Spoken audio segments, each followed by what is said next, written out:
ਵਾਹਿਗੁਰੂ ਜੀ ਕਾ ਖਾਲਸਾ ਵਾਹਿਗੁਰੂ ਜੀ ਕੀ ਫਤਿਹ। TV 84 ਦੇ ਸਾਰੇ ਦਰਸ਼ਕ ਤੇ ਸਰੋਤੇ ਜਿਹੜੇ ਇਸ ਵਕਤ ਸਾਡੇ ਨਾਲ ਨਾਰਥ ਅਮਰੀਕਾ ਦੇ ਵਿੱਚੋਂ ਜੁੜੇ ਆ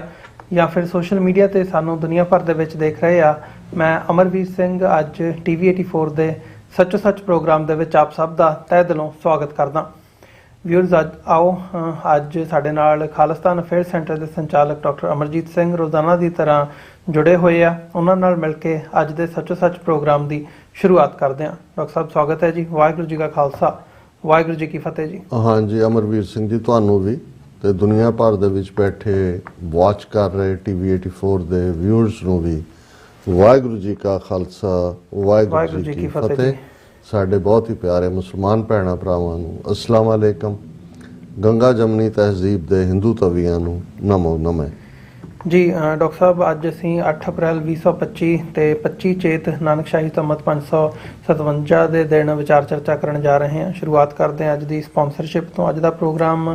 ਟੋਰਾਂਟੋ ਤੋਂ ਸਰਦਾਰ ਸਿਮਰਨਦੀਪ ਸਿੰਘ ਹੋਰਾਂ ਵੱਲੋਂ ਸਪਾਂਸਰ ਕੀਤਾ ਗਿਆ ਆ। ਉਹਨਾਂ ਨੇ ਜਿੱਥੇ ਅਰਦਾਸ ਕੀਤੀ ਹੈ TV 84 ਦੀ ਸਮੁੱਚੀ ਟੀਮ ਦੀ ਚੜ੍ਹਦੀ ਕਲਾ ਦੇ ਲਈ, ਨਾਲ ਹੀ ਪੰਥ ਦੀ ਚੜ੍ਹਦੀ ਕਲਾ ਦੇ ਲਈ, ਤੇ ਨਾਲ ਹੀ ਜਿਹੜਾ ਅੱਜ ਦਾ ਸਾਡਾ ਪਹਿਲਾ ਟੌਪਿਕ ਹੈ ਉਹਨਾਂ ਦੇ ਵਿਚਾਰ ਵੀ ਉਹਦੇ ਤੇ ਸਨ ਕਿ ਜਿਹੜੀ ਇਹ ਮੈਂ ਉਹਨੂੰ ਸਵਾਲ ਦੇ ਰੂਪ ਦੇ ਵਿੱਚ ਹੀ ਤੁਹਾਨੂੰ ਪੇਸ਼ ਕਰਨਾ ਚਾਹੂੰਗਾ ਕਿ ਜਿਹੜਾ ਸਾਡਾ ਪਹਿਲਾ ਟੌਪਿਕ ਵੀ ਹੈ, ਮਤਲਬ ਅਸੀਂ ਖਾਲਸਾ ਸਾਜਣਾ ਦਿਵਸ ਦੇ ਮੌਕੇ ਦੇ ਉੱਤੇ ਜਾਂ ਉਹਨਾਂ ਦਿਨਾਂ ਦੇ ਵਿੱਚ ਹੁਣ ਸਾਰਾ ਅਪ੍ਰੈਲ ਦਾ ਮਹੀਨਾ ਜਿਹੜਾ ਆ ਉਹ ਸੈਲੀਬ੍ਰੇਸ਼ਨਸ ਹੋਣੀਆਂ ਨੇ ਦੁਨੀਆ ਭਰ ਦੇ ਵਿੱਚ।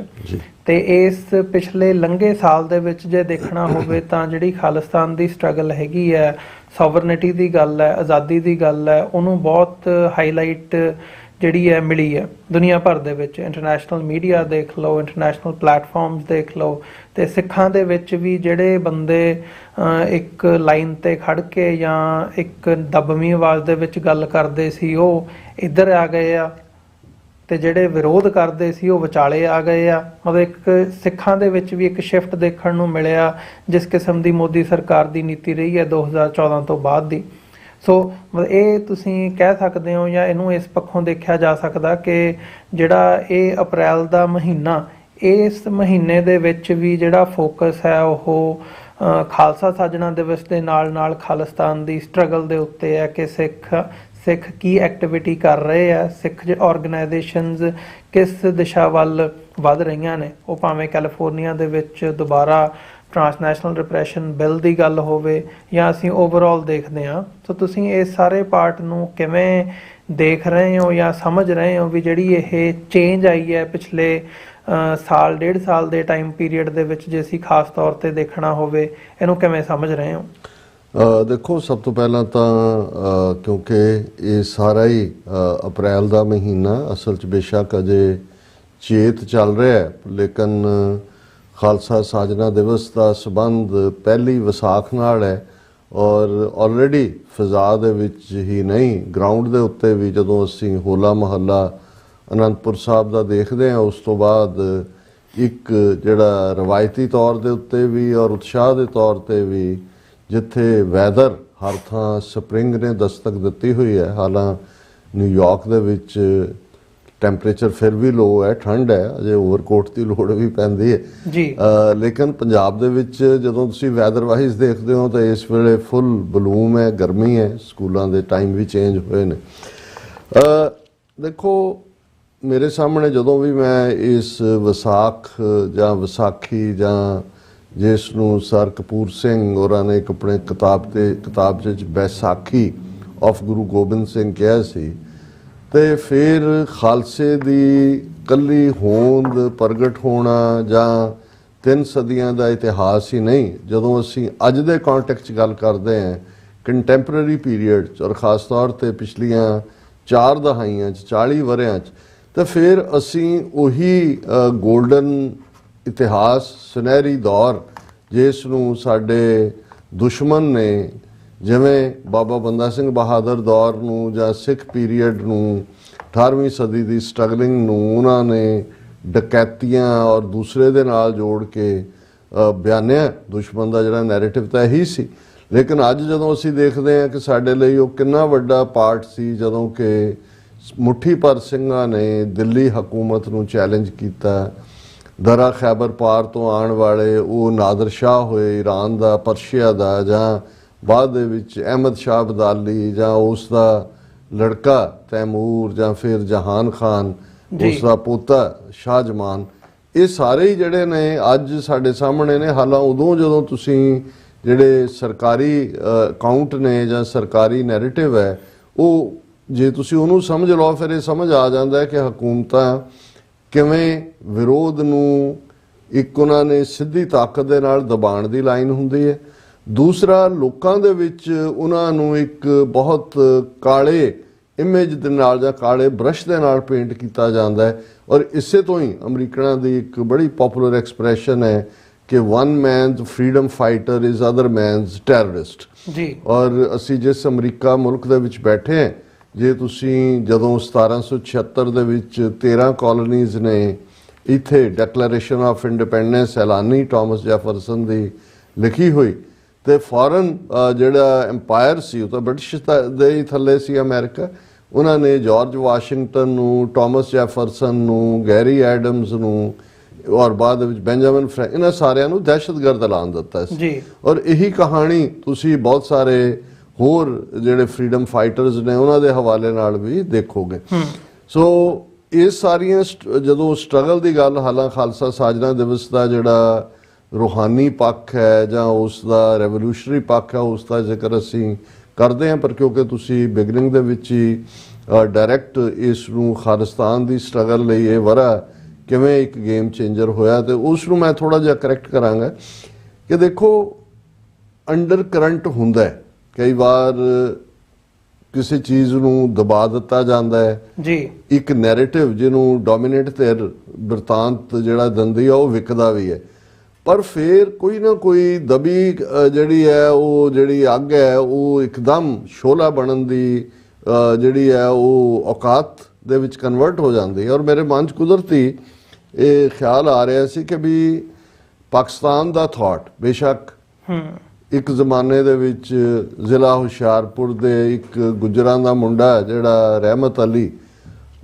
ਆਕਸਫੋਰਡ ਦੇ ਵਿੱਚ ਪੜ੍ਹਦਾ ਸੀ, ਉਸ ਨੇ ਜਦੋਂ ਇਹ ਵਰਡ ਵੀ ਕੀਤਾ ਜੀ ਪੰਜਾਬ ਅਫਗਾਨਿਸਤਾਨ ਦਾ ਹਿੱਸਾ, ਕਸ਼ਮੀਰ ਔਰ ਸਤਾਨ ਸਿੰਧ,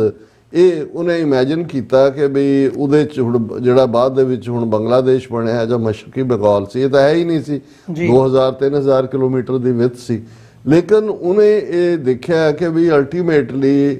ਇਹ ਔਰ ਇਹ ਉਹ ਪੀਰੀਅਡ ਸੀ ਜਦੋਂ ਅਜੇ ਮਿਸਟਰ ਮੁਹੰਮਦ ਅਲੀ ਜਿਨਾ ਉਹਨਾਂ ਨੂੰ ambassador of Hindu Muslim unity ਦੇ ਤੌਰ ਦੇ ਉੱਤੇ ਪ੍ਰਚਾਰਿਆ ਜਾਂਦਾ ਸੀ, ਔਰ ਇਹ ਲਫ਼ਜ਼ ਸਰੋਜਨੀ ਨਾਇਡੂ, ਇੰਦਰਾ ਦੇ ਨਹਿਰੂ ਦੀ ਭੈਣ ਨੇ ਹੀ ਉਹਨਾਂ ਨੂੰ ਦਿੱਤੇ। ਐਂਡ ਮੋਸਟ ਪਪੂਲਰ, ਔਰ ਗਾਂਧੀ ਤਾਂ ਅਜੇ ਸੀਨ ਤੇ ਵੀ ਨਹੀਂ ਸੀ ਆਇਆ ਜਦੋਂ, ਉਸ ਤੋਂ ਪਹਿਲਾਂ ਹੀ ਮਿਸਟਰ ਜਿਨਾ ਜਿਹੜੇ ਨੇ ਬਹੁਤ ਕਦਾਵਰ ਲੀਡਰ ਸੀ, ਪੱਕੇ ਸੈਕੂਲਰ ਬਿਲੀਫ ਵਾਲੇ, ਔਰ ਗਾਂਧੀ ਦੇ ਨਾਲ ਜਦੋਂ ਹੈਂਡ ਜੁਆਇਨ ਵੀ ਕੀਤੇ। ਔਰ ਗਾਂਧੀ ਨੇ ਜਦੋਂ ਫਸਟ ਵਰਲਡ ਵਾਰ ਤੋਂ ਬਾਅਦ ਖਿਲਾਫਤ ਮੂਵਮੈਂਟ ਜੀ, ਉਹਦਾ ਇੱਕ ਆਪਣੀ ਬੈਕਗਰਾਊਂਡ ਹੈ ਕਿਉਂਕਿ ਫਸਟ ਵਰਲਡ ਵਾਰ ਦੇ ਵਿੱਚ ਆਟੋਮੈਨ ਅੰਪਾਇਰ ਜਿਹੜੀ ਸਲਤਨਤ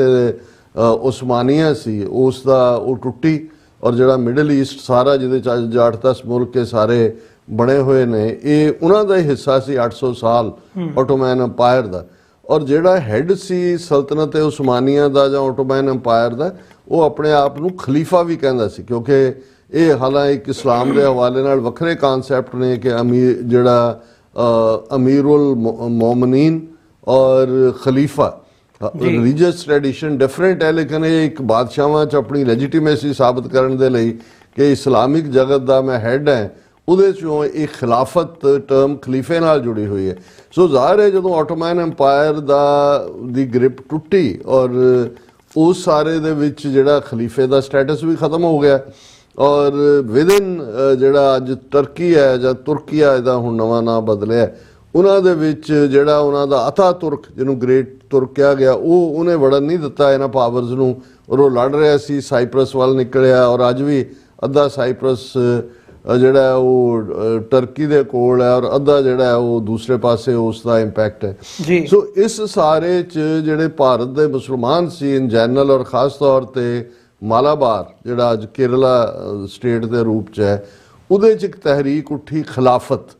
ਕਿ ਜੀ ਵਾਪਸ ਲਿਆਓ ਖਲੀਫੇ ਨੂੰ। ਔਰ ਔਰ ਗਾਂਧੀ ਜਿਹੜਾ ਬਹੁਤ ਜ਼ਬਰਦਸਤ ਮੌਕਾ ਪਰਸਤ ਸੀ, ਉਹਨੇ ਉਸ ਕਿਉਂਕਿ ਉਹ ਚਾਹੁੰਦਾ ਸੀ ਕਿ ਮੁਸਲਮਾਨਾਂ ਨੂੰ ਡਰੈਗ ਕਰਕੇ ਨੈਸ਼ਨਲ ਮੂਵਮੈਂਟ ਜੋ ਉਹਨਾਂ ਦੀ ਹਿੰਦੂਤਵਾਦ ਜਾਂ ਹਿੰਦੂ ਰਾਸ਼ਟਰ ਰਾਮ ਰਾਜ ਦੇ ਨਾਂ ਥੱਲੇ ਸੀ, ਉਹਨੂੰ ਡਰੈਗ ਕਰਨ ਦੀ ਲਾਈਨ ਉਹਦੇ ਮਾਈਂਡ ਦੇ ਵਿੱਚ ਘੁੰਮ ਰਹੀ ਸੀ। ਜਿਵੇਂ ਉਹਨਾਂ ਨੇ ਸਾਕਾ ਨਨਕਾਣਾ ਸਾਹਿਬ ਤੋਂ ਬਾਅਦ ਸਿੱਖਾਂ ਦੀ ਰਿਲੀਜੀਅਸ ਮੂਵਮੈਂਟ ਨੂੰ ਖਿੱਚ ਕੇ ਆਪਣੇ ਇੰਡੀਅਨ ਖਾਤੇ 'ਚ ਪਾ ਦਿੱਤਾ, ਉਹਨਾਂ ਨੇ ਸਪੋਰਟ ਕੀਤੀ। ਔਰ ਹਾਲਾਂਕਿ ਗਾਂਧੀ ਦੀ ਨਾ ਇਸਲਾਮ 'ਚ ਯਕੀਨ ਸੀ ਨਾ ਉਹਨਾਂ ਦੇ ਨਾਲ, ਉਹ ਤਾਂ ਉਹਨਾਂ ਨੂੰ as a political weapon use ਕਰ ਰਿਹਾ ਸੀ। ਬਟ ਕਾਇਦੇ ਆਜ਼ਮ ਮੁਹੰਮਦ ਅਲੀ ਜਿਨ੍ਹਾਂ ਨੇ ਇਹਦਾ ਜ਼ਬਰਦਸਤ ਵਿਰੋਧ ਕੀਤਾ, ਉਹਨਾਂ ਨੇ ਕਿਹਾ ਵੀ ਇਹ ਬਿਲਕੁਲ ਠੀਕ ਨਹੀਂ ਹੈ, ਕਿਉਂਕਿ ਤੁਸੀਂ ਮਜ਼ਹਬ ਨੂੰ ਵਿੱਚ ਘੜੀਸ ਕੇ ਲਿਆ ਕੇ ਸਿਆਸੀ ਮੰਤਵ, ਔਰ ਅਲਟੀਮੇਟਲੀ ਜਿਹੜਾ ਅਤਾ ਤੁਰਕ ਜਿਹਨੇ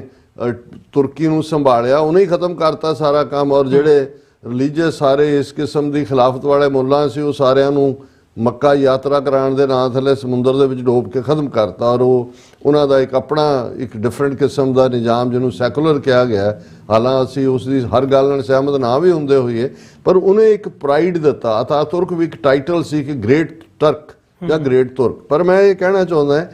ਕਿ ਵੀ ਇਹ ਘਟਨਾਕ੍ਰਮ ਇੱਕ ਪਾਸੇ ਗਾਂਧੀ ਨੇ ਇਸ ਖਿਲਾਫਤ ਦੇ ਹਵਾਲੇ ਨਾਲ ਹੀ ਵੱਡੇ ਵੱਡੇ ਇਸਲਾਮਿਕ, ਕੋਈ ਅਲੀ ਬ੍ਰਦਰਜ਼,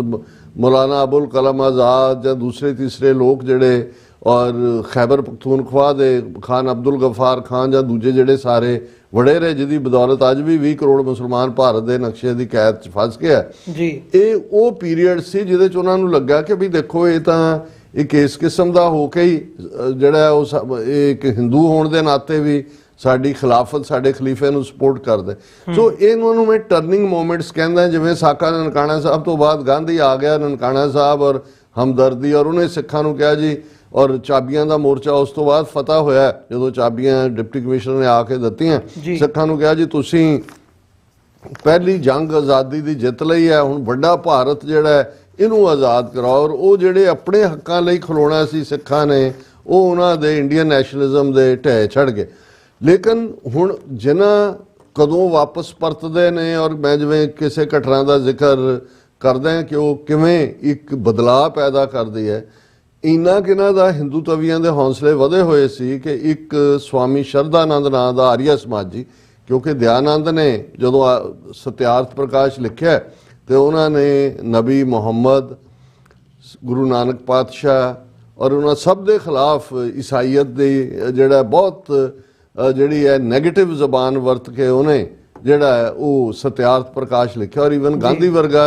ਜਿਹਦੇ ਅੰਦਰ ਲੁਕਿਆ ਹਿੰਦੂ ਸੀ, ਉਹਨੇ ਵੀ ਆਪਣੇ ਕਮੈਂਟਸ ਕਿਹਾ ਸੀ, इससे निराशाजनक पुस्तक मैंने दूसरी और कोई नहीं पढ़ी है। ਹੁਣ ਉਸ ਸਾਰੇ ਦੇ ਥੱਲੇ ਔਰ ਉਸ ਸਵਾਮੀ ਸ਼ਰਧਾਨੰਦ ਨੇ ਜਿਹੜਾ ਆਰੀਆ ਸਮਾਜੀ ਸੀ ਇੱਕ ਕਿਤਾਬਚਾ ਲਿਖਿਆ, ਹਾਲਾਂ ਅਨਨੋਨ ਨੇਮ ਦੇ ਥੱਲੇ ਸੀ, ਰੰਗੀਲਾ ਰਸੂਲ, ਜਿਹਦੇ ਚ ਨਬੀ ਮੁਹੰਮਦ ਉਹਨਾਂ ਦੇ ਬਾਰੇ ਬੜੀਆਂ ਨੈਗੇਟਿਵ ਗੱਲਾਂ ਲਿਖੀਆਂ ਗਈਆਂ। ਔਰ ਉਹਨੂੰ ਛਾਪਿਆ ਇੱਕ ਮਲਹੋਤਰਾ ਜਿਹੜਾ ਲਾਸਟ ਟਾਈਮ ਸੀ ਫਸਟ ਕੀ ਲਾਹੌਰ ਦੇ ਵਿੱਚ ਉਹਦੀ ਪ੍ਰਿੰਟਿੰਗ ਪ੍ਰੈਸ ਸੀ, ਔਰ ਉਹਨੇ ਛਾਪਿਆ। ਹੁਣ ਇਹ ਜਿਹੜਾ ਸੀ ਉਹਨਾਂ ਨੂੰ ਇਹ ਉਸ ਪੀਰੀਅਡ 30s ਦੀ ਗੱਲ ਹੈ ਜਦੋਂ ਕਿ ਇੱਕ ਪਾਸੇ ਅੰਗਰੇਜ਼ ਇਸ ਦਬਾਅ ਥੱਲੇ ਸੀ ਜਿਹਦੇ ਥੱਲੇ 1937 ਦੇ ਵਿੱਚ ਫਿਰ ਲੈਜਿਸਲੇਚਰ ਅਸੈਂਬਲੀ ਦੀਆਂ ਲਿਮਿਟਿਡ ਰੋਲ ਦੇ ਥੱਲੇ ਇਲੈਕਸ਼ਨਸ ਹੋਈਆਂ, ਕੁਛ ਉਹਨਾਂ 'ਚੋਂ ਪਾਵਰ 'ਚ ਆਏ। ਹੁਣ ਇਹ ਜਦੋਂ ਰੰਗੀਲਾ ਰਸੂਲ ਛਪਦਾ ਹੈ ਮੁਸਲਮਾਨਾਂ ਦੇ ਵਿੱਚ ਹਾਹਾਕਾਰ ਮਚ ਜਾਂਦੀ ਹੈ। ਹੁਣ ਇਹ ਹੈ ਜਿਵੇਂ ਅੱਜ ਅਸੀਂ ਤੜਫਦੇ ਹਾਂ ਕਿ 2015 ਤੋਂ ਬੇਅਦਬੀਆਂ ਹੋ ਰਹੀਆਂ ਜਾਂ ਜਦੋਂ ਨਰਕਤਾਰੀ ਖੜਾ ਕੀਤਾ ਜਾਂ ਦੂਸਰਾ ਕੀਤਾ ਜੀ। ਇੱਕ ਸਧਾਰਨ ਪਿੰਡ ਦੇ ਵਿੱਚ ਗਰੀਬ ਜਿਹੜਾ ਤਰਖਾਣ ਦਾ ਲੜਕਾ, ਮੈਂ ਇਹ ਲਫ਼ਜ਼ ਮੈਂ ਦੱਸਾਂਗਾ ਵੀ ਮੈਂ ਕਿਉਂ ਇਹ ਯੂਜ਼ ਕੀਤਾ ਤਰਖਾਣ, ਉਹ ਜਦੋਂ ਆਪਣੇ ਦੇਖਦਾ ਹੈ ਕਿ ਵੀ ਇਹ ਹੋਇਆ, ਇੱਧਰ ਸ਼ਰਧਾਨੰਦ ਨੂੰ ਤਾਂ ਇੱਕ ਕੋਈ ਹੋਰ ਜਿਹੜਾ ਆਪਣੇ ਮਜ਼ਹਬ ਨੂੰ ਪਿਆਰ ਕਰਨ ਵਾਲਾ ਸੀ ਉਹਨੇ ਛੁਰਾ ਮਾਰ ਕੇ ਉਹਦਾ ਐਂਡ ਕਰ ਦਿੱਤਾ। ਦੂਸਰੇ ਪਾਸੇ ਹੁਣ ਇਹ ਮਲਹੋਤਰਾ ਜਿਹੜਾ ਇਹ ਦੌੜ ਦੂੜ ਗਿਆ, ਲੰਡਨ ਚਲਾ ਗਿਆ ਜਾਂ ਦੂਸਰਾ ਹੋਇਆ, ਕੁਛ ਦੇਰ ਬਾਅਦ ਜਦੋਂ ਮੁੜਿਆ ਹੁਣ ਉਦੋਂ ਤੱਕ ਬੜਾ ਗੁੱਸਾ ਸੀ। ਔਰ ਇੱਕ ਗਰੀਬ ਤਰਖਾਣ ਦਾ ਲੜਕਾ ਉਹਨੇ ਆਪਣੇ ਸੰਦ ਸੁੰਦ ਲਏ, ਲਾਹੌਰ ਦੇ ਕੋਲ ਗਿਆ, ਉਹਦਾ ਛੁਰਾ ਬਣਵਾਇਆ ਔਰ ਉਹ ਪਹੁੰਚ ਗਿਆ ਲਾਹੌਰ। ਔਰ ਉਹ ਫਿਰਦਾ ਫੁਰਦਾ ਰਿਹਾ, ਉਹਨੇ ਦੇਖਿਆ ਉਹਦੇ ਬੁੱਕ ਸਟੋਰ ਦੇ ਨੇੜੇ ਜਿੱਥੇ ਵੀ ਉਹਦਾ ਸੀ ਉਹਦੇ ਪ੍ਰਕਾਸ਼ਕ ਦਾ, ਔਰ ਉਹਨੇ ਉਹਨੂੰ ਜਾ ਕੇ ਪੁੱਛਿਆ ਕਿ ਬਈ ਤੁਸੀਂ ਹੋ ਮਲਹੋਤਰਾ? ਉਹਨੇ ਕਿਹਾ ਹਾਂ। ਉਹਨੇ ਕੱਢਿਆ ਛੁਰਾ ਔਰ ਉਹਨੂੰ ਮਾਰਤਾ। ਉਸ ਦਾ ਨਾਂ ਜਿਹਦੀ ਅੱਜ ਵੀ ਜਿਹੜੀ ਕਬਰ ਹੈ ਉਸ ਦੇ ਉੱਤੇ ਹਜ਼ਾਰਾਂ ਲੋਕ ਲਾਹੌਰ 'ਚ ਵਿਜ਼ਿਟ ਕਰਦੇ ਨੇ ਔਰ ਉਹਨਾਂ ਨੂੰ ਗਾਜ਼ੀ ਦਾ ਖਿਤਾਬ ਦਿੱਤਾ ਗਿਆ, ਗਾਜ਼ੀ ਇਮਾਮੁਦੀਨ। ਹੁਣ ਜਿਹੜੀ ਰਿਵਾਈਵਲ ਹੁੰਦੀ ਹੈ, ਕਿਵੇਂ ਇੱਕ ਅੱਧੀ ਘਟਨਾ ਹੁੰਦੀ ਹੈ, ਔਰ ਜਦੋਂ ਗਾਜ਼ੀ ਇਮਾਮੁਦੀਨ ਜਿਹੜਾ ਉਹ ਜੇਲ੍ਹ 'ਚ ਹੋਇਆ ਜਾਂ ਗਿਆ, ਉਹਦਾ ਕੇਸ ਕਾਇਦੇ ਆਜ਼ਮ ਮੁਹੰਮਦ ਅਲੀ ਜਿਨ੍ਹਾਂ ਨੇ ਲੜਿਆ ਦੂਸਰਾ, ਲੇਕਿਨ ਉਹਨਾਂ ਨੇ ਉਹਨਾਂ ਨੂੰ ਕਿਹਾ ਕਿ ਦੇਖੋ ਤੁਸੀਂ ਵੀ ਮੁਸਲਮਾਨ ਹੋ ਔਰ ਮੈਂ ਤਾਂ ਜਿਹੜਾ ਸਾਡੇ ਨਬੀ ਦੇ ਖਿਲਾਫ ਕਹੇਗਾ ਉਹਨੂੰ ਅਸੀਂ ਕਿਵੇਂ ਟੋਲਰੇਟ ਕਰ ਸਕਦੇ ਹਾਂ, ਵੀ ਮੈਂ ਤਾਂ ਇਨਸਾਫ ਦਿੱਤਾ ਹੈ। ਚਲੋ ਉਹਨਾਂ ਨੂੰ ਸਜ਼ਾਏ ਮੌਤ ਹੋਈ। 10 ਲੱਖ ਲੋਕ ਉਹਨਾਂ ਦੇ ਜਿਹੜੇ ਅਖੀਰਲੇ ਜਨਾਜ਼ੇ ਦੇ ਵਿੱਚ ਸ਼ਾਮਲ ਹੋਏ ਗਾਜ਼ੀ ਇਮਾਮੁਦੀਨ। ਇਹ ਰਿਵਾਈਵਲ ਹੁੰਦੀ ਹੈ ਕੌਮਾਂ ਦੀ, ਜਦੋਂ ਭਾਵੇਂ ਜਾਨ ਜਾਂਦੀ ਹੈ, ਕਈ ਵਾਰੀ ਹਰ ਐਕਟ ਨੂੰ ਕੋਈ ਸ਼ਾਇਦ ਐਂਡੋਰਸ ਨਾ ਕਰਦਾ ਹੋਏ। ਔਰ ਉਹਨਾਂ ਦੇ ਪਰਿਵਾਰ ਨੇ ਕਿਹਾ ਕਿ ਵੀ ਅਲਾਮਾ ਇਕਬਾਲ ਅਜੇ ਜਿਉਂਦੇ ਸਨ, ਜਿਹੜੇ ਨੇ ਹਯਾਤੀ 'ਚ ਸਨ, ਕਿ ਉਹਨਾਂ ਦਾ ਅਖੀਰਲਾ ਜਿਹੜਾ ਨਮਾਜ਼ ਹੈ ਉਹ ਤੁਸੀਂ ਅਦਾ ਕਰ। ਉਹਨਾਂ ਨੇ ਕਿਹਾ ਇੰਨਾ ਵੱਡਾ ਸ਼ਹੀਦ ਔਰ ਮੈਂ ਤਾਂ ਇਹਦੇ ਕਾਬਲ ਹੀ ਨਹੀਂ ਹੈ। ਚਲੋ ਜਿਹੜੇ ਲਫ਼ਜ਼ ਅਲਾਮਾ ਇਕਬਾਲ ਨੇ ਕਹੇ ਫਾਈਨਲੀ ਜਦੋਂ ਉਹਨਾਂ ਦੀ ਮਈਅਤ ਨੂੰ ਕਬਰ ਦੇ ਵਿੱਚ ਉਤਾਰਿਆ ਗਿਆ, ਉਹਨਾਂ ਨੇ ਕਿਹਾ ਕਿ ਵੀ ਇੱਕ ਤਰਖਾਣਾ ਦਾ ਮੁੰਡਾ ਬਾਜ਼ੀ ਮਾਰ ਗਿਆ, ਅਸੀਂ ਆਲਮ ਪੜ੍ਹੇ ਲਿਖੇ ਦੇਖਦੇ ਹੀ ਰਹਿ ਗਏ। ਹੁਣ ਇਹ ਸੀ ਸ਼ੁਰੂਆਤ ਜਿਹਦੇ ਥੱਲੇ ਮੁਸਲਮਾਨਾਂ ਨੂੰ ਇੱਕ ਮੈਸੇਜ ਬੜਾ ਕਲੀਅਰਲੀ ਮਿਲ ਗਿਆ। ਔਰ ਬਾਅਦ ਦੇ ਵਿੱਚ ਜਿਵੇਂ ਲਾਹੌਰ ਬੇਸਡ ਪ੍ਰੈਸ ਨੇ ਜਦੋਂ ਪਾਕਿਸਤਾਨ ਦਾ ਰੈਜ਼ੋਲੂਸ਼ਨ ਆਇਆ 23 ਮਾਰਚ 1940 ਨੂੰ ਵਿਰੋਧ ਕੀਤਾ, ਔਰ ਜਿਵੇਂ ਇਸਲਾਮ ਔਰ ਮੁਸਲਮਾਨਾਂ ਦੇ ਖਿਲਾਫ ਲਿਖਦੇ ਗਏ, ਜਿਨ੍ਹਾਂ ਮੁਸਲਮਾਨਾਂ ਨੂੰ ਕੋਈ ਪਾਕਿਸਤਾਨ ਦੀ ਸਮਝ ਨਹੀਂ ਸੀ, ਕੋਈ ਉਹ ਬਿਲਕੁਲ ਗਵਾਚੇ ਹੋਏ ਸੀ, ਉਹਨਾਂ ਨੂੰ ਵੀ ਲੱਗਾ ਵੀ ਇਹ ਜਿਹੜਾ ਸਾਡੇ ਖਿਲਾਫ ਕਹਿ ਰਹੇ ਨੇ ਇਹ ਜ਼ਰੂਰ ਸਾਡੇ ਕੋਈ ਭਲੇ ਦੀ ਗੱਲ ਹੋਏਗੀ। ਸੋ ਇਹ ਸੀ ਟਰਨਿੰਗ ਮੋਮੈਂਟ ਕਿ ਭਾਈ ਜਿਸ ਇੱਕ ਸਧਾਰਨ ਬੰਦੇ ਦੇ ਐਕਟ ਨੇ ਕਿਸ ਲੈਵਲ ਤੇ ਚੇਤਨਾ ਪੈਦਾ ਕੀਤੀ, ਕਿਸ ਲੈਵਲ ਤੇ ਮਿਸਟਰ ਜਿਨਾ ਔਰ ਅਲਾਮਾ ਇਕਬਾਲ ਇੰਨੀਆਂ ਵੱਡੀਆਂ ਹਸੀਅਤਾਂ ਜਿਹੜੀਆਂ ਨੇ ਉਹ ਵੀ ਉਸ ਦੇ ਸਾਹਮਣੇ ਨਤਮਸਤਕ ਹੋਈਆਂ। ਔਰ ਇਹ 1930 ਦੀ ਘਟਨਾ ਹੈ ਔਰ 1940 ਤੱਕ ਪਹੁੰਚਦੇ ਆ। ਫਿਰ ਜਿਉਂ-ਜਿਉਂ ਇਹਨਾਂ ਦੀ ਪੋਲਰਾਈਜੇਸ਼ਨ ਹੁੰਦੀ ਗਈ, ਪਾਕਿਸਤਾਨ ਦਾ ਕੇਸ ਬਿਲਟ ਹੁੰਦਾ ਗਿਆ ਔਰ ਇਹ ਇੱਕ ਪੂਰਾ ਹਕੀਕਤ ਜਿਹੜਾ 14 ਅਗਸਤ 1947 ਨੂੰ ਬਣਿਆ। ਜੇ ਅਸੀਂ ਭਾਈ ਹਰਦੀਪ ਸਿੰਘ ਨਿੱਜਰ ਦੀ ਸ਼ਹਾਦਤ ਜਿਹੜੀ ਕਿ 18 ਜੂਨ 2023 ਨੂੰ ਹੁੰਦੀ ਹੈ, ਲਗਭਗ ਹੁਣ 2.5 ਸਾਲ ਹੋ ਜਾਣੇ ਨੇ ਜੀ। ਹਾਲਾਂ ਉਸ ਤੋਂ 3 ਦਿਨ ਪਹਿਲਾਂ 15 ਜੂਨ ਨੂੰ ਭਾਈ ਅਵਤਾਰ ਸਿੰਘ ਖੰਡਾ ਦਾ ਵੀ ਕੋਲਡ ਬਲੱਡਡ ਮਰਡਰ ਸ਼ਹਾਦਤ ਹੋਈ। ਉਸ ਤੋਂ ਪਹਿਲਾਂ ਜਿਹੜਾ ਸ਼ਾਇਦ 7 ਮਈ ਨੂੰ ਜਾਂ 9 ਮਈ ਨੂੰ ਭਾਈ ਪਰਮਜੀਤ ਸਿੰਘ ਪੰਜਵੜ ਲਾਹੌਰ 'ਚ। ਲੇਕਿਨ ਭਾਈ ਹਰਦੀਪ ਸਿੰਘ ਨਿੱਜਰ ਦੀ ਸ਼ਹਾਦਤ ਤੋਂ ਠੀਕ 3 ਮਹੀਨੇ ਬਾਅਦ 18 ਸਤੰਬਰ 2023 ਨੂੰ ਜਦੋਂ ਜਸਟਿਨ ਟਰੂਡੋ ਕੈਨੇਡਾ ਦੀ ਪਾਰਲੀਮੈਂਟ ਦੇ ਵਿੱਚ ਖਲੋ ਕੇ ਇੰਡੀਅਨ ਸਟੇਟ ਉਸ ਨੂੰ ਇਸ ਦੇ ਲਈ ਜ਼ਿੰਮੇਵਾਰ ਦੱਸਦੇ ਨੇ, ਔਰ ਫਿਰ ਜਿਹੜੀ ਕਹਾਣੀ ਅਨਫੋਲਡ ਹੁੰਦੀ ਹੈ ਟਰਾਂਸਨੈਸ਼ਨਲ ਰਿਪਰੈਸ਼ਨ ਦੀ, ਔਰ ਜਿਹਦੇ ਥੱਲੇ ਔਰ ਫਿਰ 6 ਜਿਹੜੇ ਇੰਡੀਆ ਦੇ ਡਿਪਲੋਮੈਟ ਜਿਨ੍ਹਾਂ 'ਚ ਉਹਨਾਂ ਦਾ ਹਾਈ ਕਮਿਸ਼ਨਰ ਵੀ ਸ਼ਾਮਲ ਹੈ, ਸਿੱਧੇ ਤੌਰ ਤੇ ਉਹਨਾਂ ਦੇ ਮੁਲਵਸ ਹੋਣ ਦੀ ਗੱਲ ਆਉਂਦੀ ਹੈ। ਸੋ ਇਸ ਦਿਨ ਨੇ 18 ਸਤੰਬਰ ਤੋਂ ਬਾਅਦ ਸ਼ਹਾਦਤ 18 ਜੂਨ 2023 ਦੀ ਹੈ। ਮੈਂ ਸਮਝਦਾ ਵੀ ਸਾਡੀ 4 ਦਹਾਕਿਆਂ ਦੀ ਖਾਲਿਸਤਾਨ ਦੀ ਸਟਰਗਲ ਸ਼ੁਰੂਆਤ ਇਹਦੇ 'ਚ ਕੋਈ ਸ਼ੱਕ ਨਹੀਂ ਕਿ ਜੂਨ 84 ਸਾਨੂੰ ਤਾਂ ਉਹਨਾਂ ਨੇ ਟੋਟਲ ਵਾਰ ਸਾਡੀ ਜਿਹੜੀ ਹੈ ਸਿੱਖ ਨੇਸ਼ਨ ਦੇ ਖਿਲਾਫ ਡਿਕਲੇਅਰ ਕੀਤੀ ਇੰਡੀਅਨ ਸਟੇਟ ਨੇ। ਉਹਨਾਂ ਦੇ ਉਹ ਵੈਪਨ ਤਾਂ ਚੱਲ ਰਹੇ ਸੀ ਵਿਦਨ ਵੀ, ਉਹਨਾਂ ਦਾ ਏਅਰ ਇੰਡੀਆ ਜਿਹੜਾ ਜੋ ਕੁਛ ਇਹਨਾਂ ਨੇ ਕੀਤਾ ਹੈ ਜੂਨ 1985 ਦੇ ਵਿੱਚ, ਔਰ ਹੋਰ ਕਿੰਨੀਆਂ ਅਸੈਸੀਨੇਸ਼ਨਸ ਕੀਤੀਆਂ ਹੋਣਗੀਆਂ ਜਿਹੜੀਆਂ ਕੋਈ ਐਕਸੀਡੈਂਟ ਜਾਂ ਕੋਈ ਹੋਰ ਦੇ ਖਾਤੇ 'ਚ ਪਈਆਂ। ਲੇਕਿਨ ਇਹ ਇੱਕ ਗੇਮ ਚੇਂਜਰ ਬਣਿਆ ਔਰ ਇਸ ਸਾਰੇ ਦੇ ਨਾਲ ਹਾਲਾਂ ਇਹਦੇ 'ਚ ਕੋਈ ਸ਼ੱਕ ਨਹੀਂ ਹੈ ਕਿ ਖਾਲਸਾ ਸਾਜਨਾ ਦਿਵਸ ਨਾਲ ਸੰਬੰਧਿਤ ਵੱਡੇ ਵੱਡੇ ਨਗਰ ਕੀਰਤਨ ਉਸੇ ਸਰੀ ਸ਼ਹਿਰ 'ਚ ਜਿਹਦੇ 'ਚ ਹਰਦੀਪ ਸਿੰਘ ਨਿੱਜਰ ਦੀ ਸ਼ਹਾਦਤ ਹੁੰਦੀ ਹੈ। ਅੱਜ ਦੁਨੀਆ ਦੇ ਵਿੱਚ ਸਿੱਖਾਂ ਦਾ ਸਭ ਤੋਂ ਵੱਡਾ ਇਕੱਠ ਬਿਸਾਈਡ ਅਨੰਦਪੁਰ ਸਾਹਿਬ ਜਾਂ ਹਰਮੰਦਰ ਸਾਹਿਬ ਦੇ ਖਾਸ ਮੌਕਿਆਂ ਤੇ ਕਹੀਏ, ਹੁਣ ਵੀ ਜਦੋਂ 20 ਸਤੰਬਰ ਨੂੰ ਸਰੀ ਦੇ ਵਿੱਚ ਨਗਰ ਕੀਰਤਨ ਹੋਣਾ ਹੈ, ਪਿਛਲੀ ਵਾਰ ਵੀ ਜਿਹੜੀ 7 ਤੋਂ 8 ਲੱਖ ਦੀ ਫਿਗਰ ਜਿਹੜੀ ਹੈ, ਹਾਲਾਂ ਜਦੋਂ ਸਿੱਖਾਂ ਦੀ ਕੁੱਲ ਆਬਾਦੀ ਕੈਨੇਡਾ 'ਚ ਦੱਸੀ ਜਾਂਦੀ ਹੈ ਤੇ 8 ਲੱਖ ਕਹੀ ਜਾਂਦੀ ਹੈ, ਤੇ ਮੈਂ ਸਮਝਦਾ ਵੀ ਇਹ ਉਹਨਾਂ ਦੇ ਪੁਲਿਸ ਕਾਊਂਟ ਹੁੰਦਾ ਹੈ ਜਿਹੜੇ ਥਰੂ ਹੈਲੀਕਾਪਟਰ ਜਾਂ ਸਪੇਸ ਕਿੰਨੀ ਥਾਂ ਤੇ ਕਿੰਨੇ ਲੋਕ ਨੇ, ਵੀ 8 ਲੱਖ ਲੋਕ ਉੱਥੇ ਸ਼ੋ ਅਪ ਹੁੰਦਾ ਹੈ। ਔਰ ਉਹ ਪਹਿਲੇ ਦਿਨ ਤੋਂ ਖਾਲਿਸਤਾਨੀ ਪੈਰੇਡ ਹੈ। ਇਸੇ ਤਰ੍ਹਾਂ ਅਸੀਂ ਨਿਊਯਾਰਕ 'ਚ ਜਿਹੜੀ ਪੈਰੇਡ ਖਾਲਸਾ ਸਾਜਨਾ ਦਿਵਸ ਦੀ ਇੰਡੀਅਨ ਇੰਡੀਪੈਂਡੈਂਸ ਡੇ ਪੈਰੇਡ ਦੇ ਜਵਾਬ 'ਚ ਨਿਕਲੀ, ਉਸ ਦੇ ਵਿੱਚ ਅਸੀਂ ਦੇਖਦੇ ਹਾਂ ਵੀ 60-70 ਹਜ਼ਾਰ ਦੀ ਗੈਦਰਿੰਗ ਹੁੰਦੀ ਹੈ। ਯੂਬਾ ਸਿਟੀ ਜਿਹੜਾ ਗੁਰੂ ਗ੍ਰੰਥ ਸਾਹਿਬ ਗੁਰਗੱਦੀ ਦਿਵਸ ਨੂੰ ਸਮਰਪਿਤ ਨਗਰ ਕੀਰਤਨ ਹੈ, 2 ਹਫ਼ਤੇ ਦੇ ਵਿੱਚ ਆਲਮੋਸਟ ਕਲੋਜ਼ ਟੂ ਮਿਲੀਅਨ ਸਿੱਖ ਜਿਹੜੇ ਨੇ ਉਹ ਪਾਰਟਿਸਿਪੇਟ ਕਰਦੇ ਨੇ। ਔਰ ਈਵਨ ਅਸੀਂ ਜਿਹੜੀ ਇਸ ਬੀਤੇ ਸੈਚਰਡੇ ਕੈਪੀਟਲ ਹਿੱਲ ਤੇ ਪੈਰੇਡ ਜਿਹੜੀ 8ਵੀਂ ਹੋਈ ਹੈ ਉਹਦੇ 'ਚ ਹੁਣ ਉਹ ਨੰਬਰ ਜਿਹੜਾ ਫਿਊ ਹੰਡਰਡਸ ਤੋਂ ਸ਼ੁਰੂ ਹੋਇਆ 8 ਸਾਲ ਪਹਿਲਾਂ ਥਾਊਜ਼ੈਂਡਸ ਦੇ ਵਿੱਚ ਹੈ। ਸੋ ਜਦੋਂ ਅਸੀਂ ਇਸ ਸਾਰੇ ਨੂੰ ਦੇਖਦੇ ਹਾਂ ਔਰ ਇਹਨਾਂ ਸਾਰੀਆਂ ਪੈਰੇਡ 'ਚ ਹਰ ਸਾਲ ਖਾਲਿਸਤਾਨ ਦੀ ਗੱਲ ਹੁੰਦੀ ਰਹੀ, ਫਲੋਟ ਵੀ, ਸ਼ਹੀਦਾਂ ਦੀਆਂ ਪਿਕਚਰਸ ਵੀ, ਲੇਕਿਨ ਜਿਵੇਂ ਮੈਂ ਕਿਹਾ ਵੀ ਕੋਈ ਨਾ ਕੋਈ ਘਟਨਾ ਜਿਹੜੀ ਹੈ ਔਰ ਉਹਦੇ 'ਚ ਵੀ ਉਹ ਸ਼ਹੀਦ ਦਾ ਡੁੱਲਿਆ ਖੂਨ ਹੈ, ਅਕਾਲ ਪੁਰਖ ਦੀ ਗੁਰੂ ਦੀ ਰਹਿਮਤ ਹੈ ਕਿ ਉਸ ਨੇ 2 ਵੱਡੇ ਜਿਹੜੇ ਟਾਰਗੇਟ ਸੇਧੇ। ਇੱਕ ਤਾਂ ਸੀ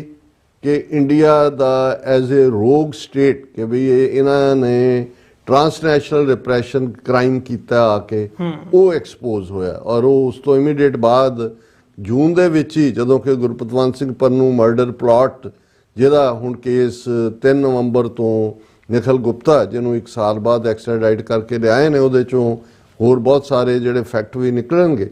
ਉਹ ਜਦੋਂ ਫਾਈਲ ਕੀਤਾ ਜਾਂਦਾ ਹੈ ਏਜੰਸੀਆਂ ਵੱਲੋਂ, ਫਿਰ ਅਮਰੀਕਾ ਕੈਨੇਡਾ ਦੋਨੋਂ ਜਿਹਦਾ ਨਤੀਜਾ 5 ਆਈਜ਼ ਕੰਟਰੀਜ਼ ਦੇ ਤੱਕ ਗੱਲ, ਔਰ ਇੰਡੀਆ ਡਿਫੈਂਡ ਕਰਨ ਦੀ ਪਹਿਲਾਂ ਡਿਨਾਇਲ ਕੈਨੇਡਾ ਦੇ ਮਾਮਲੇ 'ਚ, ਅਮਰੀਕਾ ਦੇ ਮਾਮਲੇ 'ਚ ਯੀਲਡ, ਪਰ ਉਹ ਇੰਡੀਵਿਜੂਅਲ ਰੋਗ ਵਿਕਾਸ ਯਾਦਵ ਦੇ ਖਾਤੇ 'ਚ ਪਾ ਕੇ ਦਿਸ।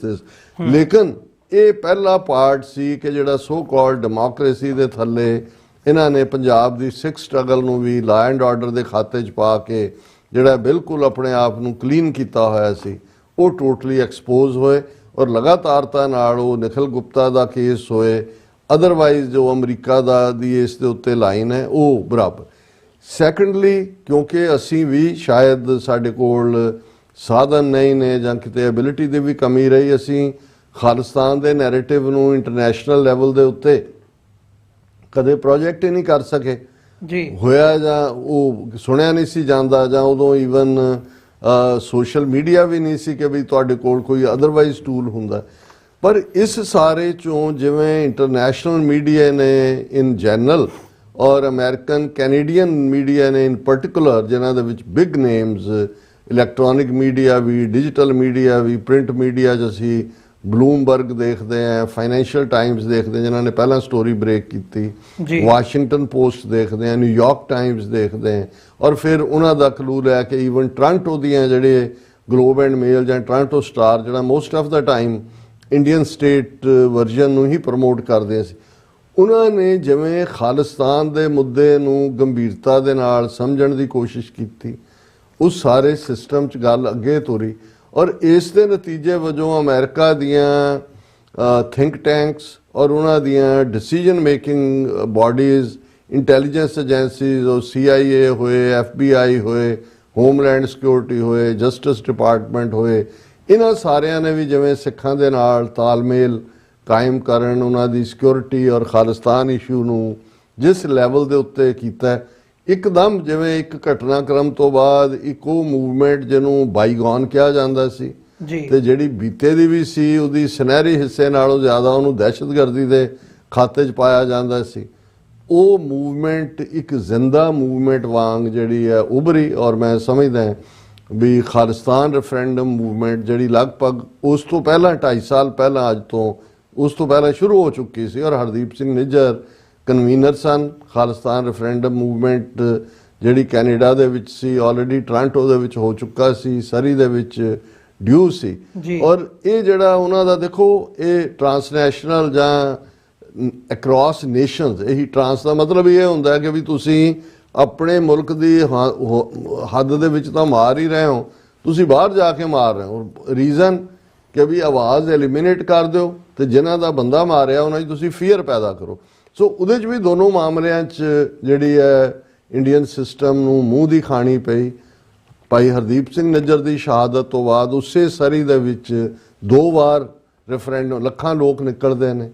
ਔਰ ਲੇਟਲੀ ਅਸੀਂ ਦੇਖ ਰਹੇ ਹਾਂ ਵੀ ਅਮਰੀਕਾ ਦੇ ਵਿੱਚ ਵੀ ਜੇ ਇਹਨਾਂ ਨੂੰ ਇੰਡੀਅਨਸ ਨੂੰ ਇਹ ਸੀ ਲੱਗਦਾ ਕਿ ਵੀ ਜੀ ਮੋਦੀ ਨੇ ਲੱਖ ਬੰਦਾ ਇਕੱਠਾ ਕਰਕੇ ਹਿਊਸਟਨ 'ਚ ਅਬ ਕੀ ਬਾਰ ਟਰੰਪ ਸਰਕਾਰ ਇਹ ਉਹ ਰੌਲਾ ਪਾਇਆ, ਤੇ ਸ਼ਾਇਦ ਜਿਹੜਾ ਉਹ ਕੇਸ ਜਿਹੜੇ ਨੇ ਉਹ ਉਹਨਾਂ ਨੂੰ ਹੱਥ ਹੌਲਾ ਰੱਖਣਗੇ। ਔਰ ਇਸ ਦੇ ਉੱਤੇ ਅਸੀਂ ਦੇਖਦੇ ਹਾਂ ਕਿ ਜਦੋਂ ਤੁਲਸੀ ਗੈਬਰਡ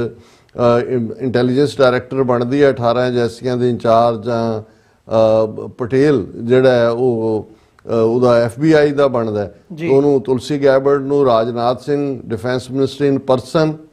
ਜਿਹੜਾ ਹੈ ਉਹ ਖਾਲਿਸਤਾਨੀਆਂ ਦੀ ਗੱਲ ਕਰਦਾ ਹੈ, 6 ਫॉर ਜਸਟਿਸ ਨੂੰ ਦਹਿਸ਼ਤਗਰਦ ਐਲਾਨਣ ਦੀ ਗੱਲ ਕਰਦਾ। ਲੇਕਿਨ ਉਸ ਤੋਂ ਬਾਅਦ ਜਦੋਂ ਅਸੀਂ 23 ਮਾਰਚ ਨੂੰ ਦੇਖਦੇ ਹਾਂ ਕਿ ਸਿਵਕ ਸੈਂਟਰ LA ਦੇ ਵਿੱਚ ਖਾਲਿਸਤਾਨ ਰੈਫਰੈਂਡਮ ਹੁੰਦਾ ਹੈ, ਸੋ ਇਹ ਵੀ ਉਹਨਾਂ ਨੂੰ ਮੂੰਹ ਦੀ ਖਾਣੀ ਪੈਂਦੀ ਹੈ, ਜਿਹੜਾ ਕਿ ਅਮਰੀਕਨ ਸਿਸਟਮ ਦੇ ਵਿੱਚ ਉਹ ਸਮਝਦੇ ਸੀ ਕਿ ਉਹ ਚੇਂਜ ਲਿਆ ਸਕਦੇ ਨੇ। ਇਸ ਲਈ ਮੈਂ ਸਮਝਦਾ ਵੀ ਉਹਨਾਂ ਦਾ ਜਿਹੜਾ ਫੀਅਰ ਫੈਕਟਰ ਹੈ, ਔਰ ਇਹ ਇਕੱਲਾ ਇੱਕ ਗੱਲ ਤੱਕ ਮਹਿਦੂਦ ਨਹੀਂ ਹੈ, LA ਦੇ ਵਿੱਚ ਵੀ ਇਹ ਰਿਊਮਰ ਛਡਾਈ ਗਈ ਜਾਂ ਕੁਝ ਚੈਨਲਸ ਰਾਹੀਂ ਕਿ ਜੀ ਆਈਸ ਤੇ ਰੇਡ ਪੈ ਰਹੇ ਨੇ ਔਰ ਦੂਸਰਾ ਤੀਸਰਾ ਮਤ ਆਓ। ਔਰ ਅਸੀਂ ਤਾਜ਼ਾ ਜਿਹੜੀ ਵਾਸ਼ਿੰਗਟਨ ਜਿਹੜੀ ਹੈ freedom March 8th freedom March ਹੋ ਕੇ ਹਟਿਆ, ਉਸ ਬਾਰੇ ਵੀ ਇਹ ਹਕੀਕਤ ਸਾਹਮਣੇ ਆਈ ਕਿ ਭਾਈ ਕੁਝ ਜਿਹੜੇ ਨੇ ਉਹਨਾਂ ਨੇ ਜਿਹੜੇ ਅਦਰਵਾਈਜ਼ ਨੋਨ ਫੇਸਿਸ ਨੇ ਕਮਿਊਨਿਟੀ 'ਚ, ਉਹਨਾਂ ਨੇ ਆਪਣੇ ਮੈਸੇਜ ਸਰਕੂਲੇਟ ਕੀਤੇ ਗਏ ਜੀ ਇੱਥੇ ਮਤ ਆਓ ਔਰ ਆਈਸ ਦੀ ਔਰ ਦੂਜੀਆਂ ਰੇਡਸ ਪੈਣਗੀਆਂ। ਸੋ ਇਹ ਸਾਰਾ ਜਿਹੜੀ ਡਿਫਾਈਂਸ ਹੈ, ਜਿਹੜੀ ਸਪੋਰਟ ਹੈ, ਔਰ ਮੈਂ ਸਮਝਦਾ ਵੀ ਇਸ ਵਾਰ ਜਦੋਂ ਅੱਡ-ਅੱਡ ਥਾਵਾਂ ਦੇ ਉੱਤੇ ਅਸੀਂ ਆਉਣ ਵਾਲੇ ਪੀਰੀਅਡ 'ਚ ਇਹ ਖਾਲਸਾ ਸਾਜਨਾ ਦਿਵਸ ਦੀਆਂ ਨਾਲ ਸੰਬੰਧਿਤ ਪਰੇਡਸ ਦੇਖਾਂਗੇ ਤੇ ਖਾਲਿਸਤਾਨ ਦਾ ਮੁੱਦਾ ਇੱਕ ਰੀਅਲਿਸਟਿਕ ਇਸ਼ੂ ਦੇ ਤੌਰ ਤੇ ਹੁਣ ਤਾਂ ਟਾਈਮ ਦੀ ਗੱਲ ਹੈ। ਔਰ ਇੰਟਰਨੈਸ਼ਨਲ ਜੋ ਕੁਝ ਚੱਲ ਰਿਹਾ ਇਸ ਵੇਲੇ ਇਕਨੋਮਿਕਲੀ, ਟੈਰਿਫ ਵਾਰਫੇਅਰ ਇੱਕ ਆਪਣੀ ਥਾਂ, ਆਈ ਟੂ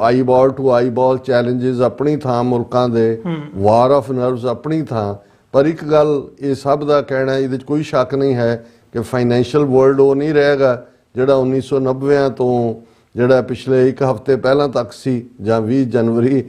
ਜਿਹੜਾ ਉਹ 2025 ਤੱਕ ਸੀ। ਪਰ ਇਸ ਦੇ ਨਾਲ ਇਹ ਵੀ ਜੁੜਿਆ ਹੋਇਆ ਕਿ ਜਦੋਂ ਹੁਣ ਨਵੀਂ ਸਾਰਾ ਕੁਝ ਹੀ ਬਦਲ ਰਿਹਾ ਹੈ, ਨੇਸ਼ਨ ਬੇਸਡ ਜਾਂ ਜਿਹਨੂੰ ਪ੍ਰੋਟੈਕਸ਼ਨਿਜ਼ਮ ਕਿਹਾ ਜਾ ਰਿਹਾ ਇਕਨੋਮਿਕਲ ਦੁਨੀਆ 'ਚ, ਉਹਦਾ ਸੋ ਇਹਦੇ 'ਚ ਨਿਊ ਮੈਪ ਮੇਕਿੰਗ ਵੀ ਉਸ ਦਾ ਹਿੱਸਾ ਹੋਏਗੀ। ਭਾਰਤ ਜਿਹੜਾ ਬਿਲਕੁਲ ਜਿਸ ਨੂੰ ਸ਼ੈਲ ਸ਼ੌਕਡ ਹੁੰਦਾ, ਹਾਲਾਂਕਿ ਦੁਨੀਆ ਦੇ ਅੱਡ-ਅੱਡ ਮੁਲਕਾਂ ਨੇ ਆਪੋ ਆਪਣੀਆਂ ਤਜਵੀਜ਼ਾਂ ਵੀ ਦਿੱਤੀਆਂ ਨੇ, ਚੈਲੰਜ ਵੀ ਹੈ। ਚਾਈਨਾ ਨੇ ਤਾਂ ਅਲਟੀਮੇਟ ਵਾਰ ਤੱਕ ਦੀ ਧਮਕੀ ਵੀ ਦਿੱਤੀ ਹੈ। ਅੱਜ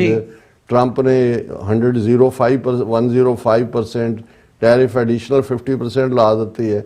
ਔਰ ਯੂਰਪੀਅਨ ਯੂਨੀਅਨ ਨੈਗੋਸ਼ੀਏਟ ਕਰ ਰਿਹਾ ਹੈ। ਵਾਈਟ ਹਾਊਸ ਦਾ ਕਹਿਣਾ ਹੈ ਕਿ ਜੀ 50 ਦੇ ਕਰੀਬ ਮੁਲਕ ਜਿਹੜੇ ਨੇ ਉਹ ਨੈਗੋਸ਼ੀਏਸ਼ਨ ਟੇਬਲ ਤੇ ਆਏ ਨੇ ਔਰ ਗੱਲਬਾਤ ਕਰਨਾ ਚਾਹੁੰਦੇ ਨੇ। ਲੇਕਿਨ ਭਾਰਤ ਸ਼ੈਲ ਸ਼ੌਕਡ ਵਾਂਗ ਹਾਲਾਂ ਬਿਹਾਈਂਡ ਦਾ ਬੈਕ ਟ੍ਰੇਡ ਡੀਲ ਜਾਂ ਕੁਝ ਇਸ ਕਿਸਮ ਦੀ ਡਰਾਮੇਬਾਜ਼ੀ ਨਜ਼ਰ ਆ ਰਹੀ ਹੈ। ਲੇਕਿਨ ਸਭ ਤੋਂ ਜ਼ਿਆਦਾ ਜੇ ਅਸੀਂ ਇਹ ਦੇਖਦੇ ਹਾਂ ਕਿ ਵੀ ਇਸ ਸਾਰੇ ਚੋਂ ਜਿਹੜੀ ਹੋਪ ਜਨਰੇਟ ਹੋਈ ਹੈ ਕਿ ਇਸ ਸਾਰੇ ਦੇ ਨਾਲ, ਕਿਉਂਕਿ ਆਰਥਿਕਤਾ ਕਲੈਸ਼ ਚੋਂ ਹੀ ਪੁਰਾਣੇ ਆਰਡਰ ਟੁੱਟਦੇ ਨੇ। ਜਿਵੇਂ ਤੁਸੀਂ ਫਸਟ ਵਰਲਡ ਵਾਰ ਤੋਂ ਬਾਅਦ ਦੇਖੋ, ਨਵੇਂ ਨੇਸ਼ਨ ਹੋਣ ਚਾਹੇ ਇਕਨੋਮਿਕਲ ਪਾਲਿਸੀਜ਼ ਬਦਲੀਆਂ। ਸੈਕੰਡ ਵਰਲਡ ਵਾਰ ਕੋਈ ਮੇਨ ਜੰਗ 'ਚ ਕੌਣ ਜਿੱਤਿਆ, ਟੈਰੀਟਰੀ ਕਿਹਨੇ ਕਿਹਦੀ ਫਤਹ ਕੀਤੀ ਨਹੀਂ ਸੀ, ਇਨਫਲੂਐਂਸ ਵੀ ਸੀ ਜੀ। ਇੱਕ ਐਮਪਾਇਰ ਦਾ ਡਾਊਨ ਸਾਈਡ ਸੀ, ਜਿਹੜਾ ਆਟੋਮੈਨ ਐਮਪਾਇਰ ਪਹਿਲੀ ਵਰਲਡ ਵਾਰ ਨੇ ਫਿਨਿਸ਼ ਕਰਤਾ ਸੀ। ਸੈਕੰਡ ਵਰਲਡ ਵਾਰ ਨੇ ਬ੍ਰਿਟਿਸ਼ ਐਮਪਾਇਰ ਨੂੰ, ਭਾਵੇਂ ਉਹ ਜੇਤੂ ਸੀ ਵਾਰ ਦੇ ਵਿੱਚ, ਪਰ ਉਸ ਨੂੰ ਰਿਡਿਊਸ ਕਰ ਦਿੱਤਾ ਇੱਕ ਨਿੱਕੇ ਜਿਹੇ ਮੁਲਕ ਦੇ ਤੌਰ ਦੇ ਉੱਤੇ, ਔਰ ਅਮਰੀਕਾ ਔਰ ਸੋਵੀਅਤ ਯੂਨੀਅਨ ਦਾ ਉਭਾਰ ਹੋਇਆ। ਲੇਕਿਨ ਨਾਲ ਇਕਨੋਮਿਕਲ ਪਾਲਿਸੀਜ਼ ਨੇ ਫਾਈਨਲੀ ਕੈਪੀਟਲਿਜ਼ਮ ਵਰਸਸ ਕਮਿਊਨਿਜ਼ਮ ਦੀ ਲੜਾਈ ਦੇ ਵਿੱਚ ਕਮਿਊਨਿਜ਼ਮ ਦਾ ਉਦੋਂ ਜਿਹੜਾ ਉਹ ਸ਼ਿਕੰਜਾ ਜਾਂ ਉਹਦੀ ਸ਼ਿਕਸਤ ਹੁੰਦੀ ਹੈ ਜਦੋਂ 15 ਟੁਕੜਿਆਂ 'ਚ ਵੰਡਿਆ ਜਾਂਦਾ ਹੈ। ਚਾਈਨਾ ਦੇ ਵਿੱਚ ਨਵੀਂ ਜਿਹੜੀ ਆ ਉਹ ਪਾਲਿਸੀ ਦੇ ਨਾਲ ਬੇਸ਼ੱਕ ਮਾਰਕਸਿਜ਼ਮ ਜਾਂ ਮਾਓਇਜ਼ਮ ਹੈ, ਲੇਕਿਨ ਉਹ ਲਿਬਰਲ ਵਰਲਡ ਦੇ ਵਿੱਚ ਜੁਆਇਨ ਕਰਦੇ ਨੇ ਔਰ ਉਹਦੀ ਜਸਟੀਫਿਕੇਸ਼ਨ ਇਹ ਕਹਿ ਕੇ ਸ਼ੀ ਜਿਨਪਿੰਗ ਤੋਂ ਪਹਿਲਾ ਪ੍ਰੈਜ਼ੀਡੈਂਟ ਸੀ, ਉਹਨੂੰ ਪੁੱਛਿਆ ਗਿਆ ਸੀ ਕਿ ਵੀ ਤੁਸੀਂ ਤਾਂ ਮਾਰਕਸਿਜ਼ਮ ਹੀ ਬਿਲਕੁਲ ਹੋ ਰਿਹਾ ਹੈ, ਤੁਸੀਂ ਤਾਂ ਇਕਨੋਮੀ ਔਰ ਕੈਪੀਟਲਿਸਟ ਥਾਟ ਦੇ ਉੱਤੇ ਇੰਪਲੀਮੈਂਟ ਕਰ ਰਹੇ ਹੋ। ਤਾਂ ਉਹਨੇ ਉਹਨੂੰ ਜਸਟੀਫਾਈ ਕੀਤਾ ਸੀ ਕਿ it doesn't matter the color of the cat is black or white, it should know how to catch mice ਜੀ, ਕਿ ਬਿੱਲੀ ਦਾ ਰੰਗ ਕਾਲਾ ਜਾਂ ਚਿੱਟਾ ਇਹ ਮੈਟਰ ਨਹੀਂ ਕਰਦਾ, ਚੂਹੇ ਫੜਨੇ ਹੋਣੇ ਚਾਹੀਦੇ ਨੇ। ਸੋ ਹੁਣ ਸਾਨੂੰ ਲੱਗਦਾ ਵੀ ਉਹ ਆਰਡਰ ਜਿਹੜਾ 1990 ਦਾ ਫ੍ਰੀ ਵਰਲਡ ਟ੍ਰੇਡ ਦਾ ਸੀ, ਉਸ ਦਾ ਵੀ ਭੋਗ ਪੈ ਗਿਆ। ਹੁਣ ਆਲਮੋਸਟ 35 ਸਾਲ ਬਾਅਦ ਜੋ ਨਵਾਂ ਚੱਲ ਰਿਹਾ ਹੈ, ਔਰ ਇੰਡੀਆ ਦਾ ਜੇ ਅਸੀਂ ਕੁੱਲ ਮਿਲਾ ਕੇ ਦੇਖੀਏ ਕਿ ਇਹ ਦੋ ਬੇੜੀਆਂ 'ਚ ਪੈਰ ਦੇ ਥੱਲੇ, ਅਦਰਵਾਈਜ਼ ਇਹਨਾਂ ਦੀ ਡਿਜ਼ਾਸਟਰ ਵਿਦਨ ਕੰਟਰੀ ਜਿਹੜੀਆਂ ਡਾਈਸੈਂਸ਼ਨਸ ਨੇ ਜਾਂ ਦੂਸਰੇ, ਔਰ ਸਿੱਖ ਫੈਕਟਰ ਦਾ ਇੰਟਰਨੈਸ਼ਨਲ ਸਕਰੀਨ ਤੇ ਹੋਣਾ ਖਾਲਿਸਤਾਨ ਦੇ ਮੁੱਦੇ ਤੇ ਮੈਂ ਸਮਝਦਾ ਵੀ ਇਸ ਖਾਲਸਾ ਜਿਹੜੇ ਸਾਜਨਾ ਦਿਵਸ ਨਾਲ ਸੰਬੰਧਿਤ ਨਗਰ ਕੀਰਤਨ ਹੋਣਗੇ, ਸਾਨੂੰ ਆਪਣੇ ਲੋਕਾਂ ਦਾ ਜਿੱਥੇ ਉਹਨਾਂ ਦੇ ਹੌਸਲੇ ਬੁਲੰਦ ਨੇ, ਕਿਤੇ ਨਾ ਕਿਤੇ ਅਨਸਰਟਨਟੀ ਜਾਂ ਕੁਝ ਇਸ਼ੂਜ਼ ਐਸੇ ਆ ਜਾਂਦੇ ਨੇ ਜਿਹੜੇ ਕਈ ਵਾਰ ਡਿਵਾਈਸਿਵ ਵੀ ਹੁੰਦੇ ਨੇ, ਪਰ ਮੈਂ ਕੱਲ ਦੇ ਪ੍ਰੋਗਰਾਮ 'ਚ ਵੀ ਇਹ ਕਿਹਾ ਸੀ ਕਿ ਸਾਡਾ ਹੁਣ ਇਸ ਵੇਲੇ ਇੱਕੋ ਹੀ ਫੋਕਸ ਸ਼ਹੀਦਾਂ ਦੇ ਡੁੱਲਾ ਖੂਨ ਜਿਹੜਾ 1.5 ਲੱਖ ਤੋਂ ਜ਼ਿਆਦਾ ਗੁਰੂ ਕਲਗੀਧਰ ਪਾਤਸ਼ਾਹ ਦੇ ਸਪੁੱਤਰ ਸਪੁੱਤਰੀਆਂ ਨੇ ਆਪਣੇ ਸਰੀਰਾਂ ਦੇ ਠੀਕਰੇ ਦਿੱਲੀ ਸਾਮਰਾਜ ਦੇ ਸਿਰ ਤੇ ਭੰਨੇ ਤਾਂ ਕਿ ਆਉਣ ਵਾਲਾ ਕੌਮ ਦਾ ਕੱਲ ਸ਼ਾਨ ਮਤਾ ਹੋਏ, ਮਾਨ ਮਤਾ ਹੋਏ। ਇਸ ਵੇਲੇ 1 ਪੁਆਇੰਟ ਫੋਕਸ, ਇੱਕ ਵੀ ਐਗਰੀ ਟੂ ਡਿਸਐਗਰੀ ਕਿ ਕੁਝ ਚੀਜ਼ਾਂ ਬਾਰੇ ਹੋ ਸਕਦਾ ਹਰ ਇੱਕ ਦੀ ਪਹੁੰਚ ਵੱਖੋ ਵੱਖਰੀ ਹੋਏ, ਲੇਕਿਨ ਸਾਡਾ ਫੋਕਸ ਲੂਜ਼ ਨਹੀਂ ਹੋਣਾ ਚਾਹੀਦਾ। ਤੇ ਫੋਕਸ ਇਹੀ ਕਿ ਕਿਸ ਉਦਮ ਤੇ ਰਾਜ ਮਿਲੇ, ਸ਼ਤਰੂ ਤੇ ਸਭ ਹੋਵੇ ਮੀਤਾ। ਜਦੋਂ ਤੁਹਾਡੇ ਕੋਲ ਪੋਲੀਟੀਕਲ ਪਾਵਰ ਹੁੰਦੀ ਹੈ, ਸੋਵਰਨਿਟੀ ਹੁੰਦੀ ਹੈ, ਫਿਰ ਤੁਹਾਨੂੰ ਜਾ ਕੇ ਲੌਬੀ ਕਰਨ ਦੀ ਵੀ ਲੋੜ ਨਹੀਂ ਹੁੰਦੀ। ਫਿਰ ਦੁਸ਼ਮਣ ਵੀ ਜਿਹੜੇ ਨੇ ਉਹ ਤੁਹਾਡੇ ਲਈ ਮਿੱਤਰ ਬਣ ਕੇ ਸੌਗਾਤਾਂ ਲੈ ਕੇ ਆਉਂਦੇ ਨੇ, ਕਿਉਂਕਿ ਅਲਟੀਮੇਟਲੀ ਪੋਲੀਟੀਕਲ ਪਾਵਰ, ਚਾਹੇ ਜਿਹਨੂੰ ਕਹਿੰਦੇ ਨੇ ਕਿ ਪਾਵਰ ਟਾਕਸ। ਜੀ ਬਿਲਕੁਲ। ਸੋ ਇਹਨਾਂ ਹੀ ਸ਼ਬਦਾਂ ਨਾਲ ਵਿਊਅਰਸ ਇੱਥੇ ਇੱਕ ਛੋਟੇ ਜਿਹੇ ਕਮਰਸ਼ੀਅਲ ਬ੍ਰੇਕ ਦੇ ਲਈ ਰੁਕਦੇ ਹਾਂ। ਬ੍ਰੇਕ ਤੋਂ ਬਾਅਦ ਦੁਬਾਰਾ ਗੱਲਬਾਤ ਨੂੰ ਅੱਗੇ ਤੋਰਦੇ ਹਾਂ।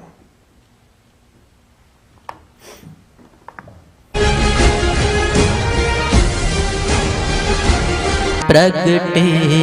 खालसा परमात्मा की मौज।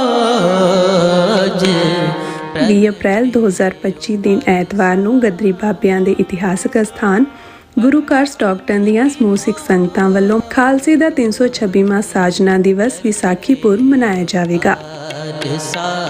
ਐਤਵਾਰ 12 ਵਜੇ ਦੁਪਹਿਰ ਨੂੰ ਗੁਰੂ ਗ੍ਰੰਥ ਸਾਹਿਬ ਜੀ ਦੀ ਛਤਰ ਛਾਇਆ ਹੇਠ ਪੰਜਾਂ ਪਿਆਰਿਆਂ ਦੀ ਅਗਵਾਈ ਵਿੱਚ ਨਗਰ ਕੀਰਤਨ ਆਰੰਭ ਹੋਵੇਗਾ ਤੇ 4 ਘੰਟੇ ਦੀ ਨਗਰ ਕੀਰਤਨ ਯਾਤਰਾ ਪਿੱਛੋਂ ਗੁਰੂ ਘਰ ਵਾਪਸ ਪਰਤੇਗਾ। ਸਮੂਹ ਇਲਾਕਾ ਨਿਵਾਸੀ ਤੇ ਦੇਸ਼ ਪ੍ਰਦੇਸ਼ ਦੀਆਂ ਸੰਗਤਾਂ, ਧਾਰਮਿਕ ਸੰਸਥਾਵਾਂ ਅਤੇ ਸਮੂਹ ਗੁਰੂ ਘਰਾਂ ਦੀਆਂ ਪ੍ਰਬੰਧਕ ਕਮੇਟੀਆਂ ਨੂੰ ਸਨਿਮਰ ਬੇਨਤੀ ਕੀਤੀ ਜਾਂਦੀ ਹੈ ਕਿ ਇਸ ਸ਼ਾਨਦਾਰ ਤੇ ਮਹਾਨ ਅਵਸਰ ਤੇ ਫਲੋਟਾਂ ਸਮੇਤ ਪਹੁੰਚ ਕੇ ਨਗਰ ਕੀਰਤਨ ਦੀਆਂ ਰੌਣਕਾਂ ਵਧਾਓ ਅਤੇ ਕਲਗੀਧਰ ਪਾਤਸ਼ਾਹ ਅੰਮ੍ਰਿਤ ਦੇ ਦਾਤੇ ਸ੍ਰੀ ਗੁਰੂ ਗੋਬਿੰਦ ਸਿੰਘ ਸਾਹਿਬ ਜੀ ਦੀਆਂ ਖੁਸ਼ੀਆਂ ਪ੍ਰਾਪਤ ਕਰੋ ਜੀ। ਪ੍ਰਗਟੇ ਖਾਲਸਾ ਪਰਮਾਤਮਾ ਕੀ ਮੌਜ। ਖਾਲਸਾ ਸਾਜਣਾ ਦਿਵਸ ਨੂੰ ਸਮਰਪਿਤ ਪੰਥਕ ਸਮਾਗਮ ਆਉਂਦੇ 12 ਅਪ੍ਰੈਲ 2025 ਦਿਨ ਸ਼ਨੀਵਾਰ ਨੂੰ ਗੁਰਦੁਆਰਾ ਖਾਲਸਾ ਸਾਜਣਾ ਦਿਵਸ ਗ੍ਰੇਂਜਰ ਇੰਡੀਆਨਾ ਵਿਖੇ ਹੋਣ ਜਾ ਰਹੇ ਹਨ। ਖਾਲਿਸਤਾਨ ਅਫੇਅਰਸ ਸੈਂਟਰ ਦੇ ਸੰਚਾਲਕ ਡਾਕਟਰ ਅਮਰਜੀਤ ਸਿੰਘ ਮੁੱਖ ਬੁਲਾਰੇ ਵਜੋਂ ਪਹੁੰਚਣਗੇ ਅਤੇ ਭਾਈ ਸਰਬਜੀਤ ਸਿੰਘ ਕੋਮਲ ਦਾ ਕੀਰਤਨੀ ਜਥਾ ਸੰਗਤਾਂ ਨਾਲ ਸ਼ਬਦ ਕੀਰਤਨ ਦੀ ਸਾਂਝ ਪਾਉਣਗੇ। ਗੁਰਦੁਆਰਾ ਸਾਹਿਬ ਪ੍ਰਬੰਧਕ ਕਮੇਟੀ ਵੱਲੋਂ ਸਥਾਨਕ ਸੰਗਤ ਨੂੰ ਵੱਧ ਚੜ੍ਹ ਕੇ ਇਸ ਸਮਾਗਮ ਵਿੱਚ ਸ਼ਮੂਲੀਅਤ ਕਰਨ ਲਈ ਬੇਨਤੀ ਕੀਤੀ ਜਾਂਦੀ ਹੈ। ਵਧੇਰੇ ਜਾਣਕਾਰੀ ਲਈ ਆਪ ਹੇਠ ਦਿੱਤੇ ਨੰਬਰ ਤੇ ਸੰਪਰਕ ਕਰ ਸਕਦੇ ਹੋ।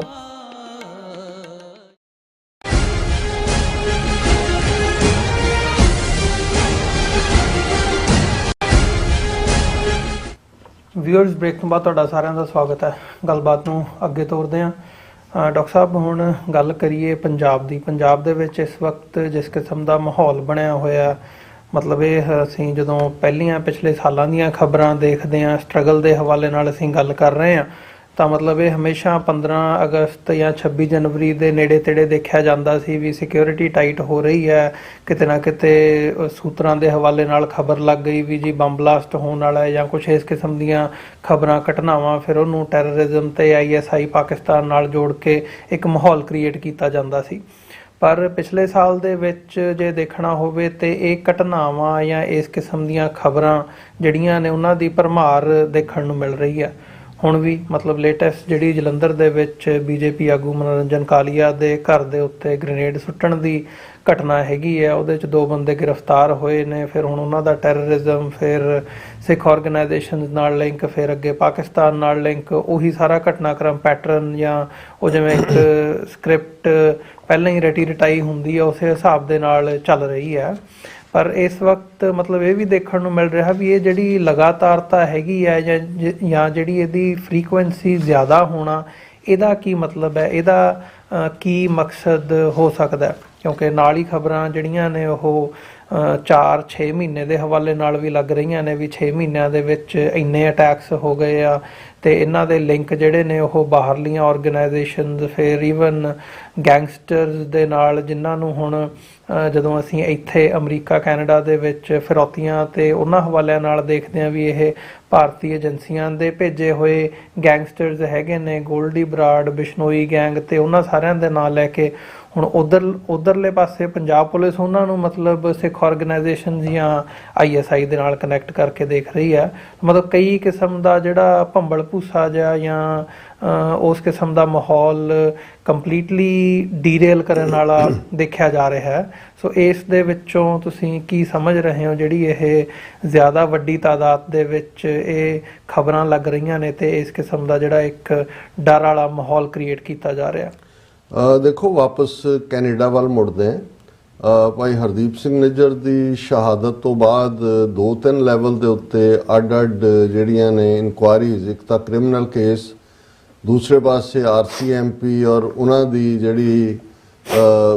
ਪ੍ਰੋਗਰੈਸ ਸੀ ਕਿ ਵੀ ਉਹਨਾਂ ਨੇ ਕਿਵੇਂ ਆਬਜ਼ਰਵ ਕੀਤਾ, ਔਰ ਫਿਰ ਸੀਸਸ ਦੀਆਂ ਬਰੀਫਿੰਗਸ, ਔਰ ਜਸਟਿਨ ਟਰੂਡੋ ਵੱਲੋਂ ਬਣਾਇਆ ਗਿਆ ਜਸਟਿਸ ਹੋਪ ਕਮਿਸ਼ਨ, ਜਿਸ ਨੇ 2019-2021 ਦੀਆਂ ਫੈਡਰਲ ਚੋਣਾਂ ਦੇ ਵਿੱਚ ਔਰ ਈਵਨ ਪਾਰਟੀ ਲੀਡਰ ਲੈਵਲ ਦੀਆਂ ਚੋਣਾਂ ਦੇ ਵਿੱਚ ਵੀ ਜਿਹੜੀ ਪਾਰਟਿਸਿਪੇਸ਼ਨ ਹੈ ਇਹਨਾਂ ਦੀ ਟਰਾਂਸਨੈਸ਼ਨਲ ਦੇ ਥੱਲੇ, ਇੰਡੀਆ ਦੀ ਜਾਂ ਦੂਜੇ, ਉਸ ਨੂੰ ਹਾਈਲਾਈਟ ਕੀਤਾ। ਉਸ ਸਾਰੇ ਪੀਰੀਅਡ 'ਚ ਇੱਕ ਤੱਥ ਜਿਹੜਾ ਸਾਹਮਣੇ ਆਇਆ ਕਿ ਵੀ ਇਕੱਲਾ ਇਹ ਕਿਲਿੰਗ ਤੱਕ ਮਹਿਦੂਦ ਨਹੀਂ ਸੀ ਕਿ ਵੀ ਉਹਨਾਂ ਨੇ ਜਿਹੜਾ ਇਸ ਸੁਪਾਰੀ ਦੇ ਕੇ ਕਿਲਿੰਗ ਕੀਤੀਆਂ। ਇਸ 'ਚ ਵੀ ਸਾਹਮਣੇ ਆਇਆ ਕਿ ਵੀ ਜਿਹੜੀ ਇੰਡੀਅਨ ਕੌਂਸੂਲੇਟ ਔਰ ਇੰਡੀਅਨ ਹਾਈ ਕਮਿਸ਼ਨ, ਆਮ ਜਿਹੜੇ ਸਿੱਖ ਨੇ ਕੈਨੇਡਾ ਦੇ, ਉਹਨਾਂ ਦੀਆਂ ਜਾਣਕਾਰੀਆਂ ਉਹਨਾਂ ਗੈਂਗਸਟਰਸ ਤੱਕ ਜਿਨ੍ਹਾਂ ਨੂੰ ਉਹਨਾਂ ਨੇ ਲਿਆਉਣ ਦੇ ਵਿੱਚ ਜਾਂ ਖੜਾ ਕਰਨ ਦੇ ਵਿੱਚ ਇੱਥੇ ਮਦਦ ਕੀਤੀ ਹੋਈ ਹੈ ਸਰਕਾਰ ਨੇ, ਉਹਨਾਂ ਰਾਹੀਂ ਵੀ ਜਿਹੜਾ ਉਹ ਸਿਲਸਿਲਾ ਜਾਰੀ ਰਿਹਾ, ਜਿਹਦੇ 'ਚ ਫਰੌਤੀਆਂ, ਹਰਾਸਮੈਂਟ ਦੂਸਰਾ ਤੀਸਰਾ ਹਿੱਸਾ ਸੀ। ਫਿਰ ਅਸੀਂ ਅਮਰੀਕਾ ਦੇ ਹਵਾਲੇ ਨਾਲ ਦੇਖਿਆ, ਕਿਉਂਕਿ ਇੱਕ ਗੱਲ ਬਿਲਕੁਲ ਕਲੀਅਰ ਹੋਈ ਕਿ ਜਦੋਂ ਸਿੱਧੂ ਮੂਸੇਵਾਲਾ ਦਾ ਮਰਡਰ ਹੁੰਦਾ ਹੈ ਔਰ ਲਾਰੈਂਸ ਬਿਸ਼ਨੋਈ ਜਿਹੜਾ ਉਸ ਦੇ ਵਿੱਚ ਮੇਨ ਕਲਪਰੇਟ ਦੇ ਤੌਰ ਦੇ ਉੱਤੇ ਹਾਈਲਾਈਟ ਕੀਤਾ, ਜਾਂ ਇੱਕ ਸਟੇਜ ਤੇ ਉਹ ਪਹਿਲੀਆਂ ਪੇਸ਼ੀਆਂ ਜਾਂ ਉਸ ਤੋਂ ਪਹਿਲੇ ਦੌਰ ਦੇ ਵਿੱਚ ਪਿੰਡਾਂ ਵਾਲਿਆਂ ਦੀ ਸ਼ਰਟ ਪਾਈ ਦਿਖਾਇਆ ਗਿਆ ਕਿ ਉਸ ਨੂੰ ਉਦੋਂ ਉਧਰ ਜੋੜਨਾ ਚਾਹੁੰਦੇ ਸੀ। ਫਿਰ ਉਹਨਾਂ ਨੂੰ ਲੱਗਾ ਕਿ ਵੀ ਜੇ ਇਹਨਾਂ ਨੂੰ ਚੈਲੰਜ ਕਰਵਾਉਣਾ, ਫਿਰ ਉਹਨੂੰ ਜਿਹੜਾ ਉਹ ਦੇਸ਼ ਭਗਤ ਦੇ ਤੌਰ ਤੇ ਪ੍ਰੈਜ਼ੈਂਟ ਕਰਨਾ ਸ਼ੁਰੂ ਕਰਤਾ ਗਿਆ। ਫਿਰ ਅਸੀਂ ਦੇਖਦੇ ਹਾਂ ਜੇਲ੍ਹ 'ਚ ਹੁੰਦੇ ਆ ਉਹਨੂੰ ਕਿਸ ਅੰਦਾਜ਼ ਦੇ ਵਿੱਚ ਜਿਹੜਾ ਇੰਟਰਵਿਊ ਕਰਵਾਏ ਗਏ, ਜਿਸ ਲੈਵਲ ਤੇ ਜਿਹੜਾ ਸਾਹਮਣੇ ਆਇਆ ਕੁਛ ਨਹੀਂ ਹੋਇਆ। ਔਰ ਈਵਨ ਜਿਹੜਾ ਇੱਕ ਲਾਰੈਂਸ ਬਿਸ਼ਨੋਈ ਨੇ ਟਾਰਗੇਟ ਮਹਾਰਾਸ਼ਟਰ ਦਾ ਇੱਕ ਮੁਸਲਮਾਨ MLA ਮਾਰ ਕੇ ਕੀਤਾ, ਔਰ ਉਸ ਮਾਮਲੇ 'ਚ ਜਿਹੜਾ ਮੇਨ ਬੰਦਾ ਟਾਰਗੇਟ ਸੀ ਉਹਨੂੰ ਇੱਕ ਸਪੈਸ਼ਲ ਅੰਗਰੇਜ਼ੀ ਰਾਜ ਦੇ ਵੇਲੇ ਦੇ ਪ੍ਰੋਵੀਜ਼ਨ ਦੇ ਥੱਲੇ ਉਹਨੂੰ ਸਾਬਰਮਤੀ ਗੁਜਰਾਤ ਦੇ ਵਿੱਚ ਭੇਜ ਦਿੱਤਾ ਗਿਆ, ਔਰ ਤਾਂ ਕਿ ਈਵਨ ਮਹਾਰਾਸ਼ਟਰ ਪੁਲਿਸ ਉਹਨੂੰ ਉਹਦੀ ਪੁੱਛਗਿੱਛ ਵੀ ਨਹੀਂ ਕਰ ਸਕਦੀ ਇਸ ਕਿਸਮ ਦੇ ਕਲੌਜ਼ ਦੇ ਥੱਲੇ। ਸੋ ਇਹ ਗੱਲ ਸਾਨੂੰ ਸਮਝਣ ਦੇ ਵਿੱਚ ਕੋਈ ਔਖ ਨਹੀਂ ਹੋਣੀ ਚਾਹੀਦੀ ਕਿ ਸਾਰਾ ਸੋ ਕਾਲਡ ਗੈਂਗਸਟਰਸ ਦਾ ਸਾਰਾ ਨੈਟਵਰਕ ਜਿਹੜਾ ਉਹ ਲਾਰੈਂਸ ਬਿਸ਼ਨੋਈ ਦੇ ਨਾਂ ਥੱਲੇ ਹੋਏ, ਗੋਲਡੀ ਬਰਾੜ ਦੇ ਨਾਂ ਥੱਲੇ ਹੋਏ, ਕੱਲ ਨੂੰ ਕੋਈ ਮੁਹੰਮਦੀਨ ਦੇ ਨਾਂ ਥੱਲੇ ਹੋਏ ਜਾਂ ਕੋਈ ਵਿਲੀਅਮ ਦੇ ਨਾਂ ਥੱਲੇ ਹੋਏ, ਇਹ ਸਾਰਾ ਅਮਿਤ ਸ਼ਾਹ ਦੇ ਕੰਟਰੋਲ ਵਾਲੀ ਖੇਡ ਹੈ। ਔਰ ਇਹੀ ਕਾਰਨ ਹੈ ਕਿ ਈਵਨ ਹਰਦੀਪ ਸਿੰਘ ਨਿੱਜਰ ਦੇ ਮਰਡਰ ਔਰ ਟਰਾਂਸਨੈਸ਼ਨਲ ਡਿਪਰੈਸ਼ਨ 'ਚ ਇੱਕ ਇਨਕੁਆਇਰੀ 'ਚ ਅਮਿਤ ਸ਼ਾਹ ਨੂੰ ਸਿੱਧੇ ਤੌਰ ਤੇ ਨੇਮ ਕੀਤਾ ਗਿਆ। ਹਾਲਾਂਕਿ ਲੇਟਰ ਔਨ ਉਹਨਾਂ ਨੇ ਉਸ ਦੇ ਉੱਤੇ ਕੈਨੇਡੀਅਨਸ ਨੇ ਵੀ ਪਰਦਾ ਪਾਉਣ ਦੀ ਕੋਸ਼ਿਸ਼ ਕੀਤੀ ਜੀ। ਹੁਣ ਇਹਦੇ 'ਚ ਕੋਈ ਸ਼ੱਕ ਨਹੀਂ ਹੈ ਕਿ ਵੀ ਜਿਹੜੀ ਇਹਨਾਂ ਨੂੰ 3 ਸੂਬੇ ਹਮੇਸ਼ਾ ਟਰਬਲ ਮੇਕਰ ਲੱਗੇ। ਔਰ ਤੁਸੀਂ ਜਦੋਂ ਅਸੀਂ US ਸਰਫ ਦੀ ਰਿਪੋਰਟ ਦੇਖਦੇ ਹਾਂ ਜਿਹੜੀ ਲੇਟੈਸਟ ਇਸ ਸਾਲ ਦੀ ਆਈ, ਜਿਹਦੇ 'ਚ ਕਲੀਅਰਲੀ ਟਰਾਂਸਨੈਸ਼ਨਲ ਡਿਪਰੈਸ਼ਨ ਦੇ ਲਈ ਔਰ ਈਵਨ ਇਹ ਮੰਗ ਕੀਤੀ ਗਈ ਆ ਉਹਦੇ 'ਚ ਕਿ ਰਾਹ ਦੇ ਉੱਤੇ ਪਾਬੰਦੀ ਲਾਈ ਜਾਏ, ਇਹ ਪਹਿਲੀ ਵਾਰ ਹੋਇਆ। ਹੁਣ ਐਵੇਂ ਇਸ ਕਿਸਮ ਦੇ ਕਮਿਸ਼ਨ ਜਿਹੜਾ ਸਮਾਈ ਗਵਰਨਮੈਂਟ ਹੈ ਔਰ ਜਿਹਦੀ ਰਿਪੋਰਟ ਦਾ ਇੱਕ ਆਪਣਾ ਵੇਟ ਹੈ, ਕੋਈ ਹਿਊਮਨ ਰਾਈਟ ਆਰਗੇਨਾਈਜੇਸ਼ਨ ਨਹੀਂ ਹੈ, ਕਿਉਂਕਿ ਇਹਨਾਂ ਕੋਲ ਮਚ ਮੋਰ ਉਹ ਇਨਫੋਰਮੇਸ਼ਨ ਵੀ ਹੈ ਜਿਹੜੀ ਅਦਰਵਾਈਜ਼ ਜਨਤਕ ਨਹੀਂ ਹੁੰਦੀ। ਹੁਣ ਇਸ ਸਾਰੇ ਕੰਟੈਕਸਟ 'ਚ ਅਸੀਂ ਇਹ ਦੇਖਦੇ ਹਾਂ ਕਿ ਸਭ ਤੋਂ ਜ਼ਿਆਦਾ ਅਨਸਰਟਨਟੀ, ਅਨਸਟੇਬਿਲਿਟੀ, ਕਿਲਿੰਗਸ ਜਾਂ ਇੱਕ ਸ਼ਸ਼ੋਪੰਜ ਉਹਨਾਂ ਸੂਬਿਆਂ 'ਚ ਹੈ ਜਿੱਥੇ ਮਾਈਨੋਰਿਟੀ ਮੈਜੋਰਿਟੀ 'ਚ ਹੈ ਜੀ। ਜੰਮੂ ਕਸ਼ਮੀਰ ਦਾ ਜ਼ਿਕਰ ਅਸੀਂ ਅਕਸਰ ਕਰਦੇ ਹਾਂ ਕਿ ਕਿਵੇਂ ਉੱਥੇ 70 ਸਾਲ ਤੋਂ ਜ਼ਿਆਦਾ ਨਾ ਪਲੇਬਿਸਾਈਟ ਕਰਵਾਇਆ ਔਰ ਹੌਲੀ ਆਰਟੀਕਲ ਜਿਹੜਾ ਹੈ ਉਹ 370 ਖਤਮ ਕਰਕੇ ਸੂਬੇ ਦਾ ਵਜੂਦ ਖਤਮ ਕਰਕੇ ਅੱਜ ਵੀ ਇਹਦੇ ਬਾਵਜੂਦ ਕਿ 2019 ਦੇ ਵਿੱਚ ਵਜੂਦ ਖਤਮ ਹੁੰਦਾ 4 ਸਾਲ 5-6 ਸਾਲ 6ਵਾਂ ਸਾਲ ਹੈ, ਲੇਕਿਨ ਉੱਥੇ ਪੂਰੀ ਫੌਜ ਦੀ ਪ੍ਰੈਜ਼ੈਂਸ ਹੈ। ਨਾਮ ਨਿਹਾਦ ਉਮਰ ਅਬਦੁੱਲਾ ਰੱਖਿਆ, ਬਾਕੀ ਜਿਹੜਾ ਉਹ ਸਾਰਾ ਰਨ ਕਰ ਰਹੇ ਨੇ। ਉੱਥੇ ਅਮਿਤ ਸ਼ਾਹ ਜਾ ਰਿਹਾ, ਉੱਥੇ ਪਿਛਲੇ 4 ਦਿਨ ਤੋਂ ਉੱਥੇ ਬੈਠੇ ਸੀ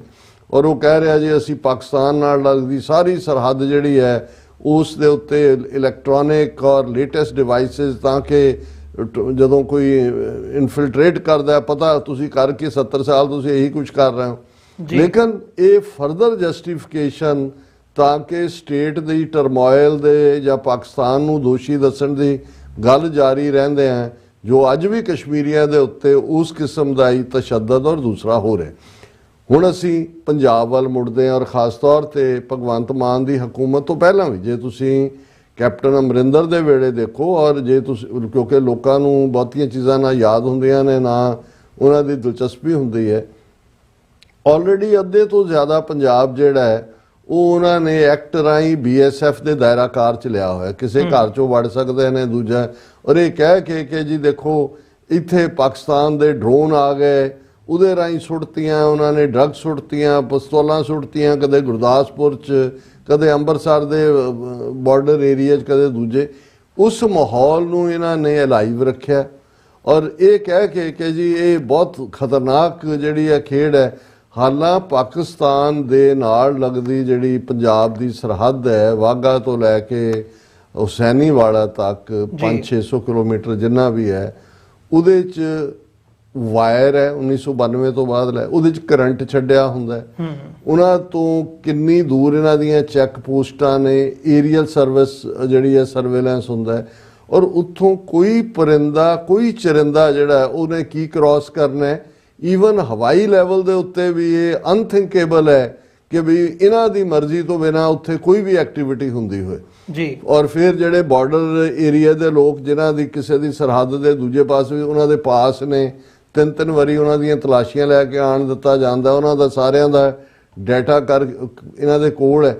ਲੇਕਿਨ ਜਦੋਂ ਤੁਸੀਂ ਅਨਸਟੇਬਿਲਿਟੀ, ਜਦੋਂ ਤੁਸੀਂ ਰਿਪਰੈਸ਼ਨ ਕਰਨੀ ਹੈ ਸਟੇਟ ਨੇ, ਉਹ ਕੀ ਕਰੇਗੀ? ਅਨਸਟੇਬਿਲਿਟੀ, ਲਾਲੈਸਨੈਸ, ਮਰਡਰ,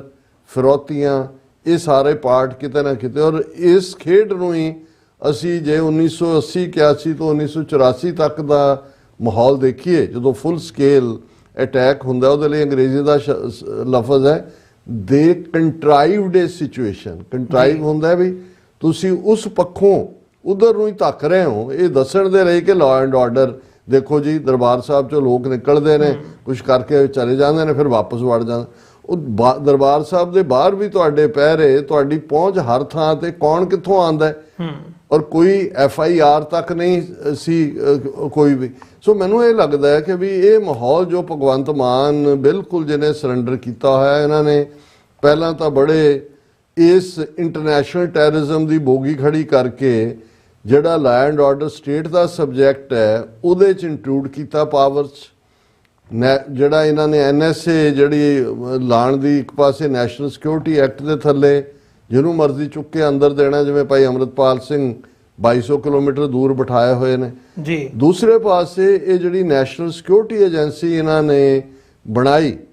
ਇਹਦੇ 'ਚ ਇਹ ਸੀ ਕਿ ਜਿਹੜੇ ਕੇਸ ਟੈਰਰਿਜ਼ਮ ਨਾਲ ਤਾਲੁਕ ਰੱਖਣਗੇ ਨੈਸ਼ਨਲ ਲੈਵਲ ਦੇ, ਉਹਦੇ 'ਚ ਇੰਟਰਫੇਰੈਂਸ ਉਹ ਕਰ ਸਕਦੇ ਨੇ। ਹੁਣ ਉਹਨਾਂ ਨੇ NSA ਦੇ ਥੱਲੇ ਜਿਹੜਾ ਫਿਰ ਪੰਜਾਬ ਦੇ ਜਿਹੜੇ ਵੀ 22-23 ਜ਼ਿਲ੍ਹੇ ਨੇ, ਉਹਨਾਂ ਸਾਰੇ ਹੈੱਡਕੁਆਟਰਾਂ 'ਚ ਦਫ਼ਤਰ ਖੋਲ੍ਹੇ ਨੇ। CBI ਔਰ ਦੂਸਰੀਆਂ ਤੇ ਆਲਰੇਡੀ ਕਿਸੇ ਨਾ ਕਿਸੇ ਕ੍ਰਿਮੀਨਲ ਜਾਂ ਦੂਜੇ ਕੇਸ ਜਿਹਨੂੰ ਮਰਜ਼ੀ ਤਲਬ ਕਰ ਲੈਣ, ਉਹ ਕਰਦੀਆਂ ਹੀ ਸੀ। ਔਰ ਹੁਣ ਜਿਹੜਾ ਮਾਹੌਲ, ਔਰ ਅੱਜ ਹੀ ਮੈਂ ਈਵਨ ਟ੍ਰਿਬਿਊਨ ਦੀ ਰਿਪੋਰਟਿੰਗ ਦੇਖ ਰਿਹਾ ਸੀ ਕਿ 6 ਮਹੀਨਿਆਂ 'ਚ 30 ਦੇ ਕਰੀਬ ਵਾਕਿਆ ਹੋਏ। ਔਰ ਹੁੰਦਾ ਕੀ ਹੈ ਹੁਣ, ਜੇ ਤਾਂ ਸੱਚਮੁੱਚ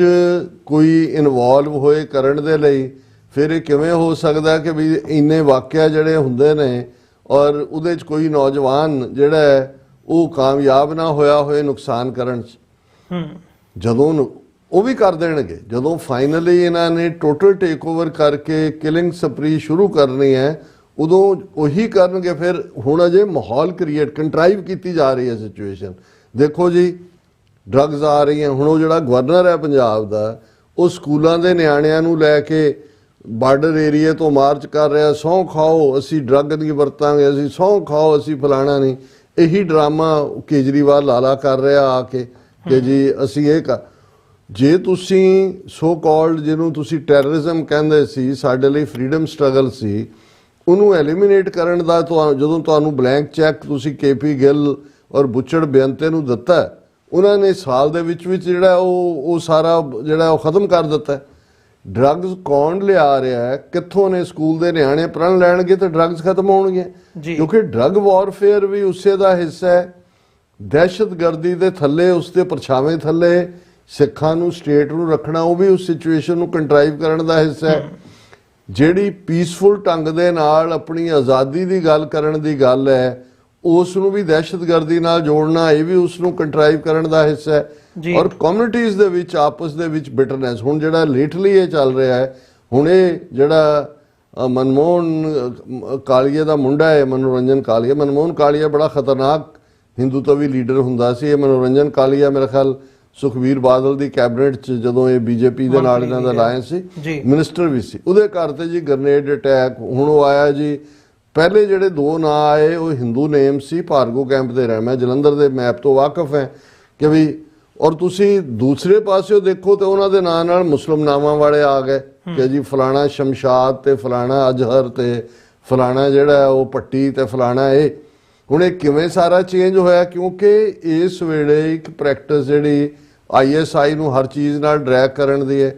ਕੱਲ ਅਸੀਂ ਜ਼ਿਕਰ ਕੀਤਾ ਸੀ ਕਿ ਇਹਨਾਂ ਦੀ ਫਸਟ ਪੋਸਟ ਨੇ ਇੱਕ ਰਿਸਰਚ ਸਕਾਲਰ ਜਿਹੜਾ ਗੋਰਾ ਹੈ, ਉਹਦੇ ਨਾਂ ਥੱਲੇ ਜਿਹੜਾ ਇੱਕ ਆਰਟੀਕਲ ਛਪਵਾਇਆ ਕਿ ਜੀ ਅਮਰੀਕਾ ਕੈਨੇਡੀਆ ਦੇ ਲੋਕ ਨਾਈਵ ਨੇ, ਇਹ ਜਿਹੜੇ ਇੱਥੇ ਖਾਲਿਸਤਾਨ ਕਰ ਰਹੇ ਨੇ, ਦੂਜੇ ਇਹ ISI ਕਨੈਕਸ਼ਨਸ ਨੇ ਔਰ ਦੂਸਰੇ ਤੀਸਰੇ ਨੇ। ਸੋ ਜਦੋਂ ਤੁਸੀਂ ਇਹ ਨੈਰੇਟਿਵ ਦੀ ਲੜਾਈ ਦੇਖਦੇ ਹੋ ਇਹਨੂੰ, ਕਿਉਂਕਿ ਇਸ ਵੇਲੇ ਡਾਇਸਪੋਰਾ ਸਿੱਖਾਂ ਦੀ ਚੜ੍ਹਤ, ਖਾਲਿਸਤਾਨ ਮੂਵਮੈਂਟ ਦਾ ਫੋਕਸ ਇਹਨਾਂ ਦੀ ਨੀਂਦ ਹਰਾਮ ਕਰ ਰਿਹਾ। ਇੱਥੇ ਕੋਈ ਵਾਕਿਆ ਕਰਨ 'ਚ ਕਾਮਯਾਬ ਨਹੀਂ ਹੋਏ ਜੋ ਇਹਨਾਂ ਨੇ ਸਿੱਖਾਂ ਦੇ ਖਾਤੇ 'ਚ ਪਾਣਾ ਸੀ। ਹੁਣ ਰਬਦਮਨ ਸਿੰਘ ਮਲਕ ਦਾ ਮਰਡਰ ਵੀ ਇਹਨਾਂ ਨੇ, ਇਹ ਵੀ ਉਸ RCMP ਔਰ ਦੂਸਰਿਆਂ ਦੇ ਮੂੰਹੋਂ ਹੀ ਨਿਕਲਿਆ, ਜਿਹਨੂੰ ਇਹਨਾਂ ਨੇ ਪਹਿਲਾਂ ਖਾਲਿਸਤਾਨੀ ਗਰੁੱਪਾਂ ਦੇ ਖਾਤੇ 'ਚ ਪਾ ਕੇ ਕਰਨ ਦੀ ਕੋਸ਼ਿਸ਼ ਕੀਤੀ। ਹੁਣ ਇੱਥੇ ਤਾਂ ਇਹ at least for the time being ਕੋਈ ਇਸ ਕਿਸਮ ਦੀ ਘਟਨਾ ਕਰਨਾ ਇਹਨਾਂ ਨੂੰ ਸੂਟ ਨਹੀਂ ਕਰਦਾ। ਲੇਕਿਨ ਇਹ ਇਹਨਾਂ ਨੂੰ ਸੂਟ ਕਰਦਾ ਵੀ ਇੱਥੋਂ ਵਾਲਿਆਂ ਨੂੰ ਤੁਸੀਂ ISI ਨਾਲ ਜੋੜੋ। ISI ਦੇ ਭੱਟੀ ਤੇ ਸ਼ਮਸ਼ਾਦ ਤੇ ਅਜ਼ਹਰ ਤੇ ਦੂਜੇ ਨਾਂ ਦੇ ਕੇ ਉਹਨਾਂ ਨੂੰ ਪੰਜਾਬ ਦੇ ਨਾਲ ਜੋੜੋ। ਔਰ ਜਿਹੜੀ ਲਾਈਨ ਡਰਾ ਕਰਨੀ ਹੈ ਕਿ ਵੀ ਇੱਥੇ ਹੁਣ ਪੰਜਾਬ ਦੇ ਵਿੱਚ ਉਹ 2 ਕਿਸਮ ਦੇ ਨਾਲ ਮੈਨੂੰ ਲੱਗਦਾ ਹੈ ਕਿ ਆਪਸੀ ਇਸ ਲੜਾਈ ਨੂੰ ਸਿੱਖਾਂ ਦੇ ਖਿਲਾਫ ਵਿੱਢਣਾ ਚਾਹੁੰਦੇ ਨੇ। ਔਰ ਉਹਦੇ ਵਿੱਚ ਜੇ ਤੁਸੀਂ ਦੇਖਦੇ ਹੋ ਕਿ ਅੰਮ੍ਰਿਤਸਰ ਦੇ ਇੱਕ ਸ਼ਿਵਾਲੇ ਦੇ ਉੱਤੇ ਜਿਹੜਾ ਹੁੰਦਾ ਨੁਕਸਾਨ, ਉੱਥੇ ਵੀ ਕੁਝ ਨਹੀਂ ਹੁੰਦਾ, ਔਰ ਉਹਨੂੰ attack on Hindu temple, attack on Hindu temple ਰੌਲਾ ਪਾ ਦਿੱਤਾ। ਹਾਲਾਂਕਿ ਇਹੀ ਜਦੋਂ ਆਸਟ੍ਰੇਲੀਆ ਜਾਂ ਕੈਨੇਡਾ ਜਾਂ UK ਦੇ ਵਿੱਚ ਰੈਫਰੈਂਡਮ ਦੀ ਗੱਲ ਹੁੰਦੀ ਹੈ ਤੇ ਉਦੋਂ ਗ੍ਰੈਫਿਟੀ ਮੰਦਰਾਂ ਦੇ ਉੱਤੇ ਲਿਖੀ ਜਾਂਦੀ ਹੈ, ਉਹ ਵੀ ਅਕਸ਼ਤਾਮ ਮੰਦਰ ਰਾਹ ਦੇ ਫਰੰਟ, ਉਹਨੂੰ ਸਿੱਖਾਂ ਦੇ ਖਾਤੇ 'ਚ ਪਾਉਣ ਦੀ ਕੋਸ਼ਿਸ਼ ਹੈ। ਪਰ ਇਵੈਂਚੁਅਲੀ ਜਿਵੇਂ ਆਸਟ੍ਰੇਲੀਆ ਦੀ ਘਟਨਾ ਸਾਹਮਣੇ ਆਇਆ ਵੀ ਉਹ ਤਾਂ ਖੁਦ ਹੀ ਲਿਖਣ ਵਾਲੇ ਨੇ ਜਿਹੜੇ ਮੰਦਰਾਂ ਵਾਲੇ ਨੇ, ਔਰ ਉਦੋਂ ਕੈਮਰੇ ਖੁਦ ਹੀ ਬੰਦ ਕਰ ਦੇਣਾ। ਔਰ ਦੂਸਰਾ, ਸੋ ਇਸ ਸਾਰੇ ਨੂੰ ਜਦੋਂ ਤੁਸੀਂ ਦੇਖਦੇ ਹੋ ਮੈਨੂੰ ਲੱਗਦਾ ਹੈ ਵੀ ਰੱਬ ਨਾ ਕਰੇ ਇੱਕ ਹੋਰ ਜਿਹੜਾ ਜੈਨੋਸਾਈਡਲ ਇੰਟੈਂਟ ਵਾਲਾ ਇਹਨਾਂ ਦਾ ਏਜੰਡਾ ਇੰਡੀਅਨ ਏਜੰਸੀਆਂ ਦਾ ਪੰਜਾਬ 'ਚ ਉਹ ਲਾਗੂ ਕਰਨ ਜਾ ਰਹੇ ਨੇ। ਪਹਿਲਾਂ ਇਹਨਾਂ ਨੇ ਇਹਨੂੰ ਪਾਕਿਸਤਾਨ ਨਾਲ ਜੋੜਿਆ ਡਰੋਨਸ ਦੇ ਨਾਲ, ਫਿਰ ਇਹ ਮੰਦਰਾਂ ਤੇ ਦੂਜੇ ਕਮਿਊਨਲ ਪੋਲਰਾਈਜੇਸ਼ਨ ਦੀ ਲਾਈਨ, ਹੁਣ ਪੋਲੀਟੀਕਲ ਅਸੈਸੀਨੇਸ਼ਨ ਦੀ ਲਾਈਨ। ਔਰ ਈਵਨ ਇਸ ਸਾਰੀ ਖੇਡ 'ਚ ਮੈਂ ਦੇਖ ਰਿਹਾ ਸੀ ਕਿ ਸੁਖਬੀਰ ਬਾਦਲ ਉਹ ਵੀ ਉਹਦੇ ਮਨੋਰੰਜਨ ਕਾਲੀਆ ਦੇ ਘਰ ਪਹੁੰਚਿਆ। ਉਹ ਇਹਨੂੰ ਸਾਰਿਆਂ ਨੂੰ 80ਵੇਂ ਦੇ ਦੌਰ 'ਚ ਕਹਿ ਰਿਹਾ, ਲੇਕਿਨ ਇਹ ਨਹੀਂ ਕਿ ਏਜੰਸੀਆਂ ਦੀ ਕ੍ਰੀਏਟ ਕੀਤਾ, ਉਹ ਇਵੇਂ ਦੱਸਣ ਦੀ ਕੋਸ਼ਿਸ਼ ਕਰ ਰਿਹਾ ਦੇਖੋ ਜੀ ਸਾਡੀ ਸਰਕਾਰ, ਅਸੀਂ ਤਾਂ ਹਿੰਦੂ ਸਿੱਖ ਏਕਤਾ ਦੇ ਏਜੰਡੇ ਤੇ ਕਿੰਨਾ ਜ਼ਬਰਦਸਤ ਕੰਮ ਕਰਕੇ ਪੀਸ ਲਿਆਂਦੀ। ਹੁਣ ਦੇਖੋ ਜਿਹੜਾ ਅਟੈਕ ਹੋਇਆ, ਮੇਰੇ ਤੇ ਵੀ ਅਟੈਕ ਹੋਇਆ, ਔਰ ਮੇਰੇ ਨੂੰ ਜਿਹੜਾ ਸੀ ਉਹ ਕਮਿਸ਼ਨਰ ਨਹੀਂ ਆਇਆ ਮੇਰੇ ਕੋਲ, ਦੂਜਾ ਨਹੀਂ ਆਇਆ, ਮੇਰੀ ਅੱਜ ਤੱਕ ਸਟੇਟਮੈਂਟ ਨਹੀਂ ਲਈ ਗਈ। ਹੁਣ ਕਾਲੀਆ ਸਾਹਿਬ ਉਹ ਪ੍ਰੈਸ ਕਾਨਫਰੰਸ ਕਰ ਰਿਹਾ, ਹੁਣ ਕਾਲੀਆ ਸਾਹਿਬ ਤੇ ਹੋ ਗਿਆ। ਇਹ ਪੋਲੀਟੀਕਲ ਅਸੈਸੀਨੇਸ਼ਨਸ ਵੀ ਸ਼ੁਰੂ ਹੋ ਗਈਆਂ। ਇਹੀ ਕੰਮ 1980 'ਚ ਹੋਇਆ ਸੀ। ਮਤਲਬ ਇਹ ਹੈ ਕਿ ਵੀ ਈਵਨ ਦੁਸ਼ਮਣ ਤਾਂ ਆਪਣੀ ਚਾਲ ਚੱਲ ਰਿਹਾ ਹੈ, ਬੀਜੇਪੀ ਦੇ ਹਿੰਦੂ ਤੋਂ ਵੀ ਆਪਣੀ ਗੰਦੀ ਖੇਡ ਖੇਡ ਰਹੇ ਨੇ, ਔਰ ਜਿਨ੍ਹਾਂ ਤੋਂ ਸਿੱਖ ਆਸ ਕਰਦੇ ਨੇ ਕਿ ਜੀ ਇਹ ਸਾਡੀ ਧਿਰ ਤੇ ਫਲਾਣਾ ਤੇ ਢਿਮਕਾ, ਉਹਦਾ ਤੁਸੀਂ ਦੇਖੋ ਉਹ ਵੀ ਇਸ ਨੂੰ ਕਿਤੇ ਨਾ ਕਿਤੇ ਜਿਹੜਾ ਉਹ ਖਾਲਿਸਤਾਨੀ ਸਟਰਗਲ ਜਾਂ ਜਿਹੜੇ ਪੰਥ ਪ੍ਰਸਤੀ ਦੀ ਗੱਲ ਕਰਨ ਵਾਲੇ ਨੇ ਉਹਨਾਂ ਦੇ ਖਾਤੇ 'ਚ ਪਾਉਣ ਦੀ ਕੋਸ਼ਿਸ਼ ਕਰ ਰਹੇ ਨੇ। ਸੋ ਮੈਨੂੰ ਇਹ ਲੱਗਦਾ ਹੈ ਜਿਵੇਂ ਕਿਸੇ ਵੀ ਸੀਰੀਅਸ ਜਿਹੜੀਆਂ ਕੁਝ ਬਿਮਾਰੀਆਂ ਹੁੰਦੀਆਂ ਨੇ, ਐਪੀਲੈਪਸੀ ਹੋਏ, ਮਾਈਗ੍ਰੇਨ ਹੋਏ, ਉਸ ਤੋਂ ਪਹਿਲਾਂ ਇੱਕ ਔਰਾ ਬਣਦਾ, ਜਿਹੜੇ ਪੇਸ਼ੈਂਟ ਹੁੰਦੇ ਉਹਨਾਂ ਨੂੰ ਪਤਾ ਲੱਗ ਜਾਂਦਾ ਵੀ ਇਹ ਦੌਰਾ ਪੈਣ ਵਾਲਾ ਹੈ ਜੀ, ਉਸ ਦੇ ਕੁਝ ਸਿੰਪਟਮਸ ਅਪੀਅਰ ਹੁੰਦੇ ਨੇ। ਮੈਨੂੰ ਇਹ ਲੱਗਦਾ ਵੀ ਇਹ ਜਿਹੜਾ ਸਾਰਾ ਮਾਹੌਲ ਹੈ, ਇੱਕ ਕੰਟਰਾਈਵ ਕੀਤੀ ਜਾ ਰਹੀ ਹੈ ਸਿਚੁਏਸ਼ਨ, ਇੱਕ ਮਾਹੌਲ ਕ੍ਰੀਏਟ ਕੀਤਾ ਜਾ ਰਿਹਾ ਹੈ। ਔਰ ਜਿਹੜੀ ਨਸਲ ਹੁਣ ਥੋੜ੍ਹੀ ਬਹੁਤ ਕਿਸਾਨ ਮੂਵਮੈਂਟ ਪੰਜਾਬ 'ਚ ਖੜੀ ਹੋਈ, ਉਹਦੇ ਨਾਲ ਅਵੇਅਰਨੈਸ ਲੈਵਲ ਦੀ ਹੈ, ਖਾਲਿਸਤਾਨ ਦੀ ਗੱਲ ਤੁਰਦੀ ਹੈ, ਜਾਂ ਉਹਨਾਂ ਦੇ ਉੱਤੇ ਇੰਨੇ ਕੁ ਪਾਬੰਦੀਆਂ ਔਰ ਜਿਸ ਮਾਹੌਲ 'ਚ ਉਹ ਰਹਿ ਰਹੇ ਨੇ, ਕਿਉਂਕਿ ਇਹ ਏਜੰਸੀਆਂ ਨੂੰ ਪਤਾ ਹੈ, ਜਿਵੇਂ ਮੈਂ ਕਿਹਾ ਕਿ ਵੀ ਇਹਨਾਂ ਨੇ ਇੱਧਰ ਕਸ਼ਮੀਰ ਦੇ ਵਿੱਚ, ਪੰਜਾਬ ਦੇ ਵਿੱਚ, ਨਾਗਾਲੈਂਡ ਜੋ ਕੁਝ ਕੁੱਕੀ ਕਬੀਲਿਆਂ ਦੇ ਨਾਲ ਕੀਤਾ ਔਰ ਕਰ ਰਹੇ ਨੇ, ਇਹਦੇ ਬਾਵਜੂਦ ਕਿ ਗਵਰਨਰ ਰੂਲ ਲਾਤਾ ਗਿਆ ਹੁਣ, ਲੇਕਿਨ ਉਹ ਪਾਰਟ ਇਹਨਾਂ ਦਾ ਬਰਾਬਰ ਜਾਰੀ ਹੈ। ਸੋ ਇਹ ਦੁਸ਼ਮਣ ਬਾਤ ਕਰੇ ਅਨਹੋਣੀ, ਕੁਛ ਨਾ ਕੁਛ ਬਹੁਤ ਖਤਰਨਾਕ ਹੋਣ ਜਾ ਰਿਹਾ ਪੰਜਾਬ ਦੇ ਵਿੱਚ ਆਉਣ ਵਾਲੇ ਸਮੇਂ 'ਚ। ਜੀ ਡਾਕਟਰ ਸਾਹਿਬ, ਵਿਊਅਰਸ ਇੱਕ ਛੋਟੇ ਜਿਹੇ ਕਮਰਸ਼ੀਅਲ ਬ੍ਰੇਕ ਦੇ ਲਈ ਇੱਥੇ ਰੁਕਦੇ ਹਾਂ। ਬ੍ਰੇਕ ਤੋਂ ਬਾਅਦ ਦੁਬਾਰਾ ਗੱਲਬਾਤ ਕੰਟੀਨਿਊ ਕਰਦੇ ਹਾਂ।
ਵਾਹਿਗੁਰੂ ਜੀ ਕਾ ਖਾਲਸਾ, ਵਾਹਿਗੁਰੂ ਜੀ ਕੀ ਫਤਿਹ। ਗੁਰਦੁਆਰਾ ਸਿੱਕਲ ਸੁਸਾਇਟੀ, ਸਮੂਹ ਗੁਰਦੁਆਰਾ ਪ੍ਰਬੰਧਕ ਕਮੇਟੀਆਂ, ਪੰਥਕ ਜਥੇਬੰਦੀਆਂ, ਸਭਾਵਾਂ ਅਤੇ ਸੰਗਤੀ ਰੂਪ ਦੇ ਵਿੱਚ ਜੋ ਹਰ ਸਾਲ ਦੀ ਤਰ੍ਹਾਂ ਮਨਿਆਟਨ ਵਿਖੇ ਸਿੱਖ ਡੇ ਪਰੇਡ ਕੱਢੀ ਜਾਂਦੀ ਹੈ, ਉਹ ਇਸ ਸਾਲ 26 ਅਪ੍ਰੈਲ ਦਿਨ ਸ਼ਨੀਚਰਵਾਰ ਨੂੰ 12:30 ਵਜੇ 37 ਸਟਰੀਟ ਮੈਡੀਸਨ ਤੋਂ ਆਰੰਭ ਹੋਵੇਗੀ। ਉਹ ਤੇ 24 ਸਟਰੀਟ ਮੈਡੀਸਨ ਦੇ ਉੱਤੇ ਜੋ ਕਿ ਸਟੇਜ ਸਜਾਈ ਜਾਏਗੀ, ਜਿਹਦੇ ਉੱਤੇ ਪੰਥਕ ਬੁਲਾਰੇ ਤੇ ਸਾਡੇ ਜਿਹੜੇ ਨਿਊਯਾਰਕ ਦੇ ਜਿੰਨੇ ਵੀ ਇਲੈਕਟਡ ਅਫੀਸ਼ਲ ਆ ਉਹ ਸੰਗਤਾਂ ਨੂੰ ਸੰਬੋਧਨ ਹੋਣਗੇ। ਸਮੂਹ ਸੰਗਤਾਂ ਦੇ ਚਰਨਾਂ 'ਚ ਬੇਨਤੀ ਕੀਤੀ ਜਾਂਦੀ ਆ ਕਿ ਇਹ ਜਿਸ ਪਰੇਡ ਦੇ ਵਿੱਚ ਆਪਣੇ ਆਪ ਨੂੰ ਸ਼ਾਮਲ ਕਰੋ ਤੇ ਗੁਰੂ ਦੀਆਂ ਖੁਸ਼ੀਆਂ ਪ੍ਰਾਪਤ ਕਰੋ, ਕਿ ਇਹ ਪਰੇਡ ਸਾਡੀ ਪੋਲੀਟੀਕਲ ਤੇ ਧਾਰਮਿਕ ਆਜ਼ਾਦੀ ਨੂੰ ਦਰਸਾਉਂਦੀ ਹੈ ਜੀ। ਵਾਹਿਗੁਰੂ ਜੀ ਕਾ ਖਾਲਸਾ, ਵਾਹਿਗੁਰੂ ਜੀ ਕੀ ਫਤਿਹ। ਮੁਝੇ ਨਾ ਦੇ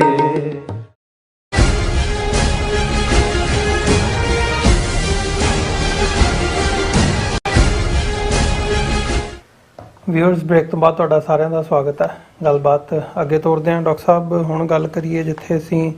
ਮੋਦੀ ਸਰਕਾਰ ਵੱਲੋਂ ਜਿਹੜੀ ਇੱਕ ਨੀਤੀ ਦੇ ਤਹਿਤ ਟਾਰਗੇਟ ਕੀਤਾ ਜਾ ਰਿਹਾ, ਅਸੀਂ ਪੰਜਾਬ ਦਾ ਜ਼ਿਕਰ ਕਰਕੇ ਹਟੇ ਹਾਂ। ਈਵਨ ਹੁਣ ਜਦੋਂ ਅਸੀਂ ਮਾਈਨੋਰਿਟੀਜ਼ ਦਾ ਓਵਰਆਲ ਗੱਲ ਕਰਦੇ ਹਾਂ, ਮਤਲਬ ਇਹ ਸਟੇਟ ਦੀ ਕਿਤੇ ਨਾ ਕਿਤੇ ਨੀਤੀ ਹੋ ਰਹੀ ਹੈ 1947 ਤੋਂ ਬਾਅਦ, ਕਿ ਕਿਵੇਂ ਉਹਨਾਂ ਨੇ ਜਿਹੜੇ ਵੱਖ-ਵੱਖ ਮਹਿਕਮਿਆਂ ਰਾਹੀਂ ਜਾਂ ਇੱਕ ਨੀਤੀ ਦੇ ਰਾਹੀਂ, ਪਾਲਿਸੀ ਦੇ ਰਾਹੀਂ ਕੰਟਰੋਲ ਕਰਨਾ ਆ। ਹੁਣ ਉਹਦੇ ਵਿੱਚ ਉਹ ਤੁਹਾਡੇ ਧਾਰਮਿਕ ਅਦਾਰੇ ਹੋਣ, ਤੁਹਾਡੀ ਐਜੂਕੇਸ਼ਨ ਪਾਲਿਸੀ ਹੋਵੇ, ਤੁਹਾਡੇ ਜਿਹੜੇ ਸਰੋਤ ਹੈਗੇ ਆ ਜਿੱਥੋਂ ਤੁਸੀਂ ਆਪਣੇ ਇਨਫੋਰਮੇਸ਼ਨ ਦੇ ਸਾਧਨ ਹੈਗੇ ਆ ਉਹਨਾਂ ਰਾਹੀਂ ਹੋਵੇ, ਹਰ ਇੱਕ ਚੀਜ਼ ਦੇ ਉੱਤੇ ਜਿਹੜਾ ਇੱਕ ਸਟੇਟ ਦਾ ਕੰਟਰੋਲ ਹੈ ਉਹ ਵੱਡੇ ਲੈਵਲ ਦੇ ਉੱਤੇ ਦੇਖਣ ਨੂੰ ਮਿਲਿਆ ਆ। ਤੇ ਉਹ ਜਿਹੜੀ ਇੱਕ ਬਿਗਨਿੰਗ ਦੇ ਵਿੱਚ ਕਿਤੇ ਨਾ ਕਿਤੇ ਕਨਸਟੀਟਿਊਸ਼ਨ ਦੇ ਵਿੱਚ ਥੋੜ੍ਹਾ ਬਹੁਤਾ ਰੱਖਿਆ ਵੀ ਗਿਆ ਸੀ ਕਿ ਭਾਈ ਇੱਕ ਹੱਕ ਹਕੂਕ ਘੱਟ ਗਿਣਤੀਆਂ ਨੂੰ ਇਹਦੇ ਥੱਲੇ ਤੇ ਮਾਈਨੋਰਿਟੀਜ਼ ਨੂੰ ਫਿਰ ਜਿਹੜੀਆਂ ਡਿਵੀਜ਼ਨਸ ਰੱਖੀਆਂ ਗਈਆਂ ਉਹਦੇ ਥੱਲੇ ਬਹੁਤ ਹੱਕ ਦਿੱਤੇ ਵੀ ਗਏ, ਪਰ ਹੌਲੀ ਕਰਦੇ ਉਹ ਉਹਦੇ 'ਚ ਸੋਧਾਂ ਹੁੰਦੀਆਂ ਹੁਣ ਤੇ ਗੱਲ ਉਹ ਧਾਰਾ 370 ਤੇ ਅੱਜ ਜਿਹੜੀ ਹੁਣ ਲੇਟੈਸਟ ਐਗਜ਼ਾਮਪਲ ਜਿਹਦੇ ਤੇ ਅਸੀਂ ਗੱਲ ਕਰਨ ਜਾ ਰਹੇ ਹਾਂ, ਮਤਲਬ ਵਕਫ ਅਮੈਂਡਮੈਂਟ ਬਿੱਲ ਜਿਹੜਾ ਹੈਗਾ ਆ ਐਕਟ, ਉਹਦੇ 'ਚ ਮਤਲਬ ਉਹਦੇ ਤੇ ਹੁਣ ਨੋਟੀਫਿਕੇਸ਼ਨ ਆ ਗਈ ਹੈ ਤੇ ਉਹਨੂੰ ਵੀ ਉਹਨਾਂ ਨੇ ਪੁੱਠਾ ਗੇੜ ਜਿਹੜਾ ਉਹ ਦੇ ਦਿੱਤਾ ਆ। ਸੋ ਹੁਣ ਇਹ ਇੱਕ ਚੀਜ਼ ਹੈਗੀ ਹੈ ਜਿਹਨੂੰ ਮੈਂ ਤੁਹਾਡੇ ਕੋਲੋਂ ਸਮਝਣਾ ਚਾਹੂੰਗਾ ਵੀ ਇਹ ਇੱਕ ਨੀਤੀ ਦੇ ਤਹਿਤ ਜਿਹੜੀ ਇੱਕ ਪ੍ਰੋਸੈਸ ਭਾਵੇਂ ਸਲੋ ਹੁੰਦੀ ਹੈ, ਤੁਹਾਨੂੰ ਹੌਲੀ ਸਟੈਪ ਬਾਏ ਸਟੈਪ ਉਹ ਧੱਕਦੇ ਬਿਲਕੁਲ ਕੰਧ ਨਾਲ ਲਾ ਦਿੱਤਾ ਜਾਂਦਾ ਆ। ਸੋ ਇਹ ਹੁਣ ਮੁਸਲਮਾਨਾਂ ਦੇ ਲਈ ਇਸ ਨੋਟੀਫਿਕੇਸ਼ਨ ਦੀ ਕੀ ਅਹਿਮੀਅਤ ਹੈਗੀ ਹੈ ਤੇ ਇਹਦੇ ਨਾਲ ਮੁਸਲਮਾਨਾਂ ਦੇ ਨਾਲ ਜਿਹੜੀਆਂ ਬਾਕੀ ਘੱਟ ਗਿਣਤੀਆਂ ਨੇ ਸਿੱਖਾਂ ਸਮੇਤ ਉਹਨਾਂ ਦੇ ਲਈ ਇਹਦੇ ਇਸ ਨੋਟੀਫਿਕੇਸ਼ਨ ਦੇ ਕੀ ਮਾਇਨੇ ਨੇ? ਦੇਖੋ, ਮੈਂ ਅਕਸਰ 1930 ਦੇ ਇੱਕ ਲਖਨਊ ਦੇ ਵਿੱਚ ਹੋਏ ਸਰਬ ਧਰਮ ਸੰਮੇਲਨ ਬਾਰੇ ਗਿਆਨੀ ਸ਼ੇਰ ਸਿੰਘ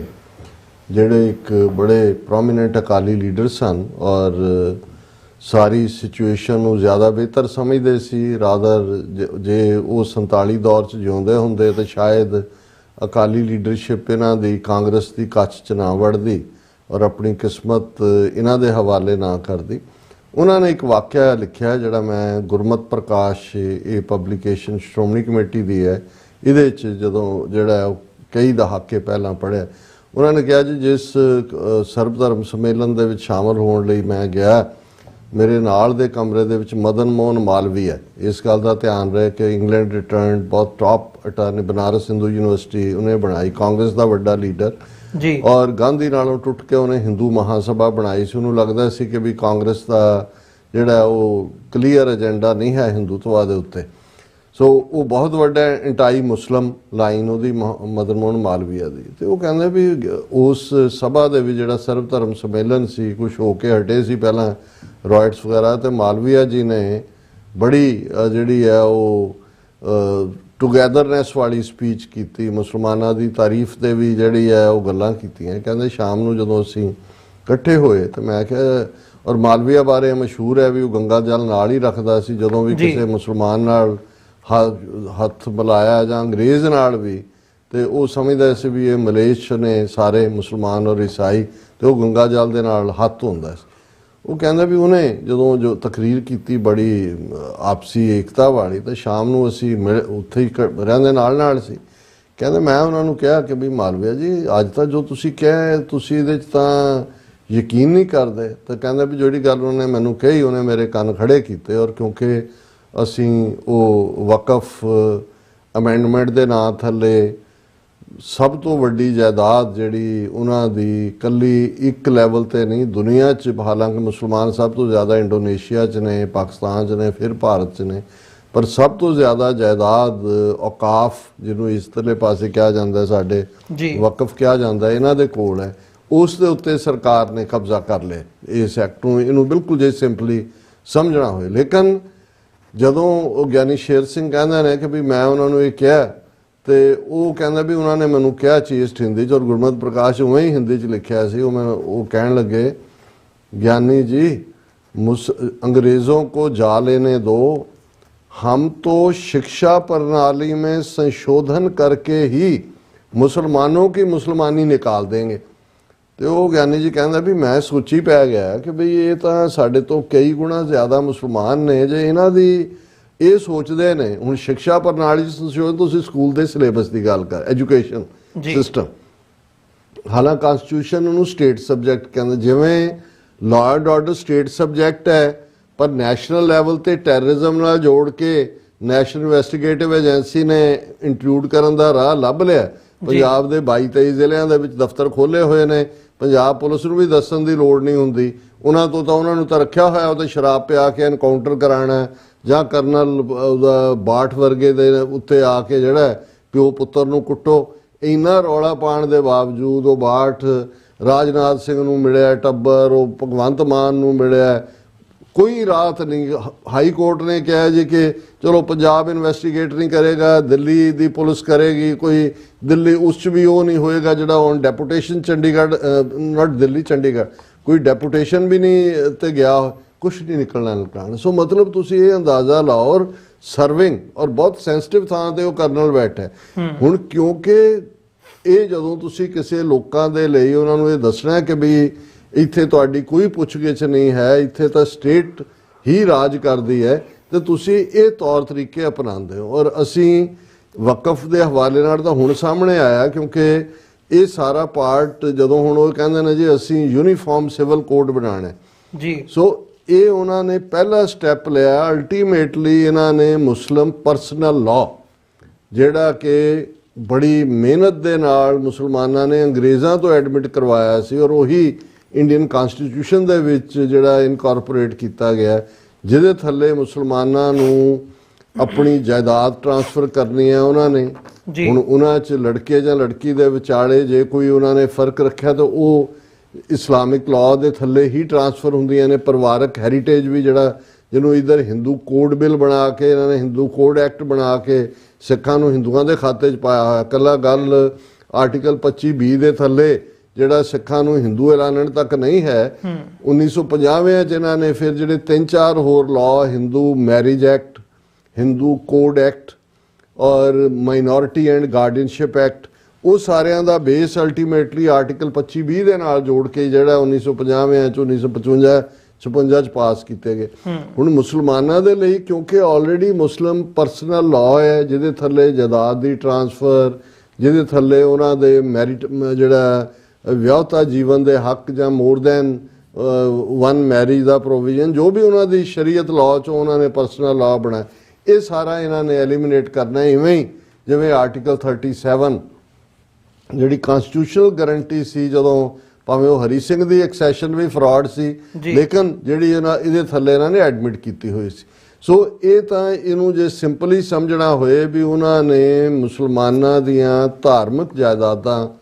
ਜਿਹੜੀਆਂ ਭਾਵੇਂ ਉਹ ਕਬਰਸਤਾਨਾਂ ਦੀਆਂ ਜ਼ਮੀਨਾਂ ਨੇ, ਉਹ ਸ਼ਾਪਿੰਗ ਕੰਪਲੈਕਸ ਨੇ,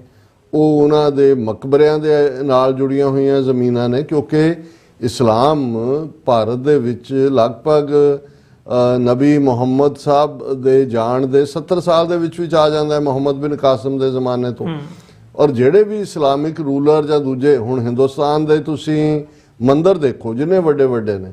ਕੋਈ ਉਹ ਕਾਰ ਸੇਵਾ ਨਾਲ ਨਹੀਂ ਬਣੇ ਹੋਏ, ਕੋਈ ਹਿੰਦੂਆਂ ਨੇ ਡਨੇ, ਉਹ ਜਿਹੜਾ ਉਹਨਾਂ ਦਾ ਟਕਾ ਨਹੀਂ, ਸਭ ਬਾਦਸ਼ਾਹਾਂ ਨੇ ਬਣਾਏ।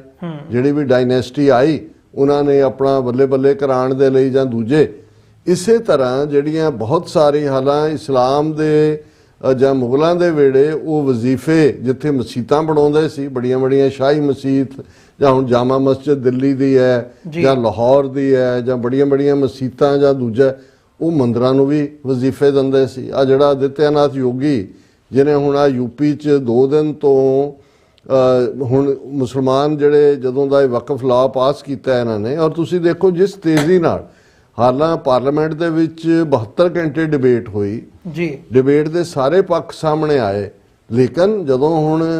ਸਿੰਪਲ ਮੈਜੋਰਿਟੀ ਨਾਲ ਹੀ ਤੁਸੀਂ ਕੁਝ ਪਾਸ ਕਰਨਾ ਹੈ, ਤੁਸੀਂ ਡਿਬੇਟ ਤਾਂ ਤੁਸੀਂ ਆਪਣੇ ਆਪ ਨੂੰ ਸੈਟੀਸਫਾਈ ਕਰਨ ਲਈ ਕਰਦੇ ਹੋ ਜੀ। ਦੇਖੋ ਮੈਂ ਕਿੰਨੇ ਜ਼ਬਰਦਸਤ ਨੁਕਤੇ, ਬੜੀਆਂ ਜ਼ਬਰਦਸਤ ਤਕਰੀਰਾਂ ਹੋਈਆਂ, ਅਭਿਲੇਖ ਯਾਦਵ ਨੇ ਕੀ ਕਿਹਾ, ਰਾਹੁਲ ਗਾਂਧੀ ਨੇ ਕੀ ਕਿਹਾ, ਉਹ ਓਬੇਸੀ ਨੇ ਕੀ ਕਿਹਾ, ਹੂ ਗਿਵਸ ਏ ਡੈਮ। ਉਹਨੇ ਕਰ ਲਿਆ। ਰਾਜ ਸਭਾ 'ਚ ਬੜੀ ਥਿਨ ਮੈਜੋਰਿਟੀ ਨਾਲ ਪਾਸ ਹੋਇਆ, ਪਰ 24 ਘੰਟੇ ਦੇ ਵਿੱਚ ਹਾਲਾਂ ਉਹ ਰਾਸ਼ਟਰਪਤੀ ਮਰਮੂ ਕਿਤੇ ਹੋਰ ਘੁੰਮਦੀ ਫਿਰਦੀ ਹੈ, ਪਰ ਯਕੀਨੀ ਬਣਾਇਆ ਗਿਆ ਕਿ ਇਸ ਤੋਂ ਪਹਿਲਾਂ ਕਿ ਕੋਈ ਹੋਰ ਰੁਕਾਵਟ ਹੋਏ ਉਹਨੇ ਸਾਈਨ ਕੀਤੇ। ਫਿਰ ਸਾਈਨ ਕਰਨ ਤੋਂ ਬਾਅਦ ਵੀ ਨੋਟੀਫਿਕੇਸ਼ਨ ਅਗਲੇ 24 ਘੰਟੇ ਦੇ ਵਿੱਚ ਹੋ ਜਾਂਦੀ ਹੈ। ਔਰ ਉਹ ਗੁੰਡਾ ਆਦਿੱਤਿਆਨਾਥ ਯੋਗੀ ਜਿਹੜਾ ਹੈ ਉਹ ਇਹ ਕਹਿੰਦਾ ਵੀ ਹੁਣ ਉੱਥੇ ਉਹਨਾਂ ਨੇ ਵਿਚਾਰੇ ਮੌਲਾਣੇ ਜਾਂ ਜਿਹੜੇ ਧਾਰਮਿਕ ਉਹਨਾਂ ਦੇ ਸਿਆਸੀ ਲੀਡਰਸ਼ਿਪ ਤਾਂ ਇਹਨਾਂ ਦੀ ਖਤਮ ਕਰਤੀ ਜੀ। ਅਦਰਵਾਈਜ਼ 20 ਕਰੋੜ ਮੁਸਲਮਾਨ ਔਰ ਜਿਸ ਸੂਬੇ 'ਚ ਯੂਪੀ 'ਚ 20-22% ਦੇ ਕਰੀਬ ਹੋਣ, ਉਹਨਾਂ ਦੇ ਤਾਂ ਕੋਈ ਆਵਾਜ਼ ਨਹੀਂ ਰਹਿਣ ਦਿੱਤੀ। ਤੇ ਉਹਨਾਂ ਵਿਚਾਰਿਆਂ ਨੇ ਆਪਣੇ ਲੈਵਲ ਤੇ ਕੀਤਾ ਕਿ ਜੇ ਅਸੀਂ ਇਹਦੇ ਪ੍ਰੋਟੈਸਟ ਦੇ ਵਿੱਚ ਕਾਲੀ ਪੱਟੀ ਜਿਹੜੀ ਹੈ ਉਹ ਬੰਨਾਂਗੇ। ਔਰ ਅਗਲੇ ਦਿਨ ਜਿਹੜਾ ਉਹ ਡਿਪਟੀ ਕਮਿਸ਼ਨਰਸ, ਕਲੈਕਟਰਸ, SSPs ਦੇ ਜਿਨ੍ਹਾਂ ਨੇ ਵੀ ਉਹ ਕਾਲੀ ਪੱਟੀਆਂ ਵਾਲੇ ਉਹਨਾਂ ਨੂੰ ਨਜ਼ਰ ਆਏ, ਕਿਸੇ ਦੇ ਘਰ ਉਹਨਾਂ ਨੇ ਕਲੈਕਟਰਸ ਤੋਂ ਚਿੱਠੀਆਂ ਭਜਵਾਈਆਂ ਕਿ 2 ਲੱਖ ਦਾ ਬੌਂਡ, ਇੰਨੇ ਦੀ ਜ਼ਮਾਨਤ, ਕਿਉਂਕਿ ਜੀ ਇਹਨਾਂ 'ਚ ਪੋਟੈਂਸ਼ੀਅਲ ਹੈ ਫਸਾਦ ਕਰਨ ਦਾ। ਔਰ ਇਹਨਾਂ 'ਚ ਇੱਕ ਮੁਨੱਵਰ ਰਾਣਾ, ਉਹ ਬੜਾ ਜ਼ਬਰਦਸਤ ਉਰਦੂ ਦਾ ਸ਼ਾਇਰ, ਜਿਹੜਾ ਬੜੇ ਜਿਹੜਾ ਮੁਸ਼ਾਇਰਿਆਂ 'ਚ ਖਲੋ ਕੇ ਕਹਿੰਦਾ ਸੀ, ਇਹ ਹਿੰਦੁਸਤਾਨ ਤੁਮਾਰੇ ਬਾਪ ਕਾ ਤੋਂ ਨਹੀਂ, ਜਿਹਨੂੰ ਇਹਨੇ ਵੀ ਦਲਜੀਤ ਦੋਸਾਂਝ ਜਦੋਂ ਇਹ ਗਿਆ ਪਤਾ ਨਹੀਂ ਕਿਹੜੇ ਸ਼ਹਿਰ 'ਚ, ਤੇ ਉੱਥੇ ਜਦੋਂ ਕੀਤਾ ਲੱਖਾਂ ਲੋਕ ਖੜੇ ਹੋ ਗਏ, ਕਿਉਂਕਿ ਹਾਂ ਬਹੁਤ ਵੱਡਾ ਉਹ ਹੋਇਆ। ਹੁਣ ਉਹਦੀ ਡਾਟਰ ਨੂੰ ਵੀ ਇਹਨਾਂ ਨੇ ਨੋਟਿਸ ਭੇਜਿਆ 10 ਲੱਖ ਰੁਪਏ, ਕਿਉਂਕਿ ਉਹਨੇ ਵੀ ਕਾਲੀ ਪੱਟੀ ਬੰਨੀ ਕਿ ਵੀ ਤੁਸੀਂ 10 ਲੱਖ ਰੁਪਏ ਦੀ ਜਾਮਨੀ ਲਿਆਓ, ਸ਼ੋਰਟੀ ਲਿਆਓ, ਕਿ ਵੀ ਤੁਸੀਂ ਜਿਹੜਾ ਇਹ ਕੱਲ ਨੂੰ ਤੁਸੀਂ ਦੰਗੇ 'ਚ ਮੁਲਵਸ ਹੋ ਸਕਦੇ ਹੋ। ਸੋ ਹਾਲਾਂ ਹੁਣ ਇਹੀ ਜਿਸ ਡੇਰੇ 'ਚੋਂ ਗੋਰਖਨਾਥ ਦੇ ਇਹ ਯੋਗੀ ਆਉਂਦਾ ਜਿਹਦਾ ਹੈੱਡ ਹੈ, ਔਰੰਗਜ਼ੇਬ ਦੇ ਪੀਰੀਅਡ 'ਚ ਵੀ ਇਹਨਾਂ ਦੇ ਡੇਰਿਆਂ ਨੂੰ ਗੋਰਖਪੰਥੀਆਂ ਦੇ ਜਿਹੜਾ ਉਹ ਜਗੀਰ ਔਰ ਵਜ਼ੀਫਾ ਮਿਲਦਾ ਰਿਹਾ ਰੈਗੂਲਰ। ਹੁਣ ਇਹੀ ਕਾਰਨ ਹੈ ਕਿ ਜਿਹੜੀ ਇੰਨੀ ਜਾਇਦਾਦ ਸਾਰੇ ਭਾਰਤ ਦੇ ਵਿੱਚ, ਜਦੋਂ ਉਹ ਔਕਾਫ ਬੋਰਡ ਦੇ ਕੋਲ ਹੀ ਹੈ, ਕੱਲਾ ਇਹਦੇ 'ਚ ਇਮੀਡੀਏਟ ਜਿਹੜੀ ਧਾਰਮਿਕ ਰਸਮੋ ਰਿਵਾਜ ਨੇ ਉਹ ਆਪਣੀ ਥਾਂ, ਲੇਕਿਨ ਇਹ ਔਕਾਫ ਦੀ ਪ੍ਰਾਪਰਟੀ ਜਿਹਦੇ ਤੇ ਪਹਿਲਾਂ ਹੀ, ਹਾਲਾਂਕਿ ਇਹ ਨਹੀਂ ਹੈ ਵੀ ਉਹਦੇ ਤੇ ਕਬਜ਼ੇ ਨਹੀਂ ਹੋਏ, ਉਹਦੇ ਤੇ ਕਈ ਥਾਂ ਈਵਨ ਆਂਧਰਾ ਪ੍ਰਦੇਸ਼ ਦੇ ਵਿੱਚ ਜਿਹੜਾ ਵੱਡਾ ਉਹਨਾਂ ਦਾ 에ਅਰਪੋਰਟ ਬਣਿਆ ਉਹਦੇ ਤੇ ਕਬਜ਼ਾ ਕੀਤਾ ਹੋਇਆ, ਦੂਜਿਆਂ 'ਚ ਹੈ, ਕਈਆਂ ਨੂੰ ਥਰੋ ਅਵੇ ਪ੍ਰਾਈਸ ਤੇ ਦਿੱਤਾ ਜਾ, ਪਰ ਘੱਟੋ ਘੱਟ ਬੋਲਦੀ ਤਾਂ ਉਹਨਾਂ ਦੇ ਨਾਂ ਹੈ, ਵੱਜਦੀ ਤਾਂ ਉਹ ਉਸ ਦੇ ਨਾਂ ਹੈ। ਜਿਵੇਂ ਪਾਕਿਸਤਾਨ ਦੇ ਵਿੱਚ ਜਦੋਂ ਅਸੀਂ ਵਕਫ ਬੋਰਡ ਦੇ ਹਵਾਲੇ ਨਾਲ ਦੇਖਦੇ ਹਾਂ, ਤੇ ਗੁਰਦੁਆਰੇ ਜਦੋਂ ਅਸੀਂ 200 ਤੋਂ ਜ਼ਿਆਦਾ ਗੁਰਦੁਆਰਿਆਂ ਦੀ ਗੱਲ ਕਰਦੇ ਹਾਂ, ਜਾਂ ਨਨਕਾਣਾ ਸਾਹਿਬ ਦਾ ਦੂਜਾ, ਭਾਵੇਂ ਉਸ ਦੇ ਉੱਤੇ ਕਬਜ਼ਾ ਕਿਸੇ ਦਾ ਉਹਦੇ 'ਚ ਕੋਈ ਇਧਰੋਂ ਗਏ ਜਿਹੜੇ ਨੇ ਰੈਫਿਊਜੀ ਬੈਠੇ ਹੋਣ, ਲੇਕਿਨ ਰੈਵਨਿਊ ਰੈਕਡ ਦੇ ਵਿੱਚ ਤਾਂ ਉਹਨਾਂ ਦੇ ਹੀ ਹੈ, ਗੁਰਦੁਆਰੇ ਦੇ ਨਾਂ ਬੋਲਦੀ ਹੈ। ਇਹੀ ਕਾਰਨ ਹੈ ਕਿ ਭਾਈ ਹੁਣ ਜਦੋਂ ਗੁਰਦੁਆਰੇ ਖੁੱਲ੍ਹ ਰਹੇ ਨੇ 20-25 ਦੇ ਕਰੀਬ, ਜਿੱਥੇ ਪ੍ਰਕਾਸ਼ ਹੋਣ ਲੱਗ ਗਿਆ, ਉਹ ਇਸ ਲਈ ਕਿਉਂਕਿ ਪ੍ਰਾਪਰਟੀ ਉਹਨਾਂ ਦੀ। ਪਰ ਹੁਣ ਇਸ ਜਿਹੜਾ ਵਕਫ ਅਮੈਂਡਮੈਂਟ ਦੇ ਨਾਂ ਥੱਲੇ ਇਹਨਾਂ ਨੇ ਜਿਹੜਾ ਐਕਟ ਪਾਸ ਕੀਤਾ, ਉਹਦੇ 'ਚ ਸਰਕਾਰ ਨੇ ਸਿੱਧੇ ਤੌਰ ਤੇ, ਫਿਰ ਕੱਲਾ ਇਹ ਨਹੀਂ ਹੈ, ਉਹਦੀ ਜਿਹੜੀ ਕੰਪੋਜੀਸ਼ਨ ਹੈ ਜਿਹੜਾ ਬੋਰਡ ਕੰਟਰੋਲ ਕਰੇਗਾ। ਹੁਣ ਕਿਸੇ ਮੰਦਰ ਦੇ ਵਿੱਚ ਤਾਂ ਤ੍ਰਿਪਤੀ ਹੋਏ ਉਹਨਾਂ ਦੇ ਵੱਡੇ ਦੂਜੇ ਮੰਦਰ ਹੋਣ, ਉਹਦੇ 'ਚ ਤਾਂ ਕੋਈ ਗੈਰ ਹਿੰਦੂ ਜਿਹੜਾ ਮੈਨੇਜਮੈਂਟ ਨਹੀਂ ਜਾ ਸਕਦਾ ਜੀ। ਇੱਥੇ MP ਵੀ ਹੋਣਗੇ, ਇੱਥੇ ਵਿਮਨ ਵੀ। ਜੇ ਅਸੀਂ ਹੁਣ ਜੇ ਕਿਸੇ ਮਜ਼ਹਬ ਦੇ ਹਵਾਲੇ ਨਾਲ ਉਹਨਾਂ ਦੇ ਕੋਈ ਅਸੂਲ ਨੇ, ਹੂ ਆਰ ਯੂ ਗਾਈਜ਼ ਕਿ ਤੁਸੀਂ ਡਿਸਾਈਡ ਕਰੋਗੇ ਕਿ ਉਹਨਾਂ ਨੇ ਮੈਨੇਜ ਕਿਵੇਂ ਕਰਨਾ ਹੈ। ਸੋ ਇਹ ਸਾਰਾ ਪਾਰਟ ਜਿਵੇਂ ਤੁਸੀਂ ਬਿਲਕੁਲ ਠੀਕ ਕਿਹਾ, ਔਰ ਇਸ ਮਾਮਲੇ ਦੇ ਵਿੱਚ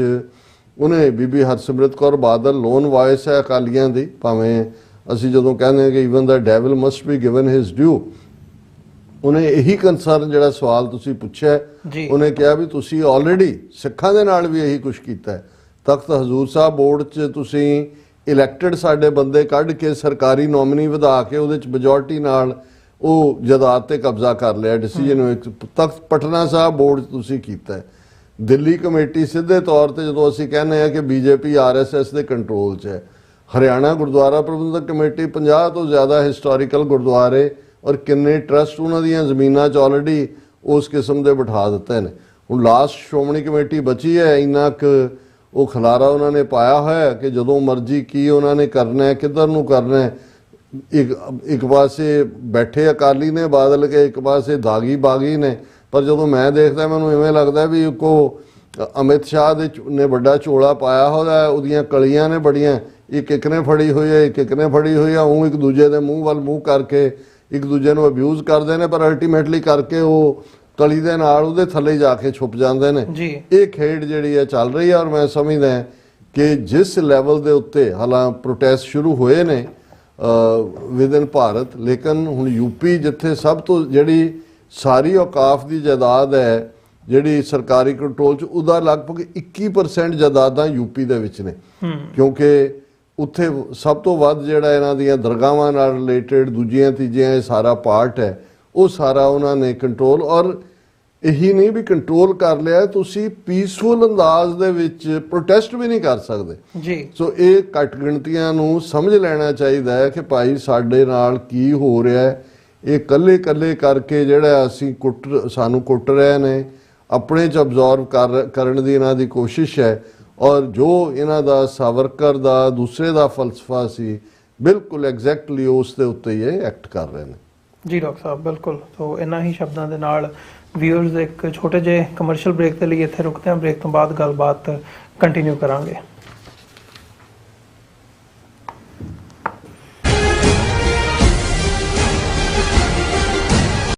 प्रगटे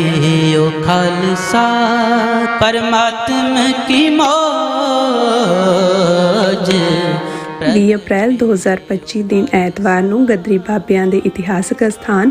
ਗੁਰੂ ਘਰ ਸਟਾਕਟਨ ਦੀਆਂ ਸਮੂਹ ਸਿੱਖ ਸੰਗਤਾਂ ਵੱਲੋਂ ਖਾਲਸੇ ਦਾ 326ਵਾਂ ਸਾਜਨਾ ਦਿਵਸ ਵਿਸਾਖੀ ਪੁਰਬ ਮਨਾਇਆ ਜਾਵੇਗਾ। ਐਤਵਾਰ 12 ਵਜੇ ਦੁਪਹਿਰ ਨੂੰ ਗੁਰੂ ਗ੍ਰੰਥ ਸਾਹਿਬ ਜੀ ਦੀ ਛਤਰ ਛਾਇਆ ਹੇਠ ਪੰਜਾਂ ਪਿਆਰਿਆਂ ਦੀ ਅਗਵਾਈ ਵਿੱਚ ਨਗਰ ਕੀਰਤਨ ਆਰੰਭ ਹੋਵੇਗਾ ਤੇ 4 ਘੰਟੇ ਦੀ ਨਗਰ ਕੀਰਤਨ ਯਾਤਰਾ ਪਿੱਛੋਂ ਗੁਰੂ ਘਰ ਵਾਪਸ ਪਰਤੇਗਾ। ਸਮੂਹ ਇਲਾਕਾ ਨਿਵਾਸੀ ਤੇ ਦੇਸ਼ ਪ੍ਰਦੇਸ਼ ਦੀਆਂ ਸੰਗਤਾਂ, ਧਾਰਮਿਕ ਸੰਸਥਾਵਾਂ ਅਤੇ ਸਮੂਹ ਗੁਰੂ ਘਰਾਂ ਦੀਆਂ ਪ੍ਰਬੰਧਕ ਕਮੇਟੀਆਂ ਨੂੰ ਸਨਿਮਰ ਬੇਨਤੀ ਕੀਤੀ ਜਾਂਦੀ ਹੈ ਕਿ ਇਸ ਸ਼ਾਨਦਾਰ ਤੇ ਮਹਾਨ ਅਵਸਰ ਤੇ ਫਲੋਟਾਂ ਸਮੇਤ ਪਹੁੰਚ ਕੇ ਨਗਰ ਕੀਰਤਨ ਦੀਆਂ ਰੌਣਕਾਂ ਵਧਾਓ ਅਤੇ ਕਲਗੀਧਰ ਪਾਤਸ਼ਾਹ ਅੰਮ੍ਰਿਤ ਦੇ ਦਾਤੇ ਸ੍ਰੀ ਗੁਰੂ ਗੋਬਿੰਦ ਸਿੰਘ ਸਾਹਿਬ ਜੀ ਦੀਆਂ ਖੁਸ਼ੀਆਂ ਪ੍ਰਾਪਤ ਕਰੋ ਜੀ। प्रगटे ओ खालसा परमात्मा की मौज। ਖਾਲਸਾ ਸਾਜਣਾ ਦਿਵਸ ਨੂੰ ਸਮਰਪਿਤ ਪੰਥਕ ਸਮਾਗਮ ਆਉਂਦੇ 12 ਅਪ੍ਰੈਲ 2025 ਦਿਨ ਸ਼ਨੀਵਾਰ ਨੂੰ ਗੁਰਦੁਆਰਾ ਖਾਲਸਾ ਸਾਜਣਾ ਦਿਵਸ ਗ੍ਰੇਂਜਰ ਇੰਡੀਆਨਾ ਵਿਖੇ ਹੋਣ ਜਾ ਰਹੇ ਹਨ। ਖਾਲਿਸਤਾਨ ਅਫੇਅਰਸ ਸੈਂਟਰ ਦੇ ਸੰਚਾਲਕ ਡਾਕਟਰ ਅਮਰਜੀਤ ਸਿੰਘ ਮੁੱਖ ਬੁਲਾਰੇ ਵਜੋਂ ਪਹੁੰਚਣਗੇ ਅਤੇ ਭਾਈ ਸਰਬਜੀਤ ਸਿੰਘ ਕੋਮਲ ਦਾ ਕੀਰਤਨੀ ਜਥਾ ਸੰਗਤਾਂ ਨਾਲ ਸ਼ਬਦ ਕੀਰਤਨ ਦੀ ਸਾਂਝ ਪਾਉਣਗੇ। ਗੁਰਦੁਆਰਾ ਸਾਹਿਬ ਪ੍ਰਬੰਧਕ ਕਮੇਟੀ ਵੱਲੋਂ ਸਥਾਨਕ ਸੰਗਤ ਨੂੰ ਵੱਧ ਚੜ੍ਹ ਕੇ ਇਸ ਸਮਾਗਮ ਵਿੱਚ ਸ਼ਮੂਲੀਅਤ ਕਰਨ ਲਈ ਬੇਨਤੀ ਕੀਤੀ ਜਾਂਦੀ ਹੈ। ਵਧੇਰੇ ਜਾਣਕਾਰੀ ਲਈ ਆਪ ਹੇਠ ਦਿੱਤੇ ਨੰਬਰ ਤੇ ਸੰਪਰਕ ਕਰ ਸਕਦੇ ਹੋ।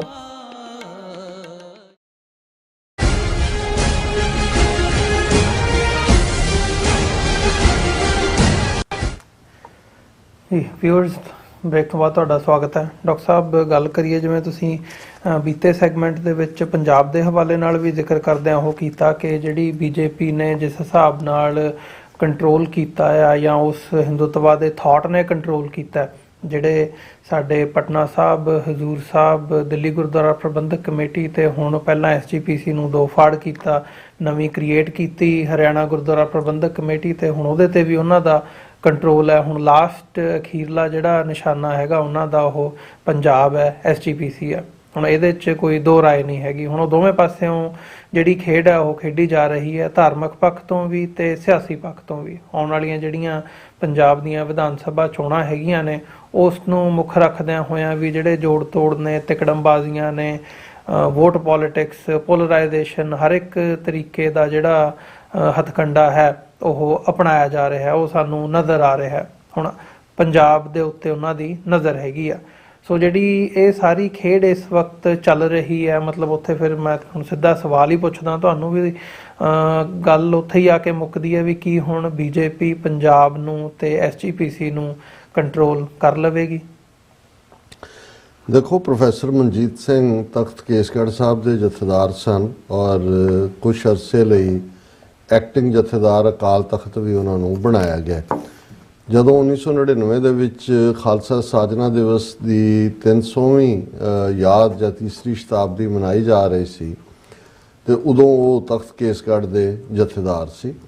ਪਿਛਲੇ ਦਿਨਾਂ 'ਚ ਉਹਨਾਂ ਨੇ ਚੰਡੀਗੜ੍ਹ ਦੇ ਇੱਕ ਇਕੱਠ ਦੇ ਵਿੱਚ ਇਹ ਇੰਕਸ਼ਾਫ ਕੀਤਾ ਔਰ ਉਹਨਾਂ ਦੇ ਲਫ਼ਜ਼ਾਂ ਦੇ ਵਿੱਚ ਹੀ ਉਹਨਾਂ ਨੇ ਕਿਹਾ ਕਿ ਵੀ ਇਹ ਪਹਿਲੀ ਵਾਰ ਇਹ ਗੱਲ ਮੈਂ ਪਬਲਿਕਲੀ ਕਰਨ ਲੱਗਾ। ਉਹਨਾਂ ਨੇ ਕਿਹਾ ਵੀ ਜਿੱਦਣ ਨਗਰ ਕੀਰਤਨ ਨਿਕਲਣਾ ਸੀ ਖਾਲਸਾ ਸਾਜਨਾ ਦਿਵਸ ਦਾ 300 ਸਾਲਾ, ਬੜੇ ਬੜੇ ਲੀਡਰ ਨੈਸ਼ਨਲ ਇੰਟਰਨੈਸ਼ਨਲ ਲੈਵਲ ਦੇ ਆਏ ਹੋਏ ਸੀ ਤੇ RSS ਦੇ ਜਿਹੜੇ ਪ੍ਰਮੁੱਖ ਡੈਲੀਗੇਸ਼ਨ ਆਇਆ ਉਹ ਕਹਿਣ ਲੱਗਾ ਜੀ ਜਿਹੜਾ, ਔਰ ਬਾਦਲ ਨੇ ਉਹਨਾਂ ਨੂੰ RSS ਵਾਲਿਆਂ ਨੂੰ ਖਾਕੇ ਨਿੱਕਰਾਂ ਪਾ ਕੇ ਜਾਂ ਦੂਜਾ ਮਾਰਚ ਕਰਨ ਦੀ ਉਹਦੇ 'ਚ ਕੀਤਾ ਹੋਇਆ ਸੀ ਅਲਾਓ, ਕਿ ਉਹ ਕਹਿਣ ਲੱਗੇ ਕਿ ਜੀ ਸਾਡਾ ਜਿਹੜਾ ਹੈ ਉਹਨੂੰ ਫਲੋਟ ਲਫ਼ਜ਼ ਅਸੀਂ ਇੱਥੇ ਕਹਿੰਦੇ ਹਾਂ, ਉੱਥੇ ਹੁੰਦਾ ਕਿ ਵੀ ਸਾਡਾ ਜਿਹੜਾ ਦਰਜਾ ਜੋ ਤੁਸੀਂ ਆਪਣਾ ਸੀਕੁਐਂਸ ਬਣਾਇਆ ਉਹਦੇ ਵਿੱਚ ਸਾਨੂੰ ਬਹੁਤ ਅਖੀਰ 'ਚ ਰੱਖਿਆ ਹੋਇਆ ਜੀ, ਔਰ ਜਿੱਤੋਂ ਗੁਰੂ ਗ੍ਰੰਥ ਸਾਹਿਬ ਦਾ ਦੇ ਨਾਲ ਸਾਡਾ ਜਿਹੜਾ ਹੋਣਾ ਚਾਹੀਦਾ ਕਹਿੰਦੇ ਮੈਂ ਉਹਨਾਂ ਨੂੰ ਕਿਹਾ ਵੀ ਆਲਰੇਡੀ ਇਹ ਇਵੇਂ ਨਹੀਂ ਹੁੰਦਾ, ਪਹਿਲਾਂ ਜਿਹੜਾ ਗੱਤਕਾ, ਪੰਜ ਪਿਆਰੇ ਔਰ ਫਿਰ ਇਹ, ਔਰ ਇਸੇ ਆਰਡਰ 'ਚ ਹੀ ਹੋਏਗਾ। ਉਹਨਾਂ ਨੇ ਕਿਹਾ ਜੀ ਇੱਕ ਤੋਂ ਬਾਅਦ ਇੱਕ ਉਹਨਾਂ ਮੇਰੇ ਤੇ ਦਬਾਅ ਬਣਾਇਆ ਗਿਆ, ਈਵਨ ਸਰਕਾਰ ਆਪਣੇ ਲੈਵਲ ਤੇ ਵੀ ਅਕਾਲੀ ਲੀਡਰਾਂ ਦਾ ਸੀ ਕਿ ਜੀ ਇਹ ਸਾਡੇ ਜਿਹੜੇ ਨੇ ਮਹਿਮਾਨ ਵੀ ਨੇ ਔਰ ਦੂਜੇ ਵੀ ਨੇ। ਚਲੋ ਕਹਿੰਦਾ ਵੀ ਮੈਂ ਕਿਹਾ ਵੀ ਨਹੀਂ, ਮੈਂ ਜੇ ਤੁਹਾਨੂੰ ਬਹੁਤ ਹੈ ਤਾਂ ਮੈਂ ਅਸਤੀਫਾ ਦੇ ਦਿਆਂਗਾ, ਪਰ ਮੈਂ ਇਸ ਆਰਡਰ ਨੂੰ ਬਦਲਣ ਦੀ ਆਗਿਆ ਨਹੀਂ ਦਿਆਂਗਾ। ਇਹ ਉਹ ਕਹਿੰਦੇ ਵੀ ਉਹ ਚਲੇ ਗਏ। ਉਹਨਾਂ ਨੇ ਜਾਣ ਲੱਗੇ ਕਿਹਾ ਕਿ ਵੀ ਜਥੇਦਾਰ ਸਾਹਿਬ ਫਿਕਰ मत करो कि आज आप अकड़े हुए हो, एक वक्त बहुत जल्दी ऐसा आएगा कि हम फैसला करेंगे कि आपके तख्त का जथेदार कौन होगा। सो ये ਜਦੋਂ ਇਹ ਕ੍ਰਾਈਸਿਸ 2 ਦਸੰਬਰ ਵਾਲਾ ਵਾਪਰਿਆ, ਉਸ ਤੋਂ ਪਹਿਲਾਂ ਪ੍ਰੋਫੈਸਰ ਮਨਜੀਤ ਸਿੰਘ ਨੇ ਕਿਹਾ, ਹਾਲਾਂਕਿ ਉਹਨਾਂ ਦੀ ਆਪਣੀ ਫਲਿਪ ਸਾਈਡ ਵੀ ਪਰਸਨੈਲਿਟੀ ਦੀ ਰਹੀ, ਉਹ ਇੱਕ ਵੱਖਰੀ ਕਹਾਣੀ ਹੈ, ਪਰ ਮੈਨੂੰ ਇਹ ਲੱਗਦਾ ਹੈ ਕਿ ਵੀ ਇਹ ਜਦੋਂ ਅਸੀਂ ਦੇਖਦੇ ਹਾਂ ਕਿ ਵੀ ਰਾਸ਼ਟਰੀ ਸਿੱਖ ਸੰਗਤ 1985 ਦੇ ਵਿੱਚ ਇਹਨਾਂ ਨੇ ਫਾਊਂਡ ਕੀਤੀ, ਜਿਵੇਂ ਉਹਨਾਂ ਨੇ ਮੁਸਲਮਾਨਾਂ ਦੇ ਵਿੱਚ ਆਪਣੀ ਘੁਸਪੈਠ ਲਈ ਮੁਸਲਿਮ ਰਾਸ਼ਟਰੀ ਸੰਗਠਨ ਇੱਦਾਂ ਦਾ ਕੀਤਾ। ਹੁਣ ਤੁਸੀਂ RSS ਲਫ਼ਜ਼ ਹੀ ਨਾ ਕੋਈ ਹੋਰ ਵੀ ਹੋ ਸਕਦਾ ਸੀ, ਉਹੀ ਰਾਸ਼ਟਰੀ ਸਵੈਮ ਸੇਵਕ ਸੰਘ ਐਬਰੀਵੇਸ਼ਨ ਹੈ, ਉਹੀ RSS ਰਾਸ਼ਟਰੀ ਸਿੱਖ ਸੰਗਤ।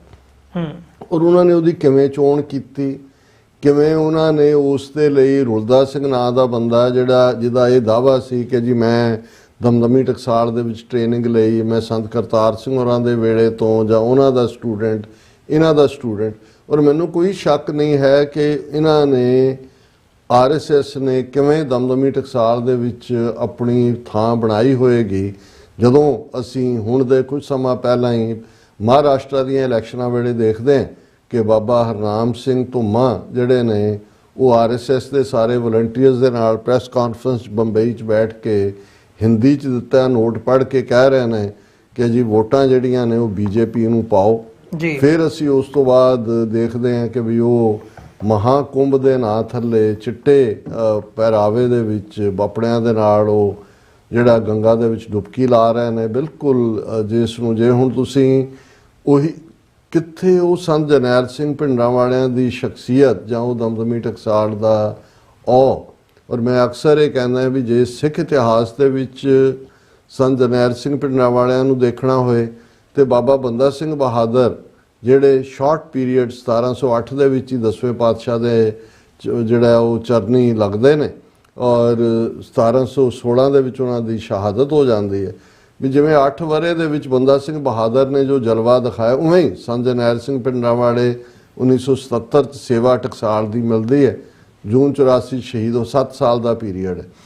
ਔਰ ਜੇ ਰਾਜ ਦੇ ਹਵਾਲੇ ਨਾਲ ਕਾਨਸੈਪਟ ਦੀ ਗੱਲ ਕਰਨੀ ਹੋਏ ਤੇ ਬੇਸ਼ੱਕ ਕੂਕਾ ਮੂਵਮੈਂਟ, ਗਦਰ ਮੂਵਮੈਂਟ, ਫਰੀडम ਇਹ वो, ਲੇਕਿਨ ਮੈਂ ਇਹ ਦੇਖਦਾ ਹਾਂ ਵੀ 1849 'ਚ ਸਿੱਖ ਰਾਜ ਅੰਗਰੇਜ਼ਾਂ ਦੇ ਭੇਟੇ ਪੈਂਦਾ। ਪਹਿਲਾ ਰਿਬੈਲੀਅਨ ਭਾਈ ਮਹਾਰਾਜ ਸਿੰਘ ਜਿਹੜਾ ਬਿਲਕੁਲ ਕਲੀਅਰ ਸਿੱਖ ਰਾਜ ਲਈ ਸੀ, ਔਰ ਭਾਈ ਮਹਾਰਾਜ ਸਿੰਘ ਤੋਂ 150 ਸਾਲ ਤੋਂ ਵੀ ਜ਼ਿਆਦਾ ਤੋਂ ਬਾਅਦ ਜੇ ਕਿਸੇ ਨੇ ਸਿੱਧਾ ਸਿੱਖ ਰਾਜ ਦੇ ਕਾਨਸੈਪਟ ਤੇ ਫੋਕਸ ਕਰਵਾਇਆ ਤੇ ਉਹ ਸੰਤ ਜਰਨੈਲ ਸਿੰਘ ਭਿੰਡਰਾਂ ਵਾਲੇ ਨੇ ਜੀ। ਲੇਕਿਨ ਜੇ ਹੁਣ ਉਸੇ ਹੀ ਜਿਹੜਾ ਸੰਸਥਾ ਦੇ ਨਾਲ ਸੰਬੰਧਿਤ ਜਿਹੜੇ ਹੈੱਡ ਕਲੇਮ ਆਪਣੇ ਆਪ ਨੂੰ ਕਰਦੇ ਨੇ, ਉਹ BJP ਨੂੰ ਵੋਟਾਂ ਪਾਉਣ ਦੀ ਵਜ਼ਾਹਤ ਕਰਨ ਤੇ ਸਨਾਤਨੀ ਸਿੱਖ ਹੋਣ ਦਾ ਜਿਹੜਾ ਉਹ ਆਪਣਾ ਸਬੂਤ ਦੇਣ ਇਨ ਫੁੱਲ ਪਬਲਿਕ ਗਲੇਅਰ, ਉਹਨੂੰ ਫਿਰ ਜਸਟੀਫਾਈ ਕਰਨ, ਤੇ ਫਿਰ ਇਸ ਤੋਂ ਅਸੀਂ ਇਹ ਅੰਦਾਜ਼ਾ ਲਾ ਲਈਏ ਵੀ ਇਹ ਮੈਂ ਉਸ ਪਾਰਟ ਦੀ ਗੱਲ ਕਰ ਰਿਹਾ। ਜੇ ਤਾਂ ਬਾਦਲਾਂ ਜਾਂ ਅਕਾਲੀਆਂ ਦੀ ਗੱਲ ਕਰੀਏ, ਅਸੀਂ ਜਦੋਂ ਪਹਿਲਾਂ ਹੀ ਕਹਿੰਦੇ ਹਾਂ ਵੀ ਇਹਨਾਂ ਨੇ ਤਾਂ ਅੱਧੀ ਸਦੀ ਤੋਂ RSS ਦੇ ਪੈਰੀਂ ਪੈ ਕੇ ਸਾਰਾ ਕੁਝ ਉਹ ਕੀਤਾ ਹੀ, ਉਹ ਤਾਂ ਪਤੀ ਪਤਨੀ ਦਾ ਰਿਸ਼ਤਾ ਬਣਾਇਆ ਹੋਇਆ ਸੀ। ਪਰ ਜਿਹੜਾ ਚੈਲੰਜ ਸੀ, ਕਿਉਂਕਿ ਦਮਦਮੀ ਟਕਸਾਲ ਦਾ ਜਾਂ ਬਹੁਤ ਵੱਡਾ ਯੋਗਦਾਨ ਹੈ, ਇਕੱਲਾ ਇਹੀ ਨਹੀਂ, ਲੇਕਿਨ ਤੁਸੀਂ ਇਸ ਸਾਰੀ ਖੇਡ ਨੂੰ ਜੇ ਸਮਝਣ ਦੀ ਕੋਸ਼ਿਸ਼ ਕਰੋਗੇ ਤੇ ਮੈਨੂੰ ਇਹ ਲੱਗਦਾ ਹੈ ਕਿ ਵੀ ਇਹ ਬਾਕੀ ਤਾਂ ਗੁਰੂ ਦੀ ਕਲਾ ਕਿਵੇਂ ਵਾਪਰਦੀ ਹੈ, ਕਦੋਂ ਨਰ ਚਾਹਤ ਕਛ ਔਰ ਹੈ ਕੀ ਔਰ ਹੈ, ਭਈ ਕੁਛ ਦਾ ਕੁਛ ਹੋ ਜਾਂਦਾ ਹੈ। ਇੰਡੀਆ ਨੇ ਜਦੋਂ ਟਾਰਗੇਟ ਕੀਤਾ ਹਰਦੀਪ ਸਿੰਘ ਨਿੱਜਰ ਜਾਂ ਗੁਰਪਤਵੰਤ ਸਿੰਘ ਪੰਨੂ ਨੂੰ ਅਮਰੀਕਾ, ਜੋ ਸਮਝਦੇ ਸੀ ਕਿ ਜੀ ਜਿਹੜੀ ਮਾੜੀਆਂ ਮੋਟੀਆਂ ਆਵਾਜ਼ਾਂ ਨੇ ਉੱਥੇ ਅਸੀਂ ਉਹ ਵੀ ਬੰਦ ਕਰ ਦਿਆਂਗੇ, ਪਰ ਉਹਨੇ ਕਿਸ ਲੈਵਲ ਤੇ ਲਿਆਂਦਾ। ਔਰ ਅੱਜ ਜਿਹੜੀ ਡੀਜਨਰੇਸ਼ਨ ਹੈ, ਜਿਸ ਦੇ ਵਿੱਚ ਇਹਦੇ 'ਚ ਕੋਈ ਸ਼ੱਕ ਨਹੀਂ ਹੈ ਕਿ ਅਕਾਲੀਆਂ ਦਾ ਆਪਣਾ ਕਿਰਦਾਰ ਲੀਡਰਸ਼ਿਪ ਦਾ, ਅੱਜ ਵੀ ਅਕਾਲੀ ਦਲ 'ਚ ਸੱਚੇ ਸੁੱਚੇ ਲੋਕ ਜਿਹੜੇ ਲਹੂ ਦੇ ਅਥਰੂ ਰੋਂਦੇ ਨੇ ਕਿ ਭਾਈ ਕਿਹੜਾ ਇਤਿਹਾਸ ਹੈ, ਅਕਾਲੀਆਂ ਦਾ ਇਤਿਹਾਸ ਕੋਈ ਛੋਟਾ ਨਹੀਂ ਹੈ ਕਿ ਇਹਨਾਂ ਨੇ ਕਿ ਮੋਰਚੇ ਕਦੇ ਅੰਗਰੇਜ਼ਾਂ ਦੇ ਜ਼ਮਾਨੇ 'ਚ ਨਹੀਂ, ਪੰਜਾਬੀ ਸੂਬੇ ਮੋਰਚੇ ਤੋਂ ਲੈ ਕੇ ਧਰਮ ਯੁੱਧ ਮੋਰਚੇ ਤੱਕ ਅਕਾਲੀ ਲਫ਼ਜ਼ ਇੱਕ ਕੁਰਬਾਨੀ ਦਾ ਪ੍ਰਤੀਕ, ਇੱਕ ਪੰਥ ਦੀ ਜਾਂ ਪੰਜਾਬ ਜਾਂ ਸਿੱਖ ਪੰਥ ਦੀ ਜੇ ਕੋਈ ਧਿਰ ਹੈ ਜਾਂ ਪੰਥ ਦੀ ਕੋਈ ਆਵਾਜ਼ ਰਹੀ ਹੈ ਤੇ ਉਹ ਅਕਾਲੀ ਦਲ ਬਣ ਕੇ ਹੀ ਜਿਹੜਾ ਉਹਨਾਂ ਨੇ ਸਟਰਗਲ ਕੀਤੀ। ਲੇਕਿਨ ਅੱਜ ਜਿਸ ਕਦਰ ਖੇਰੂ ਕੀਤਾ ਹੋਇਆ ਹੈ, ਔਰ ਮੈਨੂੰ ਇਹ ਲੱਗਦਾ ਹੈ ਕਿ ਵੀ ਦੇਖੋ ਚਾਹਨਾ ਤਾਂ ਉਹਨਾਂ ਦੀ ਇਹੀ, ਕਿਉਂਕਿ ਬੀਜੇਪੀ ਨੂੰ ਇਹ ਕ੍ਰੈਡਿਟ ਜ਼ਰੂਰ ਜਾਂਦਾ ਹੈ ਔਰ ਉਹਨਾਂ ਦੀ ਮਾਂ RSS ਨੂੰ, ਕਿ ਉਹ ਕਿਸੇ ਵੀ ਸਿਸਟਮ ਦੇ ਵਿੱਚ ਜਾ ਕੇ ਜਿਵੇਂ ਅੰਗਰੇਜ਼ ਕਰਦੇ ਸੀ ਉਹਦੀ ਉਹ ਟੋਪੋਗ੍ਰਾਫੀ, ਜਿਓਗ੍ਰਾਫੀ, ਪੋਪੂਲੇਸ਼ਨ ਬੈਲੈਂਸ, ਕਿਹੜਾ ਦਬਿਆ ਕਿਹੜਾ ਕਿਹਨੂੰ ਦਬਾਇਆ ਜਾ ਸਕਦਾ। ਔਰ ਮੈਨੂੰ ਇਹ ਲੱਗਦਾ ਹੈ ਵੀ ਜਦੋਂ ਅਸੀਂ ਪੰਜਾਬ ਦੇ ਹਵਾਲੇ ਨਾਲ ਦੇਖਦੇ ਹਾਂ, ਕਿਸਾਨ ਮੂਵਮੈਂਟ ਜੋ ਕੁਛ ਬਾਹਰ ਟ੍ਰਾਂਸਨੈਸ਼ਨਲ ਰਿਪਰੈਸ਼ਨ ਦਾ ਸ਼ੁਰੂ ਹੋਇਆ, ਇਹਦੀ ਸਕ੍ਰਿਪਟ ਉਸ ਦਿਨ ਲਿਖਣੀ ਸ਼ੁਰੂ ਹੋ ਗਈ ਜਿਸ ਦਿਨ 3 ਖੇਤੀ ਕਾਨੂੰਨ ਇਹਨਾਂ ਨੂੰ ਵਾਪਸ ਲੈਣ ਤੇ ਮਜਬੂਰ ਹੋਣਾ ਪਿਆ। ਡਾਇਸਪੋਰਾ 'ਚ ਬਹੁਤ ਵੱਡੀ ਤਾਕਤ ਸੀ ਔਰ ਜੇ ਉਹਨਾਂ ਨੇ ਵਾਪਸ ਵੀ ਲਏ, ਉਹਨਾਂ ਨੂੰ ਇਹ ਸੀ ਕਿ ਵੀ ਇਹ ਖਾਲਿਸਤਾਨ ਦੀ ਮੂਵਮੈਂਟ ਨੂੰ ਕਲਾਈਮੈਕਸ ਵੱਲ ਲੈ ਜਾ ਰਹੀ ਹੈ ਮੂਵਮੈਂਟ, ਔਰ ਇਹ ਸਾਰੇ ਨੂੰ ਤੁਸੀਂ ਸਮੇਟੋ ਔਰ ਸਟੈਪ ਬੈਕ ਕਰੋ ਤਾਂ ਕਿ ਤੁਸੀਂ ਅਗੇਨ ਵਾਰ ਕਰਨਾ ਹੈ। ਔਰ ਇਸ ਸਾਰੇ ਦੇ ਚੱਲਦੇ ਆ ਪੋਲੀਟੀਕਲ ਪ੍ਰੋਸੈਸ ਦੇ ਵਿੱਚ ਭਗਵੰਤ ਮਾਨ ਦੀ ਸਰਕਾਰ ਵੀ ਤੁਹਾਨੂੰ ਉਹੀ ਨਜ਼ਰ ਆਏਗਾ ਕਿ ਖੁੱਲ੍ਹ ਕੇ ਜਿਹੜਾ ਉਹ ਬੀਜੇਪੀ ਹਿੰਦੂਤਵਾਦ ਦੀ ਵਕਾਲਤ ਕਰਦੀ ਹੈ। ਇਹ ਜਿਹੜਾ ਕੇਜਰੀਵਾਲ ਨੇ ਵੀ ਜੋ ਦਿੱਲੀ ਦੇ ਚੀਫ ਮਿਨਿਸਟਰ ਹੁੰਦਿਆਂ ਹਨੂਮਾਨ ਚਾਲੀਸਾ ਦਾ ਪਾਠ ਸੁਣਾਉਣਾ, ਮੁਫਤ ਹਿੰਦੂਆਂ ਦੇ ਤੀਰਥਾਂ ਦੀ ਯਾਤਰਾ ਦੀ ਲਾਈਨ, ਔਰ ਈਵਨ ਜੇ ਯਾਦ ਹੋਏ ਭਾਵੇਂ ਦਿੱਲੀ ਚੋਣਾਂ ਹਾਰੇ ਨੇ, ਇਹਨਾਂ ਨੇ ਤਾਂ ਐਲਾਨ ਕੀਤਾ ਸੀ ਕਿ ਜੇ ਅਸੀਂ ਹਰ ਮੰਦਰ ਦੇ ਪੰਡਤ ਔਰ ਗੁਰਦੁਆਰੇ ਦੇ ਗ੍ਰੰਥੀ ਨੂੰ ਵਜ਼ੀਫਾ ਦੇਵਾਂਗੇ ਇੰਨਾ ਮਹੀਨਾ ਮੰਥਲੀ, ਤਾਂ ਕਿ ਔਰ ਹਿੰਦੂਤਵਾਦ ਦੀ ਆਈਡੀਓਲੋਜੀ ਨੂੰ ਪ੍ਰਮੋਟ ਕਰੋ। ਤਾਂ ਕਹਿੰਦਾ ਮੇਰਾ ਪਿਓ ਜਨਸੰਘੀ ਸੀ। ਹੁਣ ਭਗਵੰਤ ਮਾਨ ਜਿਸ ਲੈਵਲ ਤੇ, ਔਰ ਤੁਸੀਂ ਇਕੱਲਾ ਇੱਕ ਲੈਵਲ ਨਹੀਂ ਹੈ ਕਿ ਵੀ ਉਹ ਵੋਟਾਂ ਕਿਵੇਂ ਲੈ ਲੈਣਗੇ, ਤੁਸੀਂ ਅੱਜ ਜਰਾ ਨਜ਼ਰ ਮਾਰੋ ਬਿਊਰੋਕਰੇਸੀ, ਪੁਲਿਸ, ਭਰਤੀਆਂ, ਮਤਲਬ ਜੇ ਫਿਗਰਸ ਦੇਖੋ ਤਾਂ ਈਵਨ ਪੰਜਾਬ ਪੁਲਿਸ ਦੀਆਂ ਭਰਤੀਆਂ ਜਿਹੜਾ ਦਾਅਵਾ ਕਰ ਰਹੇ ਨੇ ਜੇ ਅਸੀਂ ਇੰਨੇ ਹਜ਼ਾਰ ਕੀਤਾ, ਉਹਦੇ 'ਚ ਵੀ ਲੱਗ ਰਿਹਾ ਵੀ ਮੈਜੋਰਿਟੀ ਬਾਹਰੋਂ ਲਿਆ ਕੇ ਕਰ ਰਹੇ ਨੇ ਜੀ। ਔਰ ਇਸ ਸਾਰੇ ਦੇ ਚੱਲਦੇ ਆ ਉਹਨਾਂ ਦਾ ਇਸ ਵੇਲੇ ਉਹਨਾਂ ਨੂੰ ਇਹ ਲੱਗਦਾ ਵੀ ਜਿਹੜੀ 12-13% ਹਿੰਦੂ ਪਾਪੂਲੇਸ਼ਨ ਹੈ ਉਹ ਤਾਂ ਹਮੇਸ਼ਾ ਹੀ ਹਿੰਦੂਤਵਾਦ ਦੇ ਨਾਲ, ਜਦੋਂ ਉਹ ਹਮੇਸ਼ਾ ਹੀ ਉਹਦੇ ਨਾਲ ਜਾਂਦੇ ਨੇ ਜਿਹੜੇ ਸਿੱਖਾਂ ਨੂੰ ਵੱਧ ਕੁੱਟ ਚਾੜਦਾ, ਉਹ ਕਦੇ ਕਾਂਗਰਸ ਬੇਨਤੇ ਬੁੱਚੜ ਦੇ ਰੂਪ 'ਚ ਆ ਜਾਂਦੀ ਹੈ, ਉਹਦੇ ਨਾਲ ਹੁੰਦੇ ਨੇ। 34% ਪਾਪੂਲੇਸ਼ਨ ਪੰਜਾਬ ਦੀ ਦਲਿਤ ਪਾਪੂਲੇਸ਼ਨ ਹੈ ਔਰ ਉਹਨਾਂ ਨੇ ਇਹ ਵੀ ਕੈਲਕੂਲੇਟ ਕੀਤਾ ਹੋਇਆ ਜੇ ਵਿਜੇ ਕੁਮਾਰ ਸਾਂਪਲਾ ਜਾਂ ਦੂਜੇ ਤੀਜੇ ਔਰ ਇਹ ਐਲਾਨ ਕਿ ਜੇ ਅਸੀਂ ਦਲਿਤ ਚੀਫ ਮਿਨਿਸਟਰ ਬਣਾਵਾਂਗੇ ਜੇ ਸਾਡੀ ਹਕੂਮਤ ਬਣੀ, ਔਰ ਜਿਹੜੀ ਪੋਲਰਾਈਜੇਸ਼ਨ ਹੈ, ਮੈਨੂੰ ਹੁਣ ਇਸ ਗੱਲ ਦਾ ਫਿਕਰ ਹੈ ਕਿ ਵੀ ਇਹਨਾਂ ਨੇ ਇਹ ਕੈਲਕੂਲੇਟ ਕੀਤਾ ਕਿ ਵੀ ਜਿਹੜੀ ਕੀ ਫਾਈਟਰ ਨੇ ਉਹ ਆਲਮੋਸਟ 25-26% ਕਿਸਾਨ ਕਲਾਸ ਹੈ ਜਿਹੜੀ ਸਿੱਖੀ ਨਾਲ ਵੀ ਜੁੜੇ ਨੇ, ਕਿਸਾਨੀ ਨਾਲ ਵੀ ਜੁੜੇ ਨੇ, ਅਕਾਲੀਆਂ ਦੇ ਵੀ ਜਿਹੜੀ ਹੈ ਬੈਕਬੋਨ ਉਹੀ ਰਹੇ, ਡਿਫਾਈਂਸ ਵੀ ਉਹ ਦਿੰਦੇ ਨੇ ਵੀ ਇਹਨਾਂ ਔਰ ਉਹਦਾ ਬਿਲਕੁਲ ਮਾਡਲ ਪੰਜਾਬ 'ਚ, ਹਾਲਾਂਕਿ ਕਿਉਂਕਿ ਸਿੱਖੀ ਨੇ ਬੌਂਡ ਕੀਤਾ ਹੋਇਆ ਦਲਿਤ ਔਰ ਕਿਸਾਨ ਔਰ ਕਿਰਤੀ ਔਰ ਮਿਹਨਤੀ ਔਰ ਅੱਪਰ ਔਰ ਲੋਅਰ ਨੂੰ। ਹਰਿਆਣੇ 'ਚ ਦੇਖੋ, ਹਰਿਆਣਾ ਬਣਾਉਣ ਦੇ ਲਈ ਸਭ ਤੋਂ ਵੱਡਾ ਰੋਲ ਜਾਟ ਜਿਹੜੇ ਉੱਥੋਂ ਦੀ ਪਾਪੂਲੇਸ਼ਨ ਦਾ ਸ਼ਾਇਦ 32-33% ਨੇ, ਔਰ ਜਿਹੜਾ ਜਿੰਨੇ ਵੀ ਉਹਨਾਂ ਦੇ ਬਣੇ ਸਬਸੀਕੁਐਂਟ ਚੀਫ ਮਿਨਿਸਟਰਸ ਵੀ, ਉਹ ਚੌਧਰੀ ਦੇਵੀ ਲਾਲ ਹੋਏ, ਚੌਧਰੀ ਬੰਸੀ ਲਾਲ ਹੋਏ, ਰਾਓ ਬਰਿੰਦਰ ਸਿੰਘ ਹੋਏ, ਸਾਰੇ ਜਾਟ ਸੀ। ਲੇਕਿਨ ਕਿਵੇਂ ਉਹਨਾਂ ਨੂੰ ਖੂੰਜੇ ਲਾਇਆ ਔਰ ਕਿਵੇਂ ਉਹਨਾਂ ਨੇ 30+ ਕੇ ਕੀ ਜਿਹੜੀਆਂ ਸੋ ਕਾਲਡ ਦੂਸਰੀਆਂ ਇਹਨਾਂ ਦੀਆਂ ਮੰਨੂ ਦੀਆਂ ਜਾਤਾਂ ਬਣਾਈਆਂ ਹੋਈਆਂ, ਉਹਨਾਂ ਨੂੰ ਇਕੱਠੇ ਕਰਕੇ ਉਹਨਾਂ ਦਾ ਹਾਰ ਇਹ ਕੀਤਾ ਕਿ ਵੀ ਉਹ ਤੇ ਇਸ ਮੰਗ ਵੱਲ ਤੁਰ ਪਏ ਜੀ ਜਾਟ ਰਿਜ਼ਰਵੇਸ਼ਨ ਹੋਏ, ਉਹਦੇ 'ਚ ਵਾਇਲੈਂਸ ਕਰਵਾ ਕੇ ਉਹਨਾਂ ਨੂੰ ਕਿਵੇਂ ਖੂੰਜੇ ਲਾਇਆ। ਔਰ ਉਹ ਸਾਰੇ ਨੂੰ ਹੁਣ ਜਿਹੜੇ ਤਾਂ ਉਹਨਾਂ ਦੀ ਖੇਡ ਸਮਝੇ ਨੇ, ਕੋਈ ਮਨੋਜ ਸਿੰਘ ਦੂਹਨ ਵਰਗੇ ਜਾਂ ਦੂਸਰੇ ਲੋਕ, ਉਹਨਾਂ ਨੂੰ ਤਾਂ ਇਹ ਨਜ਼ਰ ਆਉਂਦਾ ਹੈ ਕਿ ਵੀ ਇਹ ਤਾਂ ਸਾਡੇ ਲਈ ਦਰਵਾਜ਼ੇ ਬੰਦ, ਸਿੱਖੀ ਵੱਲ ਮੁੜੋ। ਔਰ ਇੱਕ ਜਿਹੜਾ ਸਾਈਜ਼ੇਬਲ ਤਬਕਾ ਜਿਹਨਾਂ ਸਤਪਾਲ ਮਲਿਕ ਵੀ ਸ਼ਾਮਲ ਹੈ, ਉਹ ਵੀ ਇਹ ਕਹਿ ਰਿਹਾ ਕਿ ਭਾਈ ਅਲਟੀਮੇਟ ਈਵਨ ਜਾਟਲੈਂਡ ਦਾ ਵੀ ਇਸ਼ੂ ਖੜਾ ਹੋਇਆ, ਹਾਲਾਂ ਅਸੀਂ ਉਸ ਦੇ ਕਾਨਸੈਪਟ ਦੇ ਨਾਲ ਉਵੇਂ ਸਹਿਮਤ ਨਹੀਂ ਹੈ। ਹਾਲਾਂ ਉਹਨਾਂ ਦਾ ਮਕਸਦ ਉਹ ਇਹ ਦੇਖ ਰਹੇ ਨੇ ਵੀ ਜਿਹੜੀ ਕਿਰਸਾਨੀ ਕਲਾਸ ਹੈ ਉਹ ਸਿੱਖ ਹੋਏ, ਉਹ ਜਾਟ ਰੂਪ ਦੇ ਵਿੱਚ ਹੋਣ ਜਿਹੜੇ ਆਰੀਆ ਸਮਾਜੀ ਵੀ ਬਣੇ, ਜਾਂ ਉਹ ਮੇਵਾਤੀ ਮੁਸਲਮਾਨ ਰੂਪ ਦੇ ਵਿੱਚ ਹੋਣ ਜਿਹੜੇ ਕਬੀਲੇ ਭਾਵੇਂ ਰਾਜਪੂਤਾਂ ਦੇ ਨਾਲ ਆਪਣਾ ਸੰਬੰਧ ਜੋੜਦੇ ਨੇ। ਸੋ ਇਹਨਾਂ ਸਾਰਿਆਂ ਨੂੰ ਔਰ ਇਸੇ ਤਰ੍ਹਾਂ ਜਿਹੜੇ ਨੇ, ਲੇਕਿਨ ਬੀਜੇਪੀ ਦੀ ਲਾਈਨ ਜਿਹੜੀ ਹੈ ਉਹ ਇਸੇ ਹੀ ਲਾਈਨ ਦੇ ਉੱਤੇ ਹੈ। ਪੰਜਾਬ 'ਚ ਵੀ ਉਹਨੂੰ ਹੀ ਕੰਸੋਲੀਡੇਟ ਕਰ ਰਹੇ ਨੇ ਜੀ। ਉਹਦੇ ਥੱਲੇ ਹਿੰਦੂ ਸਿੱਖ ਪੋਲਰਾਈਜੇਸ਼ਨ ਤਾਂ ਬੜੀ ਸੌਖੀ ਹੈ, ਪਰ ਮੇਰਾ ਜਿਹੜਾ ਸਭ ਤੋਂ ਵੱਡਾ ਫੀਅਰ ਹੈ, ਇਸ ਲਈ ਅਸੀਂ ਆਪਣੇ ਵੀਰਾਂ ਭੈਣਾਂ ਨੂੰ ਇਹ ਜਿਹੜਾ ਉਹ ਦਰਖਾਸਤ ਵੀ ਕਰਦੇ ਹਾਂ ਕਿ ਵੀ ਇਸ ਇਸ਼ੂ ਦੀ ਸੈਂਸਿਟੀਵਿਟੀ ਨੂੰ ਸਮਝਿਆ ਜਾਏ, ਕਿਉਂਕਿ ਉਹ ਇਹ ਸਮਝਦੇ ਨੇ ਕਿ ਜੇ 34% ਦਲਿਤ ਪੋਲਰਾਈਜ਼ ਹੋ ਜਾਂਦੇ ਨੇ ਔਰ ਇਹਨਾਂ ਦੇ ਖਾਤੇ 'ਚ ਜਿਸ ਲੈਵਲ ਦੇ ਉੱਤੇ ਜਾ ਕੇ ਇਹ ਕਿਰਸਾਨੀ ਨਾਲ ਨਫ਼ਰਤ, ਔਰ ਇਹ ਗੱਲ ਕੱਲੀ ਇੱਥੋਂ ਤੱਕ ਮਹਿਦੂਦ ਨਹੀਂ ਹੈ, ਜਿਨ੍ਹਾਂ ਨੂੰ ਫਰੀਦਕੋਟ ਸੀਟ ਦਾ ਯਾਦ ਹੋਏ ਕਿ ਹੰਸਰਾਜ ਹੰਸ ਨੂੰ ਜਿਹੜਾ ਪਹਿਲਾਂ ਦਿੱਲੀ ਤੋਂ MP ਬਣਿਆ ਹੋਇਆ ਸੀ ਉਹਨੂੰ ਖੜਾ ਕੀਤਾ ਲਿਆ ਕੇ। ਕਿਸਾਨਾਂ ਨੇ ਆਲਰੇਡੀ ਇਹ ਕਿਹਾ ਹੋਇਆ ਸੀ ਕਿ ਅਸੀਂ BJP ਦੇ ਲੀਡਰਾਂ ਨੂੰ ਵੜਨ ਨਹੀਂ ਦੇਣਾ, ਜਾਂ ਦੂਜਾ ਹੰਸਰਾਜ ਹੰਸ ਦੀਆਂ ਮੀਟਿੰਗਾਂ ਦਾ ਉਹ ਬਾਈਕਾਟ ਕਰਦੇ ਸੀ ਜਾਂ ਘਿਰਾਓ ਵੀ ਕਰਦੇ ਸੀ। ਔਰ ਈਵਨ ਹੰਸਰਾਜ ਹੰਸ ਵਰਗਾ ਜਿਹੜਾ ਅਦਰਵਾਈਜ਼ ਆਰਟਿਸਟ ਹੈ ਉਹਨੇ ਵੀ ਦਲਿਤ ਕਾਰਡ ਖੇਲ ਕੇ ਇਸ ਸਾਰੇ ਨੂੰ ਕਰਨ ਦੀ, ਪਰ ਚੱਲਿਆ ਨਹੀਂ ਹੈ, ਕਿਉਂਕਿ ਓਵਰਆਲ ਮੈਂ ਸਮਝਦਾ ਵੀ ਜਿਹੜੇ ਸਿੱਖੀ ਦਾਇਰਾਕਾਰ 'ਚ ਨੇ, ਔਰ ਮੈਂ ਅਕਸਰ ਇਹ ਸਟੇਟਮੈਂਟ ਈਵਨ ਵਾਸ਼ਿੰਗਟਨ ਦੀ ਆਪਣੀ ਪ੍ਰੈਜੈਂਟੇਸ਼ਨ ਵੀ ਦਿੱਤੀ ਕਿ ਭਾਈ ਜਦੋਂ ਅਸੀਂ ਗੱਲ ਕਰਦੇ ਹਾਂ, ਜੇ BJP ਦਾ ਇਹ ਏਜੰਡਾ ਹੈ ਕਿ ਉਹਨਾਂ ਨੇ ਦਲਿਤ ਵਰਗ ਨੂੰ ਮੁੱਖ ਧਾਰਾ ਸਿੱਖੀ ਨਾਲੋਂ ਤੋੜ ਕੇ ਹਿੰਦੂਤਵਾ ਦੇ ਜਿਹੜਾ ਉਹ ਖਾਤੇ 'ਚ ਭੁਗਤਾਉਣਾ ਹੈ, ਤੇ ਇਹ ਪੰਜਾਬ ਦੀ ਧਰਤੀ ਜਿੱਥੇ ਗੁਰੂ ਨਾਨਕ ਪਾਤਸ਼ਾਹ ਨੇ ਬੁਲੰਦ ਆਵਾਜ਼ ਵਿੱਚ ਇਹ ਫਰਮਾਇਆ ਸੀ, ਨੀਚਾਂ ਅੰਦਰ ਨੀਚ ਜਾਤ, ਨੀਚੀ ਹੂੰ ਅਤ ਨੀਚ, ਨਾਨਕ ਤਿਨ ਕੈ ਸੰਗ ਸਾਥ, ਵੱਡਿਆਂ ਸਿਉ ਕਿਆ ਰੀਸ, ਜਿੱਥੇ ਨੀਚ ਸੰਭਾਲੀਅਨ ਤਿੱਥੈ ਨਦਰ ਤੇਰੀ ਬਖਸ਼ੀਸ਼। ਔਰ ਗੁਰੂ ਕਲਗੀਧਰ ਪਾਤਸ਼ਾਹ ਨੇ ਆਪਣੇ ਗਲ ਨਾਲ ਲਾ ਕੇ ਫਰਮਾਇਆ ਸੀ, ਇਨ ਗਰੀਬ ਸਿੱਖਨ ਕੋ ਦੇਉ ਪਾਤਸ਼ਾਹੀ, ये याद करें हमरी गुरियाई, जहाँ जिनकी ज़ात वर्ण कुल माहें, सरदारी न भई कदाहें, तिन ही को सरदार बनाऊं, तब है गोबिंद सिंह नाम कहूँ। और इस सारे चों ही मैं अक्सर ये स्टेटमेंट लिखती जहाँ अपनी प्रेजेंटेशन भी दिंदा है भी 6 of the Dalits, by the Dalits, for the Dalits. So मैं समझदा भी साडी सिख लीडरशिप नूं भी विदिन ਕੰਟਰੀ ਵੀ ਆਊਟਸਾਈਡ ਵੀ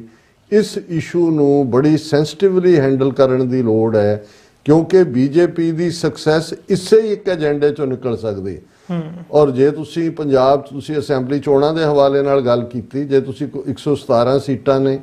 33-34 ਰਿਜ਼ਰਵ ਸੀਟਾਂ ਨੇ, ਔਰ ਜਿਹੜੀ ਵੀ ਪਾਰਟੀ 35-36% ਵੋਟਾਂ ਲਿਜਾਂਦੀ ਹੈ, ਉਹ ਪਹਿਲੀ ਵਾਰ ਇਹ ਹੋਇਆ ਵੀ ਇਹਨਾਂ ਨੇ 92 ਸੀਟਾਂ ਲੈ ਕੇ ਜਿਹੜਾ ਉਹ ਬਣਾਈ, ਅਦਰਵਾਈਜ਼ 35-36% ਵਾਲੇ ਦੀ ਸਰਕਾਰ ਬਣ ਜਾਂਦੀ ਹੈ। ਤੇ ਜੇ ਇਹ ਇਸ ਪੋਲਰਾਈਜੇਸ਼ਨ 'ਚੋਂ ਕਾਮਯਾਬ ਹੋ ਜਾਂਦੇ ਨੇ ਉਸ ਸਿਸਟਮ 'ਚ, ਫਿਰ ਸਿੱਧੇ ਤੌਰ ਦੇ ਉੱਤੇ ਵੀ ਹਕੂਮਤ ਹੁਣ ਵੀ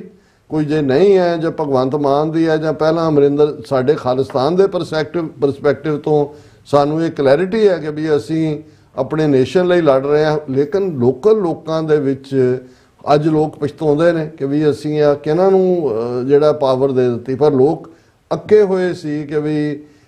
ਕਾਂਗਰਸ ਤੋਂ ਵੀ ਦੁਖੀ ਸੀ, ਅਕਾਲੀਆਂ ਤੋਂ ਵੀ, ਕਿ ਵੀ ਕਾਲਾ ਚੋਰ ਆ ਜਾਏ, ਉਹ ਲੈ ਆਂਦਾ ਕਾਲਾ ਚੋਰ। ਹੁਣ ਇਸ ਅੱਕੇ ਚੋਂ ਕਿਤੇ ਇਹ ਨਾ ਹੋਏ ਵੀ ਇੱਕ ਪਾਸੇ ਪੋਲਰਾਈਜੇਸ਼ਨ, ਕਨਫਿਊਜ਼ਨ, ਧਾਰਮਿਕ ਤੌਰ ਤੇ ਅਸੀਂ ਉਲਝੇ ਹੋਏ ਹਾਂ, ਇੱਕ ਜਥੇਦਾਰ ਜਿਹੜਾ ਉਹ ਲਾਇਆ ਜਾਂਦਾ ਹੈ, ਉਸ ਦੇ ਜਿਹੜਾ ਦੂਜਾ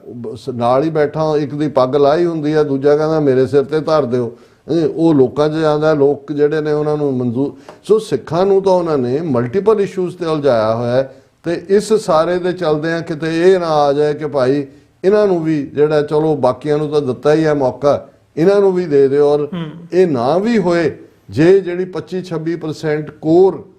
ਜਿਹੜੀ ਕੰਸਟੀਚੁਐਂਸੀ ਹੈ ਜਿਹੜੀ ਚੈਲੰਜ ਕਰਨ ਦੀ ਹਿੰਮਤ ਰੱਖਦੀ ਹੈ, ਉਹਨੂੰ ਤੁਸੀਂ ਖੂੰਜੇ ਲਾ ਦਿਓ ਜਿਵੇਂ ਹਰਿਆਣੇ 'ਚ ਜਾਟਾਂ ਨੂੰ ਲਾਇਆ, ਤੇ ਫਿਰ ਜਿਹੜੀਆਂ ਨੇ ਉਹ ਪਹਿਲਾਂ ਵੀ ਜਿਹੜਾ ਪਹਿਲਾਂ ਪ੍ਰੋਕਸੀ ਰੂਲ ਕਰ ਰਹੇ ਨੇ, ਫਿਰ ਸਿੱਧੇ ਤੌਰ ਤੇ ਉਹਨਾਂ ਦੇ ਕੋਲ ਮੌਕਾ ਬਣ ਜਾਏਗਾ ਕਰਨ ਦਾ। ਸੋ ਇਸ ਤੋਂ ਸਾਨੂੰ ਖਬਰਦਾਰ ਹੋਣ ਦੀ ਲੋੜ ਹੈ। ਜੀ ਡਾਕਟਰ ਸਾਹਿਬ, ਬਿਲਕੁਲ ਇਹਨਾਂ ਹੀ ਸ਼ਬਦਾਂ ਨਾਲ ਮੈਂ ਉਮੀਦ ਕਰਦਾ ਜਿਹੜੇ ਸਾਡੇ ਦਰਸ਼ਕ ਜੁੜੇ ਹੋਏ ਨੇ ਉਹਨਾਂ ਨੂੰ ਸਾਡੀ ਅੱਜ ਦੀ ਇਹ ਵਿਚਾਰ ਚਰਚਾ ਜ਼ਰੂਰ ਪਸੰਦ ਆਈ ਹੋਵੇਗੀ। ਸੋ ਜਾਂਦੇ ਜਾਂਦੇ ਵਿਊਅਰਸ, ਮੈਂ ਬੇਨਤੀ ਵੀ ਕਰਦੇ ਹਾਂ ਕਿ ਅਸੀਂ ਇਸ ਪਲੇਟਫਾਰਮ ਨੂੰ ਅੱਗੇ ਵਧਾਉਣ ਦੇ ਲਈ, ਚੱਲਦਾ ਰੱਖਣ ਦੇ ਲਈ ਤੁਹਾਡੀ ਸਹਾਇਤਾ ਦੀ ਸਾਨੂੰ ਲੋੜ ਹੈ। ਤੁਸੀਂ ਆਪਣੇ ਸੁਝਾਅ ਤੇ ਆਪਣੇ ਸਵਾਲ ਸਾਨੂੰ ਭੇਜ ਸਕਦੇ ਹੋ, ਈਮੇਲ ਕਰ ਸਕਦੇ ਹੋ ਸਾਨੂੰ sos@tv84.tv ਦੇ ਉੱਤੇ। ਸਾਨੂੰ ਤੁਸੀਂ ਡੋਨੇਟ ਵੀ ਕਰ ਸਕਦੇ ਹੋ ਸਾਡੀ ਵੈਬਸਾਈਟ ਦੇ ਉੱਤੇ ਜਾ ਕੇ www.tv84.tv ਜਾਂ ਫਿਰ ਸਾਨੂੰ ਚੈੱਕ ਬਣਾ ਕੇ ਸਾਨੂੰ ਸਾਡੇ ਐਡਰੈਸ ਦੇ ਉੱਤੇ ਮੇਲ ਕਰ ਸਕਦੇ ਹੋ 3601 37th ਐਵਨਿਊ ਲੌਂਗ ਆਈਲੈਂਡ ਸਿਟੀ ਨਿਊਯਾਰਕ 11101। ਇਹਨਾਂ ਹੀ ਸ਼ਬਦਾਂ ਦੇ ਨਾਲ ਵਿਊਅਰਸ ਅੱਜ ਦੇ ਇਸ ਸੱਚੋ ਸੱਚ ਪ੍ਰੋਗਰਾਮ ਦੇ ਵਿੱਚ ਤੁਹਾਡੇ ਕੋਲੋਂ ਇਜਾਜ਼ਤ ਚਾਹਾਂਗੇ। ਫਤਿਹ ਦੀ ਸਾਂਝ ਪਾਈਏ ਡਾਕਟਰ ਸਾਹਿਬ ਅੰਤ ਦੇ ਵਿੱਚ। ਵਾਹਿਗੁਰੂ ਜੀ ਕਾ ਖਾਲਸਾ ਵਾਹਿਗੁਰੂ ਜੀ ਕੀ ਫਤਿਹ ਜੀ। ਫਤਿਹ।